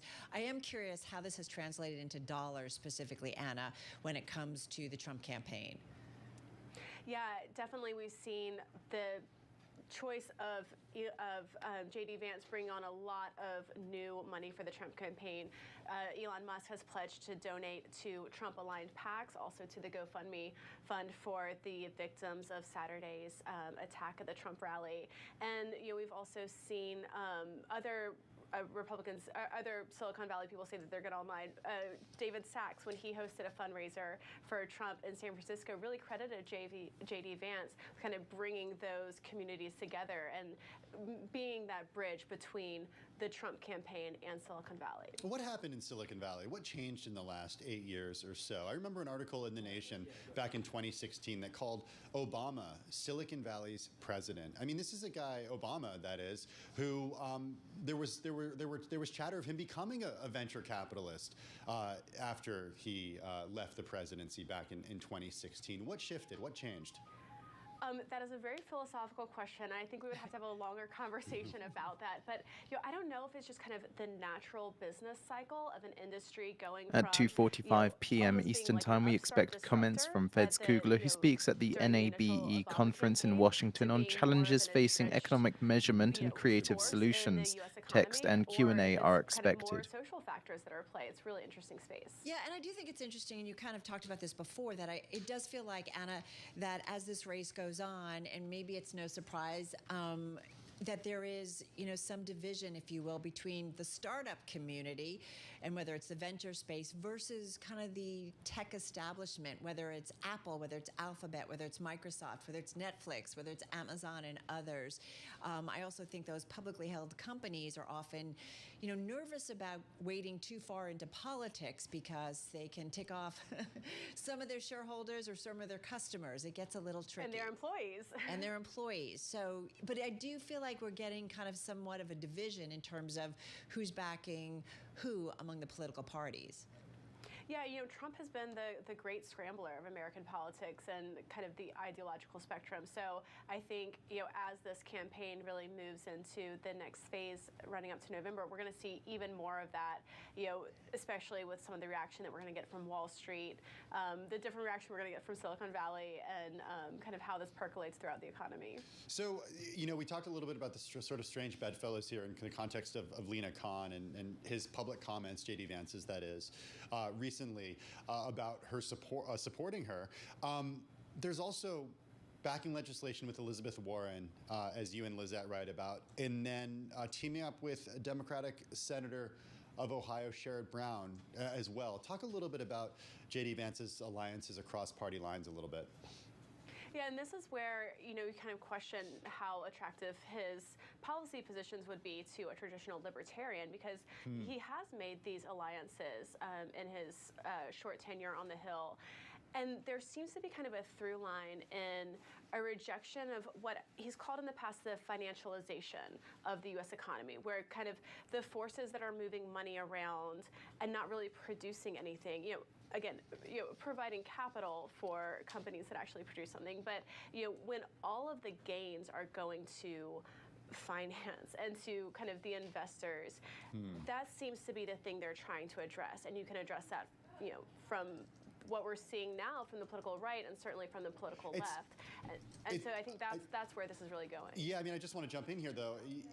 At the same time, you do have the support of J.D. Vance and Donald Trump from the wealthiest person in the world, being Elon Musk and many other folks who are billionaires. So it's a very interesting dichotomy, Anna, that's playing out. But Elon Musk, earned his, all of his money comes from the companies that he's created. It's not from being, the investors sitting in New York investing in other companies. Right. So I think that's where the difference is, at least in that case. Well, like we keep saying over and over again, it's already a really interesting political race. Anna, great to check in with you. Thank you so much. Anna Edgerton, she's Bloomberg News Seattle Bureau Chief, joining us from Seattle. All right, let's get back to the trade. Yeah, we got with us Charlie Pellet for an update on what's happening with markets and, of course, business news. Hey, Charlie. Well, hello there indeed. Lots of moving parts to this U.S. stock market. Right to the numbers here. We got fast-moving markets. Look at NASDAQ. Right now, the NASDAQ Composite Index back in the green, higher by 17 points, up by about 0.1%. Brent crude futures settled at $83.73 a barrel. That's down $1.12 or 1.32%.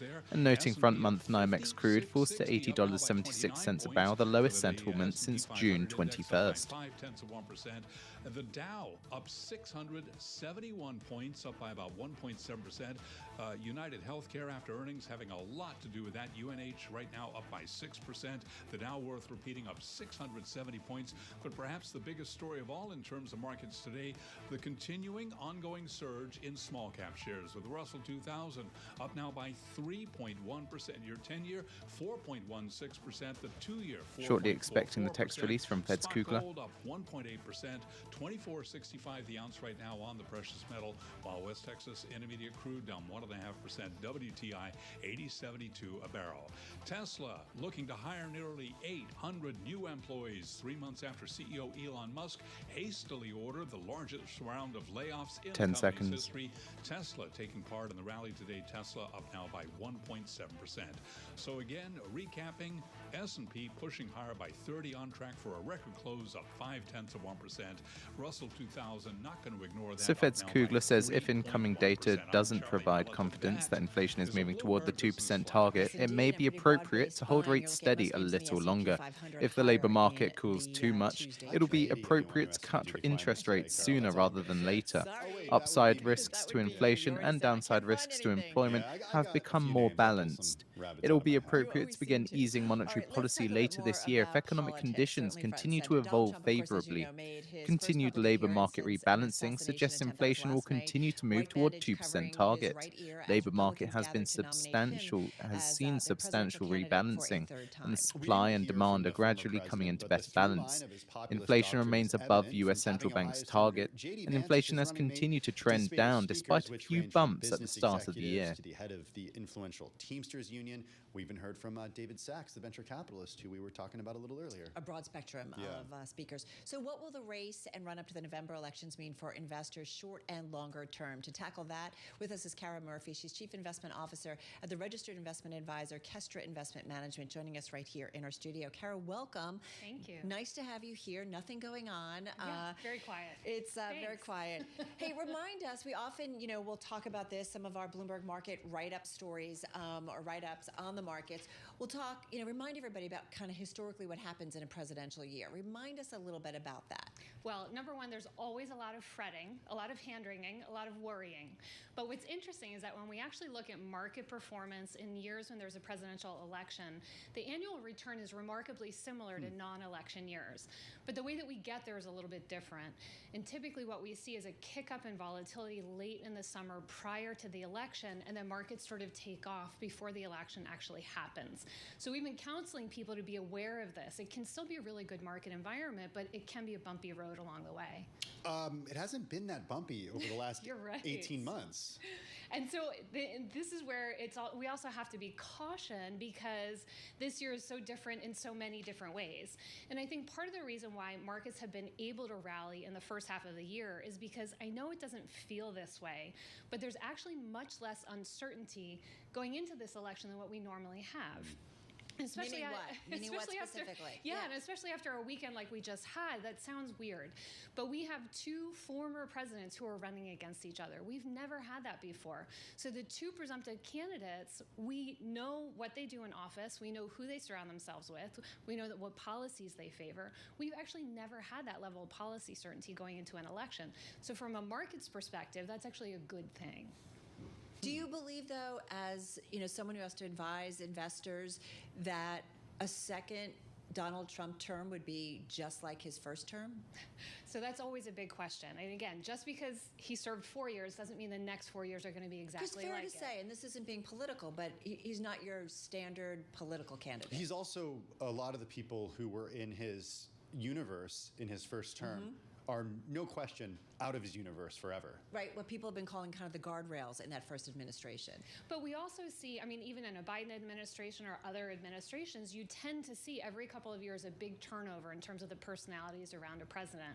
We also have this wonderful thing in the United States called political institutions, which themselves provide guardrails and limit the amount that any one executive can do. But you have a potential president, meaning Donald Trump, who says he wants to undo those institutions and take away kind of the structure that has been entrenched, and in many ways, the checks and balances throughout the government. So how do you kind of think about that? And I think that is a very real challenge. But as we've looked through, we're still relying on Congress to make policy. We're still relying on courts to make judgments. And we might disagree with what those are, but we're still working through that system. And so I'm not calling the end of the American institutions just yet.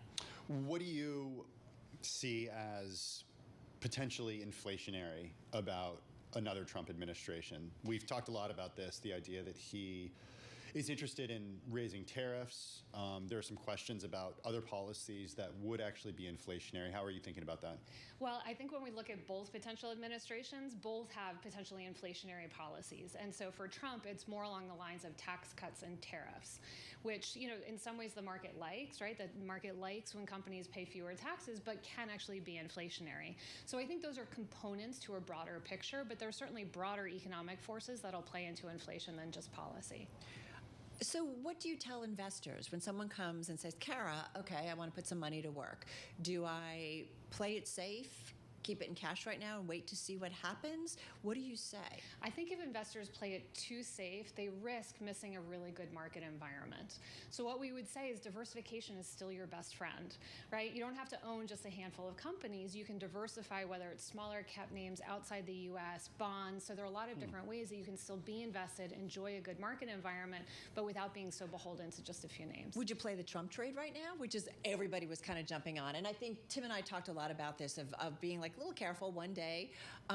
We still have a few months to go before the November election, but whether it was prisons, gun stocks, crypto. Yeah, those were all higher. We had oil stocks. We actually had clean energy stocks and green stocks move lower yesterday. So it's like the classic Trump trade. So I think often when we look at policy baskets in previous presidential elections, they haven't been very easy to trade. You'll have these little blips where those types of companies outperform, but then they kind of come back down to earth. So I'm actually not a big fan of playing individual stocks because, as you pointed out, there's also a lot of policy uncertainty, even with two men who have already served as president. Well, a lot of the policy uncertainty comes from what happens in the House and Senate, because you know, we talked about the idea of gridlock. And if there is a mixed Congress, or if the president is one party but Congress is another party, then you could see gridlock. How do you think about that? The market usually likes gridlock. They usually like Washington not being able to get a lot of things done. So that's not a bad scenario. But what's the scenario that you're playing out right now? So we're looking beyond the election. We're looking at where we think the U.S. economy is going, and we think that the U.S. economy is slowing, but in a good way. Inflation is coming down. You have the boost of the Fed rate cuts, and I think that actually is a much more important driver of the market than, you know, who's going to be in the White House in January. Kara, okay, so it sounds like you look through who is ultimately going to be in the White House. We do. What's the risk, though, in looking through and missing something that could be dramatically different? Well, there are a lot of risks, right? So as an investor, you're always waking up at night thinking about different potential risks. But I think the biggest risk that we face is something that's more intrinsic to the U.S. economy, right? So maybe the Fed doesn't cut enough and rates stay too high for longer, and we start to see, let's say, a crisis in commercial real estate. So I think those are much easier to kind of identify and then also hedge against, rather than some huge policy mistake that ends up coming out of the White House. You mentioned commercial real estate. What else do investors have to have on their radar that could be on this bumpy road that you alluded to? So the other thing that, you know, we focus on a lot is the Mag 7, right? That's all anybody's been able to talk about for the last year and a half. And what we have found is that portfolios are becoming increasingly concentrated in just a handful of names. And then you end up being very over-levered to things like mega cap and growth. So a lot of people who think they're very core actually aren't necessarily very core. So does that make it a prime time. I mean, we talked a little bit about geographic diversification, but the U.S. has outperformed global stocks for years at this point. Yeah. When is there going to be opportunity outside of the U.S.? That's the golden question. I mean, if there's so much concentration risk here in the U.S., then it sounds like you're saying no. Well, we think it's always important to have, non-U.S. stocks in your portfolio, but it becomes harder every year that the S&P outperforms. But we think it's even more imperative today than it was, say, 5 years ago, for all the same reasons. Because you get diversification, you have different growth pictures, you have lower valuations, and they act differently. And then if you're worried about political risk, then all the more reason to make sure that you have exposure outside the U.S. But you are sounding like we can kind of look through the political risk of the election. We are. Yes, I believe we can. No and doubt. I say that as somebody who's studied politics for a really long time. Yeah, that it's not different this time around or anything, right? And again, I worry about everything, but I think the right thing to do is for investors to look through it. All right, I think we're going to leave it. What? You look like...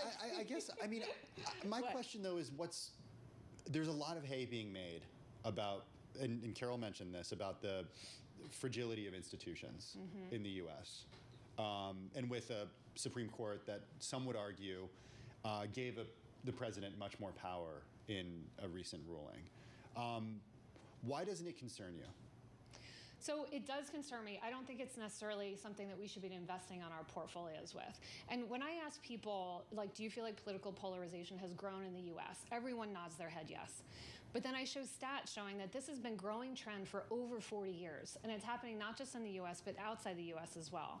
So this is a global phenomenon, and it makes governing very, very tricky. So it makes government harder to actually implement, but it's not necessarily going to start a crisis, right? And that's what you're going to worry about from a portfolio perspective. So even another, like, contested election outcome, you're saying... Look, it's not good, yeah. But I don't think it's going to change the trajectory of the S&P over the next couple of years. All right. And that's the key. All right. Going to leave it there. I know. Nothing can stop the stocks, Carol. That's the message. All right. Good to know. Thank you so much. That was good. Thank you. We just kind of went round and round with it, and it was fun to do that. Kara Murphy, she's Chief Investment Officer at the Registered Investment Advisor, Kestra Investment Management, joining us right here in our studio. All right. Taking a look at the markets. Just over an hour until the close of trading. The Dow is surging up 1.8%. The S&P 500 in the green, up 0.5 percentage point. The NASDAQ barely in the green, higher by just shy of 0.1%. One story I wanted to get to, and we've talked a lot this hour about the retail sales number that came in stronger than expected, although our Chris Condon reminding us, just one report, there's a lot of other metrics that are out there that are showing weakness in the consumer, getting choosier, holding off, talked about credit card balances and other things. Another metric, and that gets to our one more thing that shows some weakness among consumers, and that is car repossessions surging 23%, rocketing higher in the first half of the year, a sign of consumer distress as the U.S. Fed weighs interest rate cuts. Okay, so high interest rates, inflation hit households' budgets. So the spike in seizures gives us a window into the average consumer's financial health at a key time for policymakers. Repos started ticking up last year, Carol. They've now surpassed pre-pandemic levels, up 14% compared to the first half of 2019. Exactly. And so in this story, it's on the Bloomberg. They talk about vehicle seizures, which are typically triggered after 3 months of missed car payments. They dropped during the pandemic as lenders became more lenient, and stimulus checks boosted borrowers' finances. That was then. While the rate of inflation has cooled, elevated borrowing costs have pushed monthly car payments to near record highs. This is according to auto research firm Edmunds. The average interest rate for a new car is currently 7.3%. For a used car, it's 11.5%. This is, again, according to Edmunds data. So if you kind of extrapolate that, what does it mean for your monthly bills? Now $739 for a new car and $549 for a used car on average.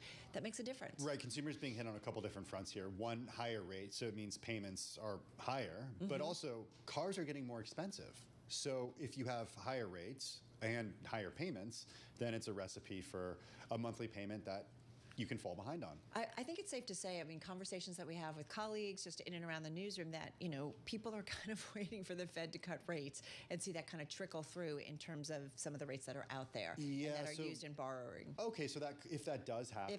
If that happens, many people argue it will happen. So when it does happen, it could allow borrowers the chance to refi or enter the market to buy something else. So we'll see if the trend continues in a lower rate environment. I mean, this really speaks to, the environment right now. We look at all these different metrics as we go through the earnings season, we heard David Weston talk with B of A CEO Brian Moynihan, who has a really good insight, or has good insight into the consumer. He said U.S. consumer doing well from a credit perspective.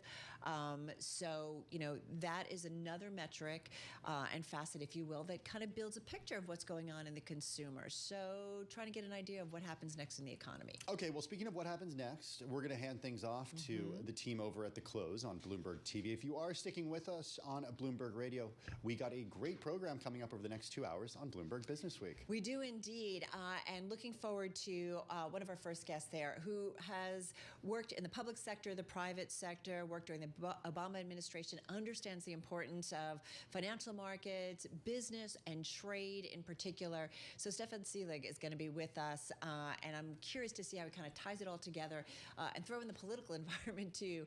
It certainly is a stacked plate, if you will. Yeah, needless to say, we got a lot to talk to him about. Also, we're going to check in on the world of luxury real estate because it is so hot right now. What's selling and for how much? We're going to be joined by the president of One Sotheby's International Realty.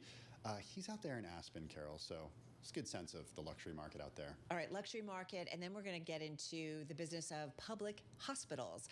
We talk a lot about wellness. We talk about healthcare an awful lot.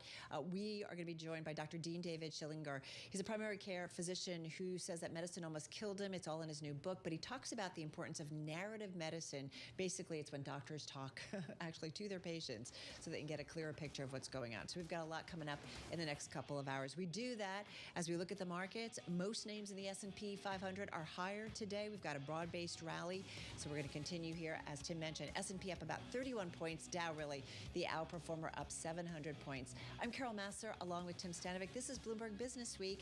The close is coming your way in just a moment. We'll continue on radio. This is Bloomberg. It's a multi-trillion-dollar industry. We'll show you what's happening in ETFs like no one else. Bloomberg ETF IQ, Monday on Bloomberg. The countdown is on. Everything you need to get the edge at the end of the market day. This is The Close. A bet on the consumer and an even bigger bet on cyclical stocks. Live from Studio 2 here at Bloomberg headquarters in New York, I'm Romaine Bostic. And I'm Alex Steele, and happy Small Cap Day. Happy Small Cap Day. Outperformance once again. 5 straight days of this, Alex. When does it end? Does it? I don't know. Let's get a check on that. So you're taking a look at the S&P up 0.6%. Yes, we're at a record. Dow at a record as well, thanks to United Health. But it's the Russell 2000 up over a whopping 3% that's really catching the headlines here, beating the NASDAQ 100 by almost 11 percentage points. We haven't seen that since 2011, and this is over the last 4 trading days. A bit into the bond market, 10-year yield, you're seeing the flattening of the curve now with yields down about 6 basis points, a reversal from what we've seen over the last 4 trading sessions. And gold also grinding its way to a record here. It's kind of a mixed bag, I gotta say. To find the narrative, Romaine, is something we're gonna have to work on over the next couple hours. Well, when we go back to equities and we look at the price action, that rotation out of large caps into small caps, the boost today, that additional boost really coming from that firming macro backdrop, that retail sales data for June, a surprise. Consumers still have spending power left in the tank, and that strong data really did put a bid under small cap discretionary stocks. It put a bid under materials and other cyclicals, and even put a bid under Treasury prices to boot. But the favorable macro backdrop does belie a strange dichotomy out there between short-term investor expectations and longer-term outlooks. The nominal yield curve really indicative of the former, with yesterday's bear steepening. But you look at today and the real yield curve reflective of the latter, with more investors now pricing in tighter financial conditions ahead. That's got to be reconciled. But for right now, though, that may not even matter for investors out there who are reaping windfall stock market returns and the big banks out there reaping windfall fees. With all of the major U.S. bank earnings now in, we now know equities traders across Wall Street pulled off a clean sweep of higher than expected gains from helping clients bet on stocks last quarter, more than triple the increase analysts estimated. Bank of America's revenue from equities trading, that was up almost 20%. The CEO of Bank of America just spoke with Bloomberg moments ago. We feel good about it. He made $1.4 billion after tax this quarter, which is a very strong earnings quarter. But what's happening is you're seeing back-to-back $1 billion+ quarters. And so there you have it, Alex. And we talk about this idea of, do I say the four-letter word, Goldilocks? It seems like everything, at least for right now, seems to be working for everybody. Yeah, it's small caps world. We're living in it. Something I haven't said probably ever. So the question is, does all of this actually continue to play out? Romain was talking about the flatter curve that we're seeing in the market versus the steepener. So here's a chart from Simon White. Bear with me on this one. It's a little complicated, but he gets to a really interesting point. So we're going to look at the curve flattening in a different kind of way. So this chart shows the nominal real yield curve. That's 210s. That's the white line. That's where we see here, right? It's really flirting with that positive level. The blue line, though, shows the nominal real yield minus inflation expectations. So taking a look at the UMISH expectations number and backing out that inflation for the 2 and the 10s, and that curve is quite inverted. Now you can see usually they wind up tracking each other, and you can make an argument that the nominal real yield minus expectations is a better forward indicator of where we might wind up. So this inversion raises a lot of questions. Are consumers actually legit worried, and will they pull back their spending? And if they do, does that mean we're looking at sort of a softer economic patch, raises questions about the rally in the equity market, raises questions about the expectation of lower long-term bond yields at the same time, Romain? Well, our first guest is raising some of those same questions, in fact, saying that, well, this is not necessarily the time to put on risk, even if you do stay invested, particularly in the fixed income space. Stephanie LaRosilier joining us right now to help kick us off to the close, head of fixed income business strategy and development over at Invesco. And Stephanie, let's start there here, because when you look at financial conditions, I don't know, I guess it depends on what side of the fence you're on right now. You can look at things and say financial conditions are certainly easy, the money's there. There are some people, though, they see tight conditions now and even tighter conditions up ahead. Yeah, so the way that, we see it at this point, we do believe that we're in for a soft landing, right? So we do think that you do need to be prudent in terms of putting risk on. But I think finally, after, about a year of preparing for the Fed to cut interest rates, we're finally at a point where we feel confidently that the Fed will cut rates, and it might be time to start to look out on the curve, and maybe duration risk is where you want to go, as opposed to credit risk at this point. Do you wait to do that, Stephanie, until either we get that first cut or at least a little bit more of a definitive statement that that first cut is coming, or do you try to position around it now? We really think you try to position around it. We think that you start to leg into that trade. Typically, when we look at, right now there's still $6 trillion in money market funds.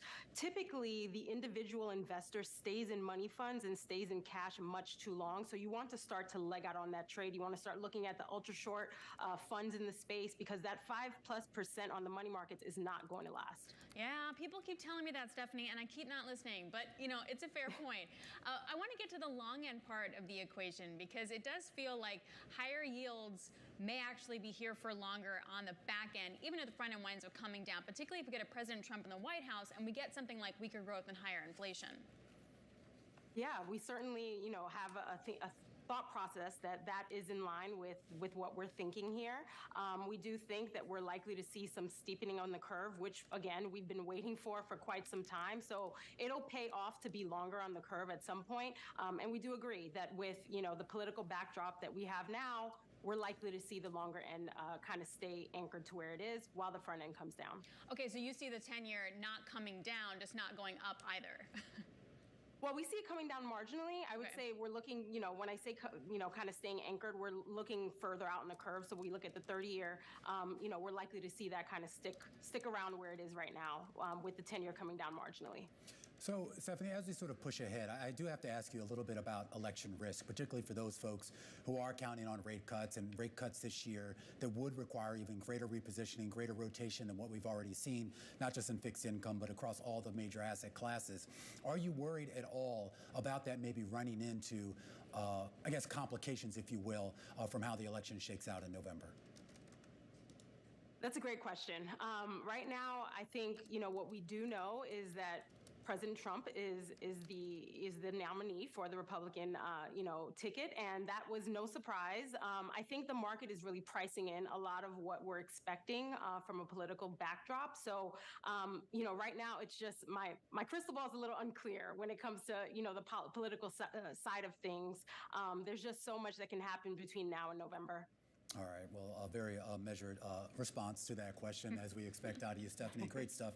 Stephanie LaRosiliere, head of fixed income business strategy and development at Invesco. As we count you down to the closing bells, coming up, a closer look at Amazon Prime Day. The numbers are already starting to come in. The preliminary numbers showing that folks are spending, and quite a bit relative to last year. We're going to talk to the executive who's actually behind getting you that package in the very last mile. Did you buy? I did not. You did not yet. All right, plus you got Starboard and Match Group in a showdown over the best path forward for online dating company. We're going to get into the activist investors list of demands. And as we talk about all the consumer spending being resilient here, a little bit of a gut check. Car repossessions skyrocketed earlier this year as high interest rates and inflation really did put the squeeze on household budgets.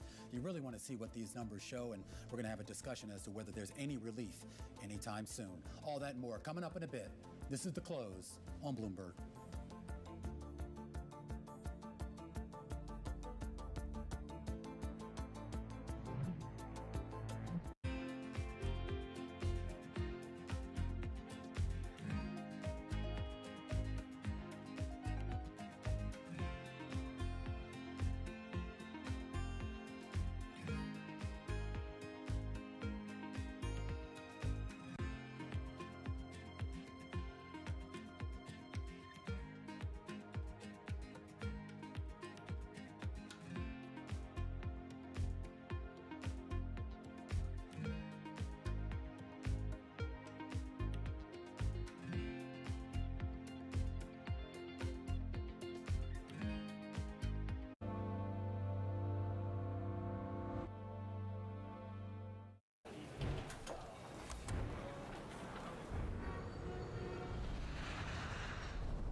Next. It was going to keep Green World Cup. This is a three. As the economic picture. Covering the intersections of Hollywood, Silicon Valley, and beyond. Bloomberg has enhanced search on the terminal to deliver what you need when you need it. Now, you can simply type phrases in everyday English in the command line. Compare financials. Find people. Analyze markets. You can enter phrases or ask questions. What do you want to know today? Ask a question or visit SearchGo to find answers now.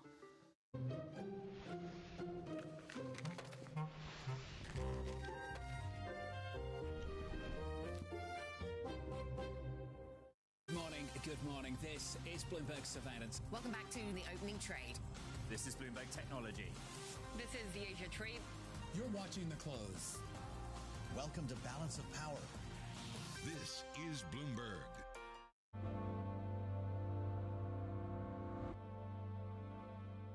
Earnings season is here. We're skating into another earnings season. The expectation for earnings going forward are quite high. Bloomberg is first to break the numbers. Adobe earnings crossing earnings out of Broadcom. JP Morgan, we get Citigroup, we get Wells Fargo. There is something for everybody. With the smartest insights. Now banks have earnings power. There's a resilience in the bigger cap companies. We're not talking about a collapse in earnings for technology. We will have full and instant analysis. Continuing coverage on Bloomberg. Context changes everything.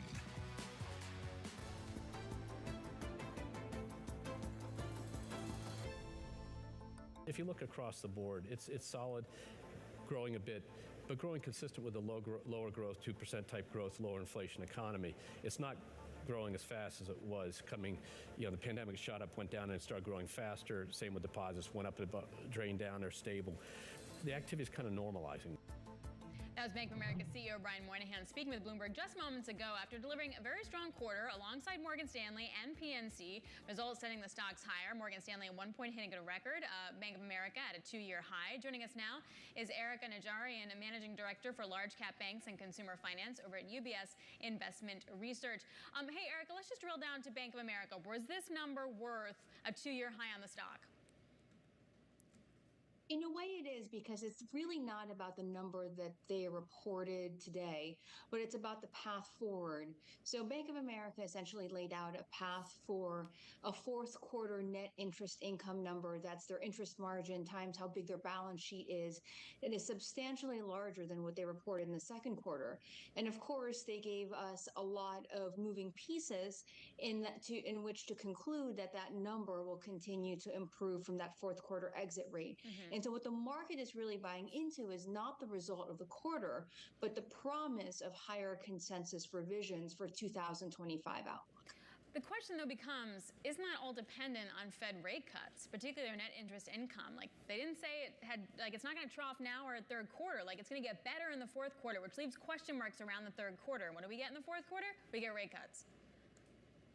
So that's a really good question, and here's how I would frame it. So B of A perhaps didn't manage the interest rate cycle on the way up as well as we had hoped. And so they put on a lot of, let's call it underwater derivatives, extended duration, bought securities at very low rates that couldn't reprice as quickly. And so, clearly that's not a good thing when rates are going up. Some of those instruments or investments are now maturing. And so there is a clearer rate path for B of A, even though, of course, as you mentioned, we're now going to get rate cuts, because that financial engineering that didn't quite work out is maturing and maturing at higher rates, replaceable at higher rates. And then B of A can get the benefit of when the Fed starts cutting, they can cut their deposit costs. So net, this is why the stock is up 5% on the day. I am curious, Erica, if we could kind of turn our attention to PNC on the same topic, particularly with some of the net interest income and the idea that the complexion of what helped PNC beat was a little bit different than for Bank of America. We should also point out that this is kind of a return to actual positive NII for PNC after something like 2 years of not having any here. What is driving that, and why aren't we seeing that, and are we going to see that in some of the other regional banks as they start to report? So slightly different, but a little bit of the similar theme. So what is really striking about PNC is that deposit costs only went up by 1 measly basis point this quarter. And so that is a pretty significant outperformance. And they restructured the balance sheet. And additionally, they have some of the same financial instruments that are underwater in a higher rate environment that will roll off over the next, let's call it 12 to 18 months. So there's some mix of, what B of A is, calling out that's relevant to PNC as well. As for the read across with other regionals, I'm not necessarily that excited to just, read through the fundamentals, because what PNC has that other regional banks don't have as much is capital. They were able to restructure their balance sheet because of that capital. When loan growth comes back, they expect to outperform the regional banks. And so while the deposit cost dynamic in terms of stabilization may be a good read across, I'm not sure if the ability to optimize the balance sheet truly is. Well, let's go look at some of the more pure play regionals. Obviously, PNC is kind of a super regional, if you will, kind of enough on its own. We're going to get some of those more pure play regionals. And of course, we're about a year and a half removed from that so-called regional banking crisis of about a year ago. What has changed since then? And are we going to see meaningful improvement and, more importantly, meaningful solidification of those balance sheets? So I think there's a difference between the fundamental path from here and what the equities market might start thinking about. Going back to your earlier question on the election, on one hand, I think that with loan growth so soft, and you heard that from Brian Moynihan, you heard that from PNC, the pure play regional banks are way more sensitive to a lack of loan growth in terms of their EPS output for the rest of the year. That being said, I think that we meaning the market, are starting to really price in the probability of a Trump victory. And the regional banks have massively underperformed the money centers year to date. And so as we think about the market's favorite themes as it relates to banking that they tie to a Trump victory, it's the trifecta of rates, lower rates, deregulation, and consolidation. Even though the fundamentals aren't recovering as quickly, the multiples may. All right, Erica, thanks a lot. We really appreciate it. Thank you, Erica Najarian. I know it's a very busy day. I'm Managing Director for Large Cap Banks and Consumer Finance over at UBS Investment Management. Romy, got some breaking news here. Elon Musk saying that SpaceX will now move its headquarters from California to Texas. In some ways, not a terrible surprise, but again, moving the headquarters from California to Texas. Yeah, of course, Elon Musk right now just putting out a post on X complaining about a new law, whether that was the impetus for this or not. Of course, we know they officially at least got the authorization to reincorporate Tesla. I believe that was last month in June to Texas, although we should point out Tesla's basically had its physical headquarters down in Austin for years now. But a formal incorporation of Tesla down there, maybe the move now of SpaceX here. I don't know. What's next? I don't know. Does he move there? Where does Musk live? Who knows? I think he's I think he lives on his private jet as he circles the globe. But we should point out Musk is citing California's transgender notification law as a reason for the move. All right, well, we'll try to get you some more details on that. Of course, as one of the world's richest people here continues to air out his grievances and find a more hospitable place for his businesses down in Texas. We are going to focus a little bit more, though, on the 2024 general election, which is apparently showing up to be a lose-lose situation for discount retailer Dollar Tree. At least that's the opinion of our next guest. That's coming up after the break on our Top Call segment right here on The Close on Bloomberg.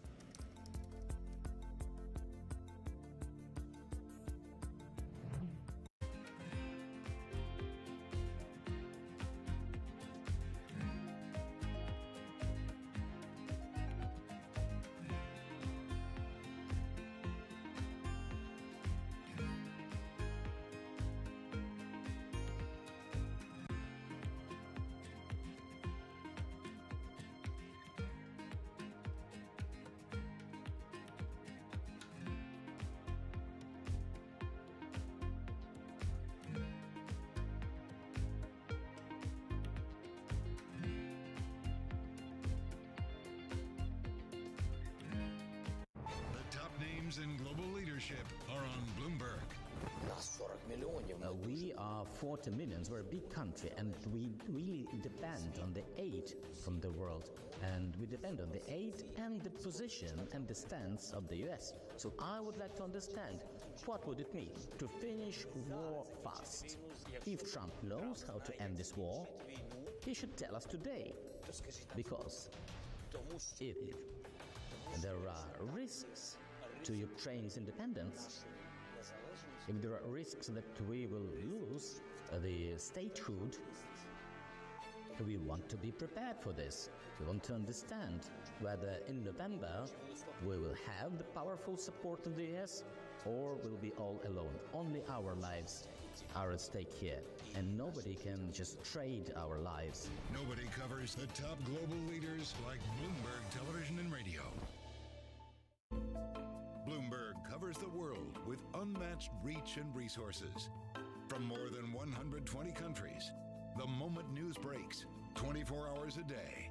Bloomberg, context changes everything.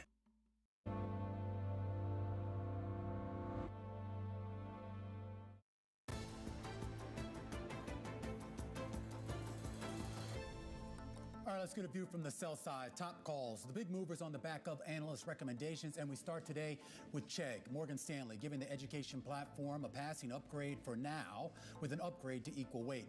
The analyst citing the outlook for solid free cash flow generation and says the shares have already priced in all foreseeable headwinds.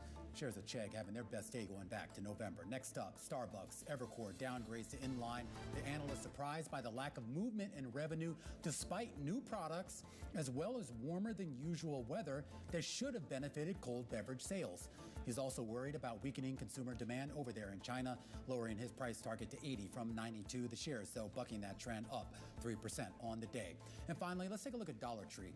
A cut from overweight down to neutral. This over at Piper Sandler, with the analysts flagging overly ambitious earnings estimates and risk from government policies. He says Dollar Tree is uniquely disadvantaged regardless of who wins the 2024 presidential election here in the U.S., as both candidates have policies that could set profits back for the company. Shares of Dollar Tree relatively unchanged on the day, higher by about 0.1%.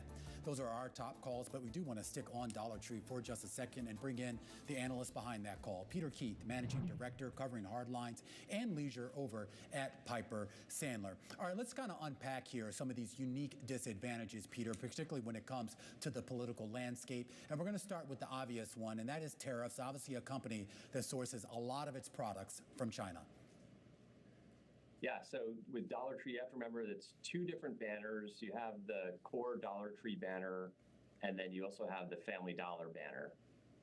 Both of them do source from China. It's that core Dollar Tree banner where it's a disproportionate amount of sourcing from China. About 40% of their sales source from China. And where we think core Dollar Tree is uniquely disadvantaged is that they still have a majority of the store as a fixed price model where everything is priced at $1.25. So a lot of companies, as they're working through tariffs, might be able to take some price increases. Dollar Tree would not be able to do that immediately with their model. They could certainly maybe go to $1.50, but something that would be a larger strategic shift for the company. There's been a lot of talk here just about Dollar Tree overall. I mean, sort of absent of whatever happens in this presidential election cycle. The idea that this was a company really trying to find a better business model, whether it's shedding certain assets or at least spinning them off to give them a little bit more clearance. How much progress have they made on that front, and are you happy with it? Yeah, they've been giving it their best shot. We've been disappointed so far. We did upgrade this stock over 2 years ago. It was March of 2022, and it was when there were some activists involved, and they brought in an executive named Rick Dreiling to run the business. Rick Dreiling had a lot of success turning around a competitor named Dollar General, and so we think he was, very well suited for this role to try to drive a turnaround at both Dollar Tree and Family Dollar. Rick was able to bring in a lot of his own team, and the board was replaced. So all the pieces were in place for what we thought would be a great turnaround, but it's been over 2 years. And where we sit today is they're now looking at strategic alternatives for that Family Dollar banner because the sales have been disappointing. And even on the core Dollar Tree banner, they've tried to push to a slightly more multi-price model. The same-store sales are still kind of in that low single-digit range, so still a bit sluggish from where I thought they should be. So 2 years in, it just feels like a turnaround that's kind of been disappointing. And at this time, you really should be seeing better green shoots. Peter, it's interesting. You gave a neutral rating, and the stock is pretty much flat. And I'm wondering if we're at the lowest price that we've seen in like over 2.5 years. If for now we've just found a bottom at like 103 or 104, what do you think? Sure. I mean, the stock, as of last night, was down 27% year to date. So it's not like I'm early on this call. But, we just felt like there's so much earnings risk as we look out to 25 and 26 when you think about either tariffs under a Trump administration or this overtime rule change under a Biden administration. So stock's flat today. I would say, most of my universe, a lot of retail is up nicely today because of the retail sales. So maybe a little self-serving, I'd still point out, even at flat, that Dollar Tree is underperforming the broader tape today. Oh, yeah. Well, and also, like I said, I mean, it's the lowest price we've seen in like over 2.5 years. Peter, I'm wondering what part of this also has to do, irrespective of, say, Trump or Biden, what part of it has to do with the fact that Walmart, Target, other stores can offer super low prices now in a way that they might not have been able to compete with the Dollar Tree dollar stores in general? Yeah, it's a fabulous question. Because really, when you look at the last 2 years, with all the inflationary pressures on lower income Americans and certainly middle income Americans, it's really an environment where the dollar stores should be thriving and picking up share. People are shopping in smaller baskets, and the dollar stores provide this nice quick stop convenience. You go back to 2008, 2009, 2010, the dollar stores were posting up fabulous sales results. So that hasn't really happened here the last 2 years. And then you look at like a Walmart, where Walmart, is comping 4%. They're putting up great numbers. And so there's certainly, some thought that the market share is being absorbed by other larger players like a Walmart, and less so for the dollar stores today. All right, Peter, we really appreciate it. Peter Keith over at Piper Sandler on that Dollar Tree call. That stock is just up by about 0.1%, and that will be front and center, particularly, Romaine, as we head further into earnings season at the top line struggling because of the consumer. Yeah. Who has the margin power? Yeah, and it's a good question, but it also raises the question, too, of just how conflicting a lot of the data and the earnings are, right? I mean, one day the consumer is king, the next day it's like apparently they're struggling. Or they only shop on sale, but not at Dollar Tree. It is confusing. All right, well, coming up, it is a high bar for stocks this earnings season. We're going to get some insight from Melissa Brown, Managing Director of Applied Research at SimCorp. This is The Close on Bloomberg.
Arch has laid plenty of groundwork for future revenue, but for now, Mark Messler's most pressing challenge as CFO is conserving capital.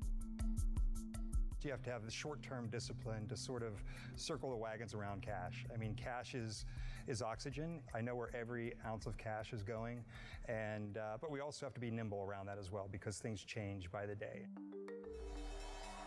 Archer went public in 2021 in a reverse merger with a SPAC, Ken Moelis's Atlas Crest Investments. Through August 2023, the company raised over $1 billion from investors including Stellantis, Boeing, United Airlines, and Cathie Wood's ARK Investment Management. Does that ARK investment open doors for you to bring in different kinds of institutional money going forward? It does. I mean, I think there's a lot of credibility that comes in with an investor like ARK. As I think about, my top targeted list of investors over the next 2 to 3 years, an investment like that gives us some credibility and gives us a little bit of Kugler says disinflation is back on track. Other investors. With the SPAC pipe now closed, Archer's facing a new phase of raising capital. I know the folks who aren't willing to invest right now may have large pockets of investment in the future. So I want to be in front of them. I'm wanting to show them progress. I want to create credibility with them that we are marching towards our goals of commercialization. It's the world's second largest economy with a growing influence in global affairs. But geopolitical uncertainties, deflationary pressures, and questions about foreign investment. Kugler on Services X Housing says there has been quite a bit of progress with wage moderation and also progress on housing as well. Market analysis and the most influential newsmakers in and around China. Bloomberg, The China Show. Weekdays at 9 a.m. Hong Kong time, right here on Bloomberg. Context changes everything. Bloomberg Surveillance covers the latest in global markets and the political events that influence. Kugler says, I am cautiously optimistic that inflation is returning to 2%. Only on Bloomberg. Context changes everything.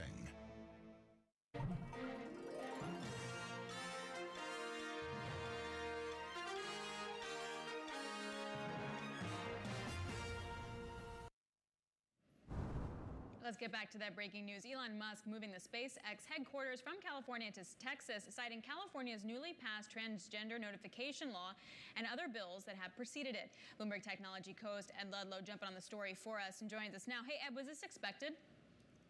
I don't know that it's expected. It's in line with Elon Musk's actions with his other companies, right? So Tesla had its headquarters moved from California to Austin, Texas in 2021, and part of the background of that was Musk's frustration with both makers in California on all manner of things, procedural through to political, AB 1955 was signed into law today by Governor Gavin Newsom. It prohibits Fed's Kugler says the Fed does not want the labour market to cool too much.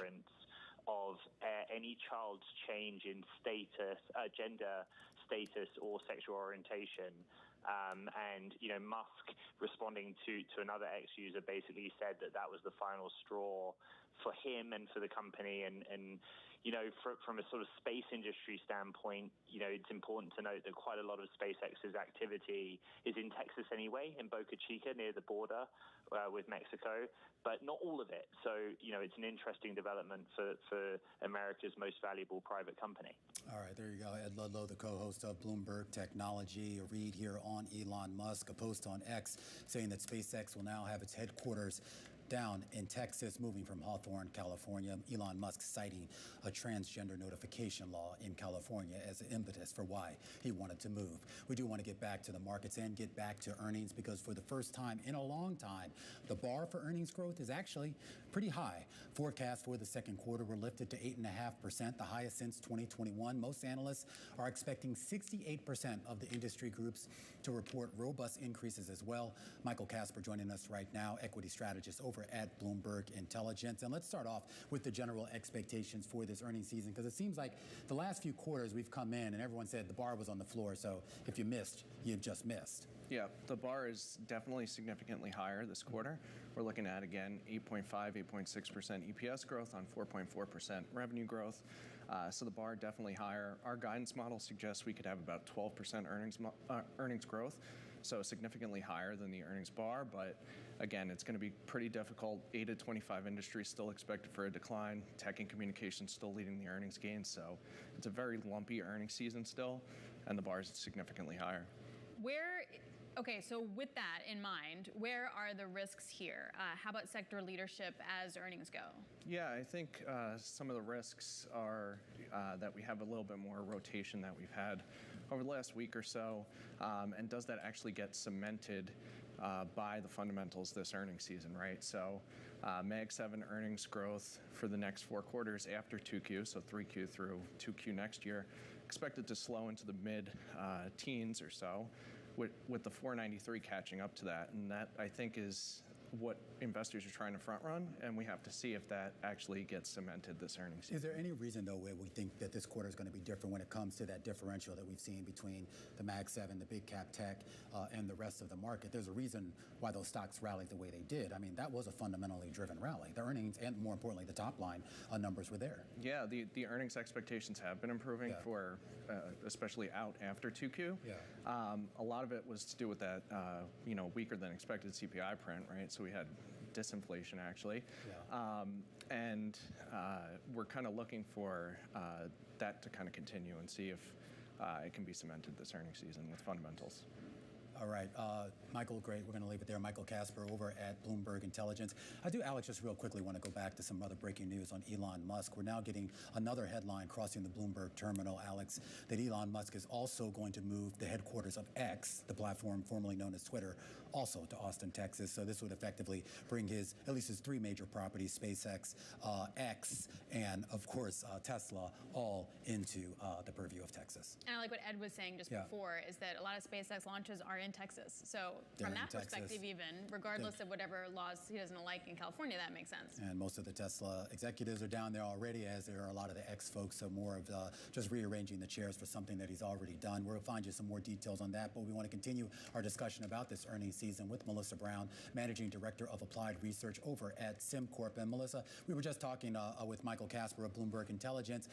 Are we going to get to this stage, this quarter, this earnings cycle, I should say, where we are going to see a little bit more broadening of fundamentals, or are you more comfortable as an investor kind of sticking with some of those big cap names that have proven their ability to generate cash? Well, I'm really hoping that we do start to see things broaden out. The market has been so narrow. It's been very hard for anybody trying to beat the market to actually beat the market, because so much of the activity has been concentrated in the Magnificent Seven. And so I think with the prospect of the Fed lowering rates seeming, if not inevitable, at least extremely likely, that could, it's not going to affect second quarter earnings, but it will going forward, I think, start to impact some of the earnings of smaller companies, of other growth type names, and so on. Well, what do you think one of the narratives that we're going to hear out of a lot of these companies? I feel like the last two earnings cycles, it was kind of like if you can articulate an AI strategy, you were going to get a pop in the shares, even if that AI strategy didn't actually accompany any real earnings or revenue growth, but more just the promise of it. Is that story still in play, or are we going to see maybe investors focus on something different? Well, I guess I'm old enough to remember the back 25 years ago in the internet bubble when all a company had to do was say, oh, we're developing an internet strategy. And it also didn't matter what that strategy was. And it was never, or for many companies, it was not quite clear what it was.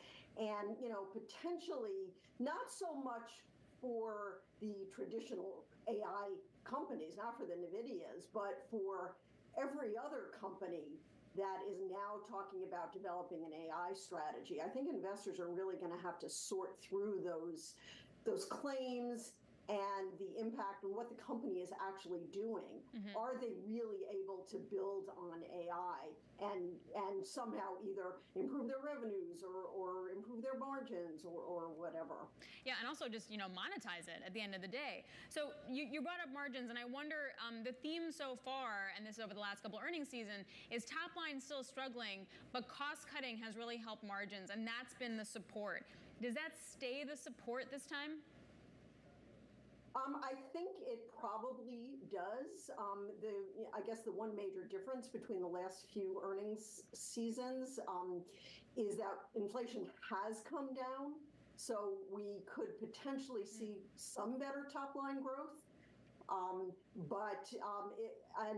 Perhaps expanding margins as companies have actually implemented the some of the cost cutting, and it's really taking effect now. All right, well, that's a fair point. If inflation does come down, but then PPI was a little stronger, so it's a little bit more murky. Because we've seen expectations not come down into earnings, what do you think the reaction function is going to be of a stock if it beats or if it misses?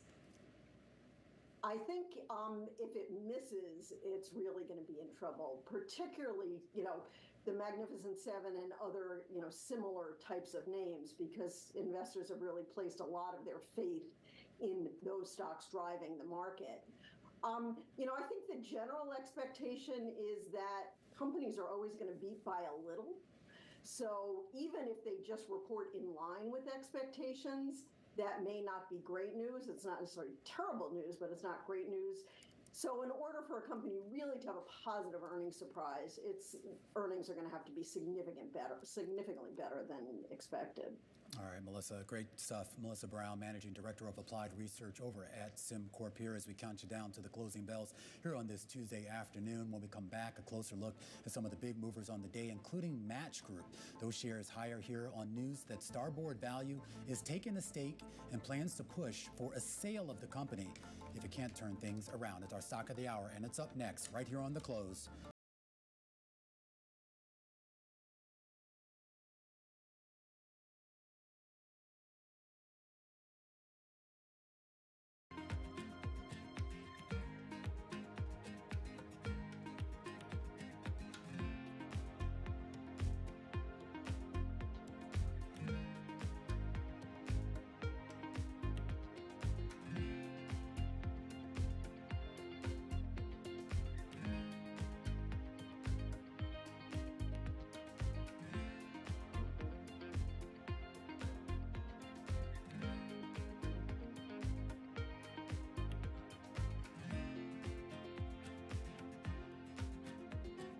Fed's Kugler says inflation expectations, especially in the long run, have stayed pretty constant, seem anchored.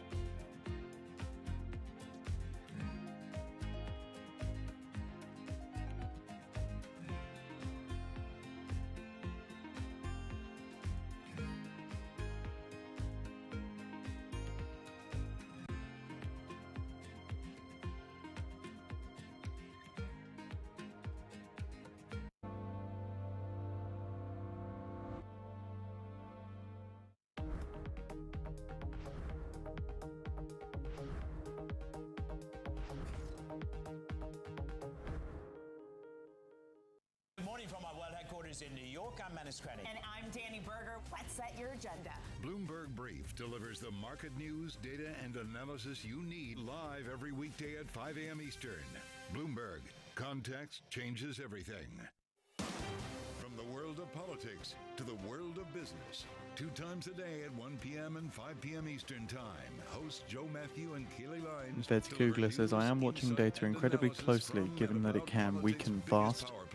The president has been clear that is non-negotiable. I mean, this is going to be an ugly, ugly year. Balance of Power, live around the world twice a day at 1 and 5 Eastern. Only on Bloomberg TV and radio. Context changes everything.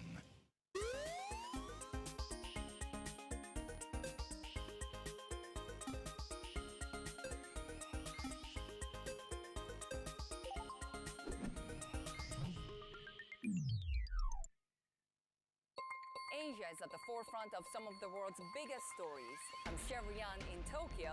And I'm Heidi Stradwatts here in Sydney, where the trading day begins. We're here in the center of all the action to get you set up with the numbers, news, and knowledge you need for the day ahead. The demand is indeed recovering. We've been waiting for this moment. The opportunity of a century. Join us on Bloomberg The Asia Trade. Weekdays only on Bloomberg TV. Context changes everything.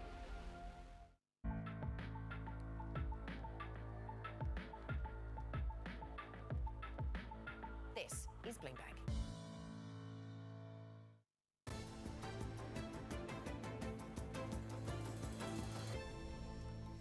Time now for our stock of the hour. Looking at Match Group. The shares rallying about 7% here on the day on the back of reports that Starboard Value has taken a stake in the company and planning to push for a sale if they can't pull off a turnaround. Abigail Doolittle joining us right now to talk a little bit more about a pretty sprawling company here. They own a lot of properties, but there's been all this talk here about how a younger generation just not as wedded to these apps as maybe the older generation was. So what do we know about what Starboard wants? Because Elliott has a stake, Anson has took a stake. So you have 3 big hedge fund now have primary stakes in this company, pretty large stakes. So essentially what they want to do is unlock the value of this company because it's a really strong business. They generate $1 billion in free cash flow every year.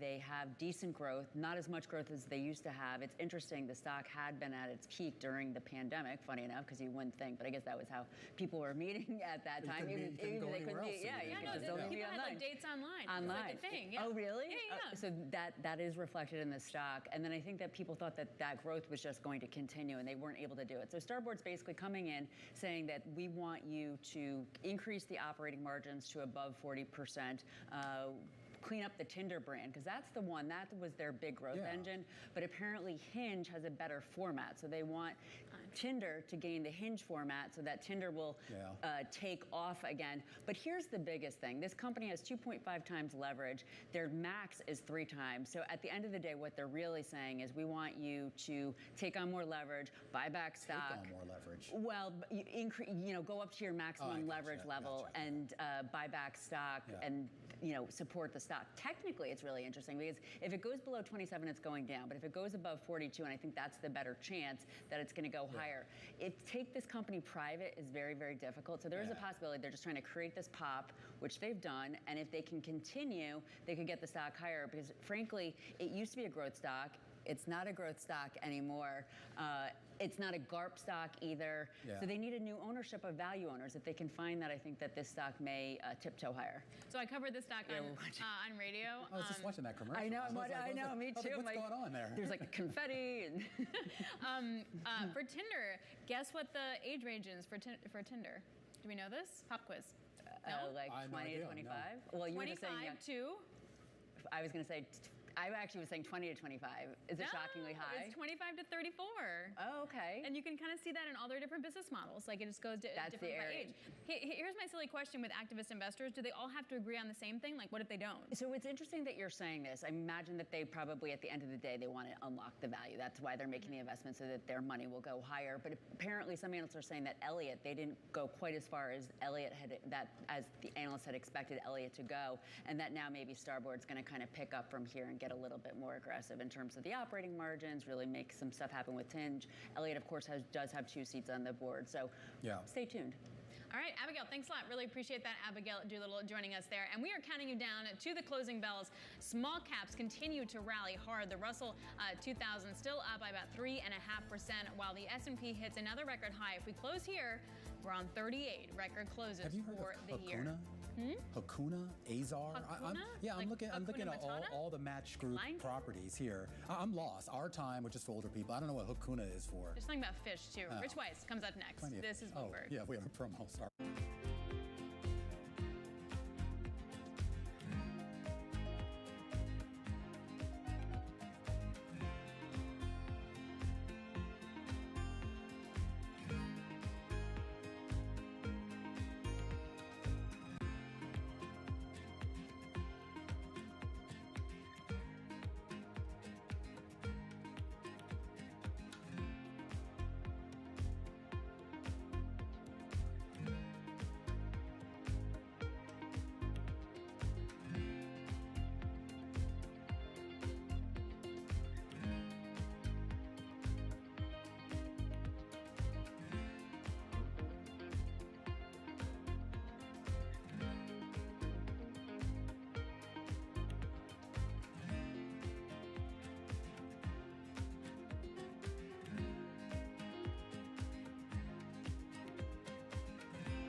What's happening on Wall Street? I couldn't have been more wrong. It's going to stay volatile for a while longer. It's a bifurcated market. Need to catch up? This is Bloomberg Wall Street Week. I'm David Weston. We've got the information and insight. Year over year, you could start to see some cracks. It might be overhyped short term, but it's underhyped long term. From businesses most influential and instrumental. A lot of the doom and gloom has been somewhat overblown. If you're not living near the edge, you're taking up too much space. Bloomberg Wall Street Week, live Friday with replays all weekend on Bloomberg Television and Radio.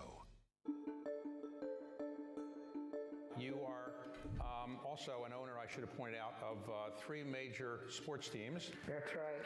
Right? And you're the first woman, as I understand it, the first woman to own 3 major, have stake in 3 major sports teams. Is that right? Yes, and we'll say African American. You were approached by the owner then of the, I guess, the Washington Wizards and the Washington Caps about maybe buying the Washington Mystics, which is the women's basketball team. And what did you say? Well, first of all, it was Abe Pollin. He did come to me and Susan O'Malley, and they said, Abe Pollin says, look, I want you to be the face of the Washington Mystics. And I said, what do you mean be the face of? He says, I want you to buy this team. His health was failing. And I have to tell you, and a lot of women can understand this, we never get these opportunities. So that was the first thing that struck me. And I was flattered. I was really flattered. I said, well, Abe, what are the financials on this? And he handed them to me. He says, well, they're not making money. But I was still intrigued about team ownership.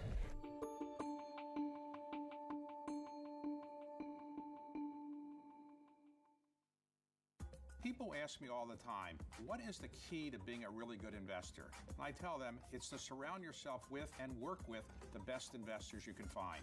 On Bloomberg Wealth, I'm going to take you to meet the greatest investors in the world, the people that I would like to have managing my money. For years, people told me, why are you invested in Apple? Everybody talks about Apple. I actually think that sometimes because someone speaks a lot about something, it might be actually a good sign versus the overhyped sign.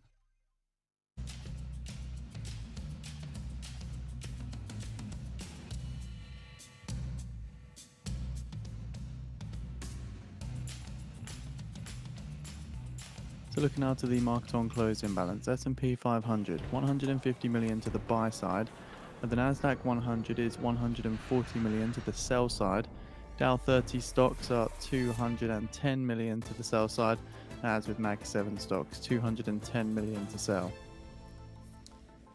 Welcome back to The Close. Romaine Bostic here alongside Alex Steele. 10 minutes until we get to those bells. A similar story that we've had the last 5 days with big outperformance in small caps and cyclicals relative to the large cap universe. Yep, you got small caps outperforming. Tech in particular, it does feel like it's a sell the Mag 7 by small caps. I was talking to Scott Rubin over at Goldman Sachs a little bit about that earlier. So that is part of it, but you wonder if small caps can continue this kind of gain, then what happens? Also to point out, Charles Schwab getting hit enormously hard, worst performer on the S&P, that really dragging down any sort of upside for that index. Yeah, really interesting story out of Schwab, and maybe something we can revisit over the next few days and weeks here as that company really tries to reposition itself for, I guess, what is going to be a more realistic future. We do want to continue on the market themes of the day with Rich Weiss, CIO for Multi-Asset Strategies at American Century Investments. With about 9 minutes until we get to the closing bell, setting up for Rich what is going to probably be yet another record high for the major indices, at least for the S&P and for the Dow. And a lot of questions right now about whether this rally has run its course or maybe whether it's time to actually get on the train. Are you chasing this rally, Rich? No, we are not FOMO, okay, fear of missing out. We are not jumping on the train. You know, it's never comfortable fighting the tape, right, being the contrarian. But what's that old saying? Sometimes the light at the end of the tunnel is just a train coming at you. We have an economy which is clearly decelerating. I don't think that's open to debate. The manufacturing and housing sector is still weak. And the consumer, although we had some good numbers today, the consumer is stretched, right, with delinquencies and late payments. So it's really, at this point, we see this as the last legs of the bull market, with it broadening out to small cap and other sectors. And if you want to see higher stock prices, it's not just about the Fed cutting. It's about earnings, all right? 8 to 10% earnings growth already expected, discounted in the market. So if you want to see stock prices go higher, we're going to need more cowbell. Great, Rich. So when we talk about that more cowbell, give me a sense, though, here of what you would feel comfortable investing in, given what you just said here about your perception of conditions. Well, if we're talking about equities, obviously we'd be in the diversification camp. So we're fans of the spread to financials, other value sectors, smaller cap, basically all of those sectors and size elements that have not fared well. Non-U.S. equities included. But more importantly, you know, with the marginal dollar, we'd stay in fixed income, relatively shorter duration, higher credit quality. That's a bird in hand, right? Now, we know the Fed's going to be cutting rates eventually, but you could still get 5-6% in very high quality securities. And, you know, relative to what may or may not happen throughout the rest of the year, economically, politically, we see that as the prudent way to go. Rich, if you like value and you like small caps, though, don't we need to get past this economic soft patch if that's what we're in for those trades to work? Yes, or maybe yes and no. Lower interest rates clearly are a boon for small cap stocks and arguably value stocks in particular, as we all know, financials, REITs, which, you know, this last week or so have really taken off. I think that's the start of that trade. But, you know, I'd argue we're towards the end of this cycle. Money's now flowing into early cycle sectors like financials, maybe a little early. But again, diversification's the name of the game. If you've ridden the Mag 7 and you're concentrated to any degree, much less 40-50% of your portfolio, now's a great time to spread that across other sectors. Rich, what do you think people are selling to buy small caps and value? For example, you mentioned Mag 7. Okay, take some off and do that. Do you think money's moving out of money market funds? Like, where else is the flow going? Yeah, exactly, Alex. Clearly, the Mag 7, you know, there's some profits being taken there, and money market funds. There has been a lot of cash on the proverbial sideline because you've been getting 5.5% with zero risk, essentially. So those are the two main places, I suspect. I haven't seen the latest flows, but certainly over the last week or so, that's where it's coming from. Talk about the election, Rich. Do you ignore it? Do you trade around it? What are you doing? Boy, you know, we do not invest our clients' money based on what we think is going to happen with the election. You know, the relationship between the political and the economic cycle is not clear. And it's just a high-risk bet. to use the parlance of horse racing, it's known as a parlay bet, like the trifecta. You not only have to be right on picking the winner of the election, you also have to be right on two other independent bets, which is, will the winner be able to affect the policies you think they are, and that's, of course, dependent more on Congress than it is the president.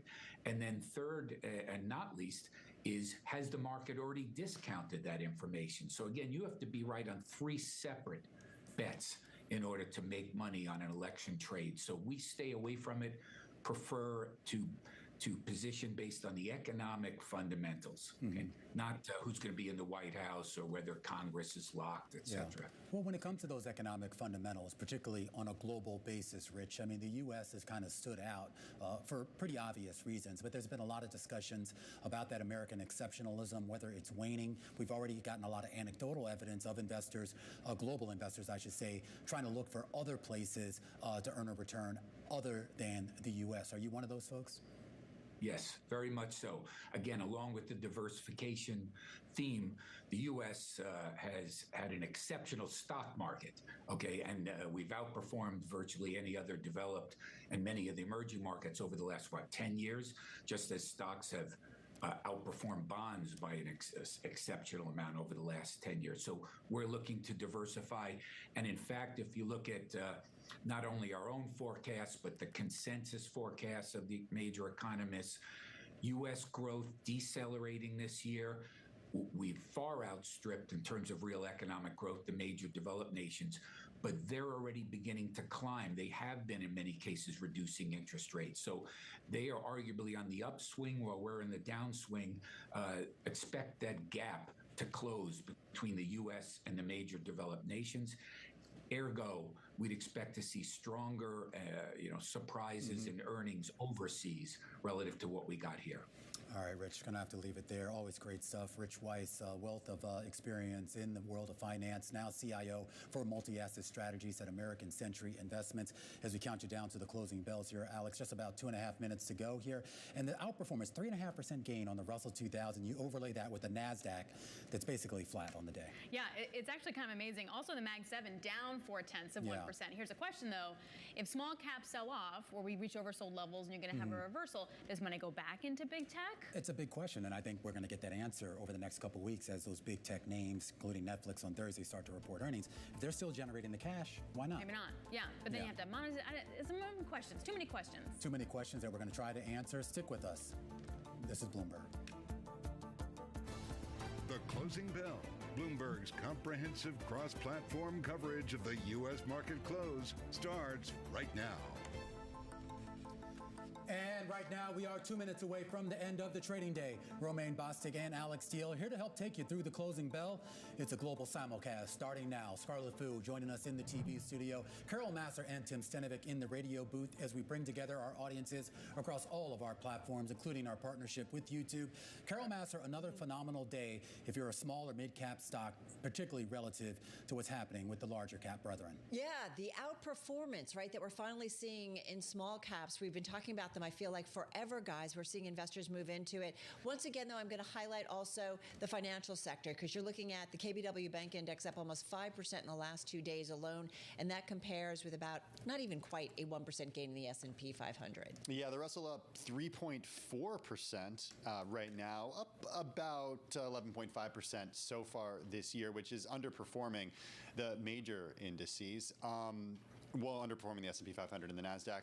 I got to tell you, I feel bad for anyone who has to do decliners today because the rally is so broad-based. Meaning you? Meaning me. Yeah. No, whatever. You got Schwab. You're fine. I got Schwab. What else do I have? You've got lots of talking points tied to Schwab. It's so interesting you point out the gain in the Russell 2000 for this year, because much of that has come in the past couple of days. Since Thursday, the June CPI report came out, the Russell 2000 has gained 10%. Mag 7 have fallen almost 4%. Yep, Russell 2000 beating the NASDAQ 100 by almost 11 percentage points just in the last 4 sessions. Not counting today. Haven't seen that since 2011. The cross-asset moves with yield slightly lower here. Bitcoin higher on the day. The VIX a slight tick higher as well. Nevertheless, you are looking at record highs, at least for 2 of the major indices here on this Tuesday afternoon. The Dow Jones Industrial Average looking to finish out the day up by more than 700 points, or about 1.8%. a run closer back to that 41,000 level, 40,958 and change as we wait for the numbers to settle. That is a record high. 566.7 on the S&P 500, up 36 points from where it was yesterday, also a record high. The NASDAQ composite up about 36 points or 0.2% here on the day. And the Russell 2000, which is still about 200 points away from claiming its record high, getting ever so closer to that 5 straight days of gains, including a 3.5% gain here on today. All right, for all you technicians out there, maybe no surprise, though, to see that if you look at the RSI on the Russell 2000, you are seeing it overbought at this time, so piercing above that level. Back to the big caps, though. Scarlett, you're going to get into the major industry groups on the S&P, but most names, in the S&P actually gaining ground today. Yeah, absolutely. And you see the weak links of the S&P 500 in the IMAP here. They are the two biggest sectors within the index. You have tech and communication services, each down by at least 0.4%. But your broad advancers are industrials, materials, and consumer discretionary, all gaining at least 1.5%. And it's worth noting, too, that for the Russell 2000, all 11 industry groups are higher by at least 1.5%. All right, guys, let's get to some of the individual gainers. Match Group, certainly among the top gainers in the S&P 500 today, finishing the day with about a gain of about 7.5%. This is after Starboard Value built a stake in the company, becoming the third activist investor to do so, to take a stake in the group, in the company specifically. Starboard has about a 6.6% position in Match, and the investor plans to push for a sale of the company. So tracking which Match Group app do you use the most, Carol? Depends on the day. You know, it depends kind of in my mood. There's just so many. Moving right along. Bank of America up 5.3% in today's session, rallying, moving to the highest in more than 2 years. You know, we heard from Brian Moynihan sitting down with David Weston, talking about the consumer, talking about the lending environment. Company did report trade and investment banking results that topped analyst estimates, did give a forecast for NII, net interest income, its biggest source of revenue, that also exceeded expectations.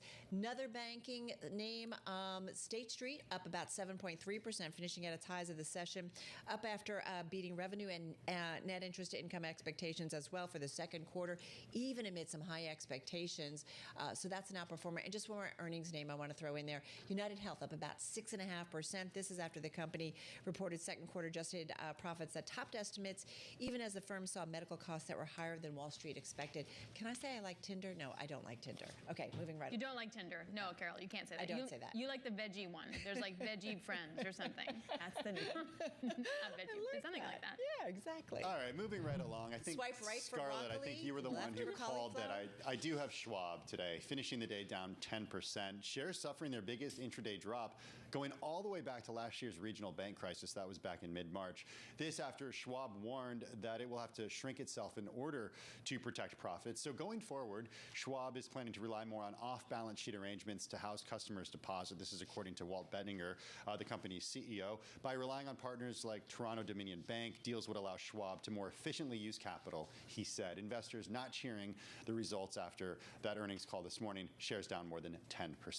Also, shares of DJT rallied yesterday, but they fell today. Fell 9%. This after the owner of Truth Social registered 38 million shares that could be sold as part of a pact with Yorkville Advisors. The registration relates to a pact unveiled on July 3rd that would potentially dilute existing investors to sell $2.5 billion in common stock. As I mentioned, shares rallying double digits yesterday. And ticker PGR, Progressive, also in the red today. Shares fell after reaching the highest intraday level on record. Shares down more than 3% today. This after the insurance company reported second quarter net premiums earned that came in ahead of estimates. So good earnings, but shares fell after reaching the highest intraday record level on record, Alex. See, you got it. You did stuff. There were definitely some decliners, thanks to Charles Schwab. All right, going to the bond market here, you saw buying across the curve, so that steepener trade taking a bit of a break today. 2-year yields down by about 3 basis points. 10-year yield down by about 6 basis points. So we'll see. We'll see what happens tomorrow after we've seen that steepener over the last 4 days. Taking a break today, TBD. All right, guys, you know how we got the retail sales number coming in stronger than expected. Having said that, we talked with our Chris Condon of the Bloomberg economic team and basically said, you know, all right, it's one data point, but what we were seeing is a lot more metrics that that are showing some consumer weakness. And there's a great story on the Bloomberg about car repossessions, that they're up 23% in the first half of 2024 compared with last year. And you're seeing signs of increased stress when it comes to consumers, and higher interest rates certainly playing into this, Tim. Okay, so let's talk numbers here and let's talk rates. The average interest rate for a new car is currently 7.3%. For a used car, it's 11.5%. That's according to data from Edmunds. So, Romaine, that means that bills are up to $739 for a new car and $549 for a used car on average. And we should point out, we spent a lot of last year talking about that increase in those payments. And, of course, now we're starting to see the data of how it comes back to bite some folks. We are getting some earnings crossing the wire. This on the trucking company, J.B. Hunt, a big miss on the bottom line. Second quarter earnings per share coming in at $1.32. The street was looking for $1.48. On revenue side, also a miss, $2.93 billion in sales. The street was looking for roughly $3.3 billion in sales. You can see the shares, guys, down about 3% in after-hours trading. Yeah, we knew that the rates were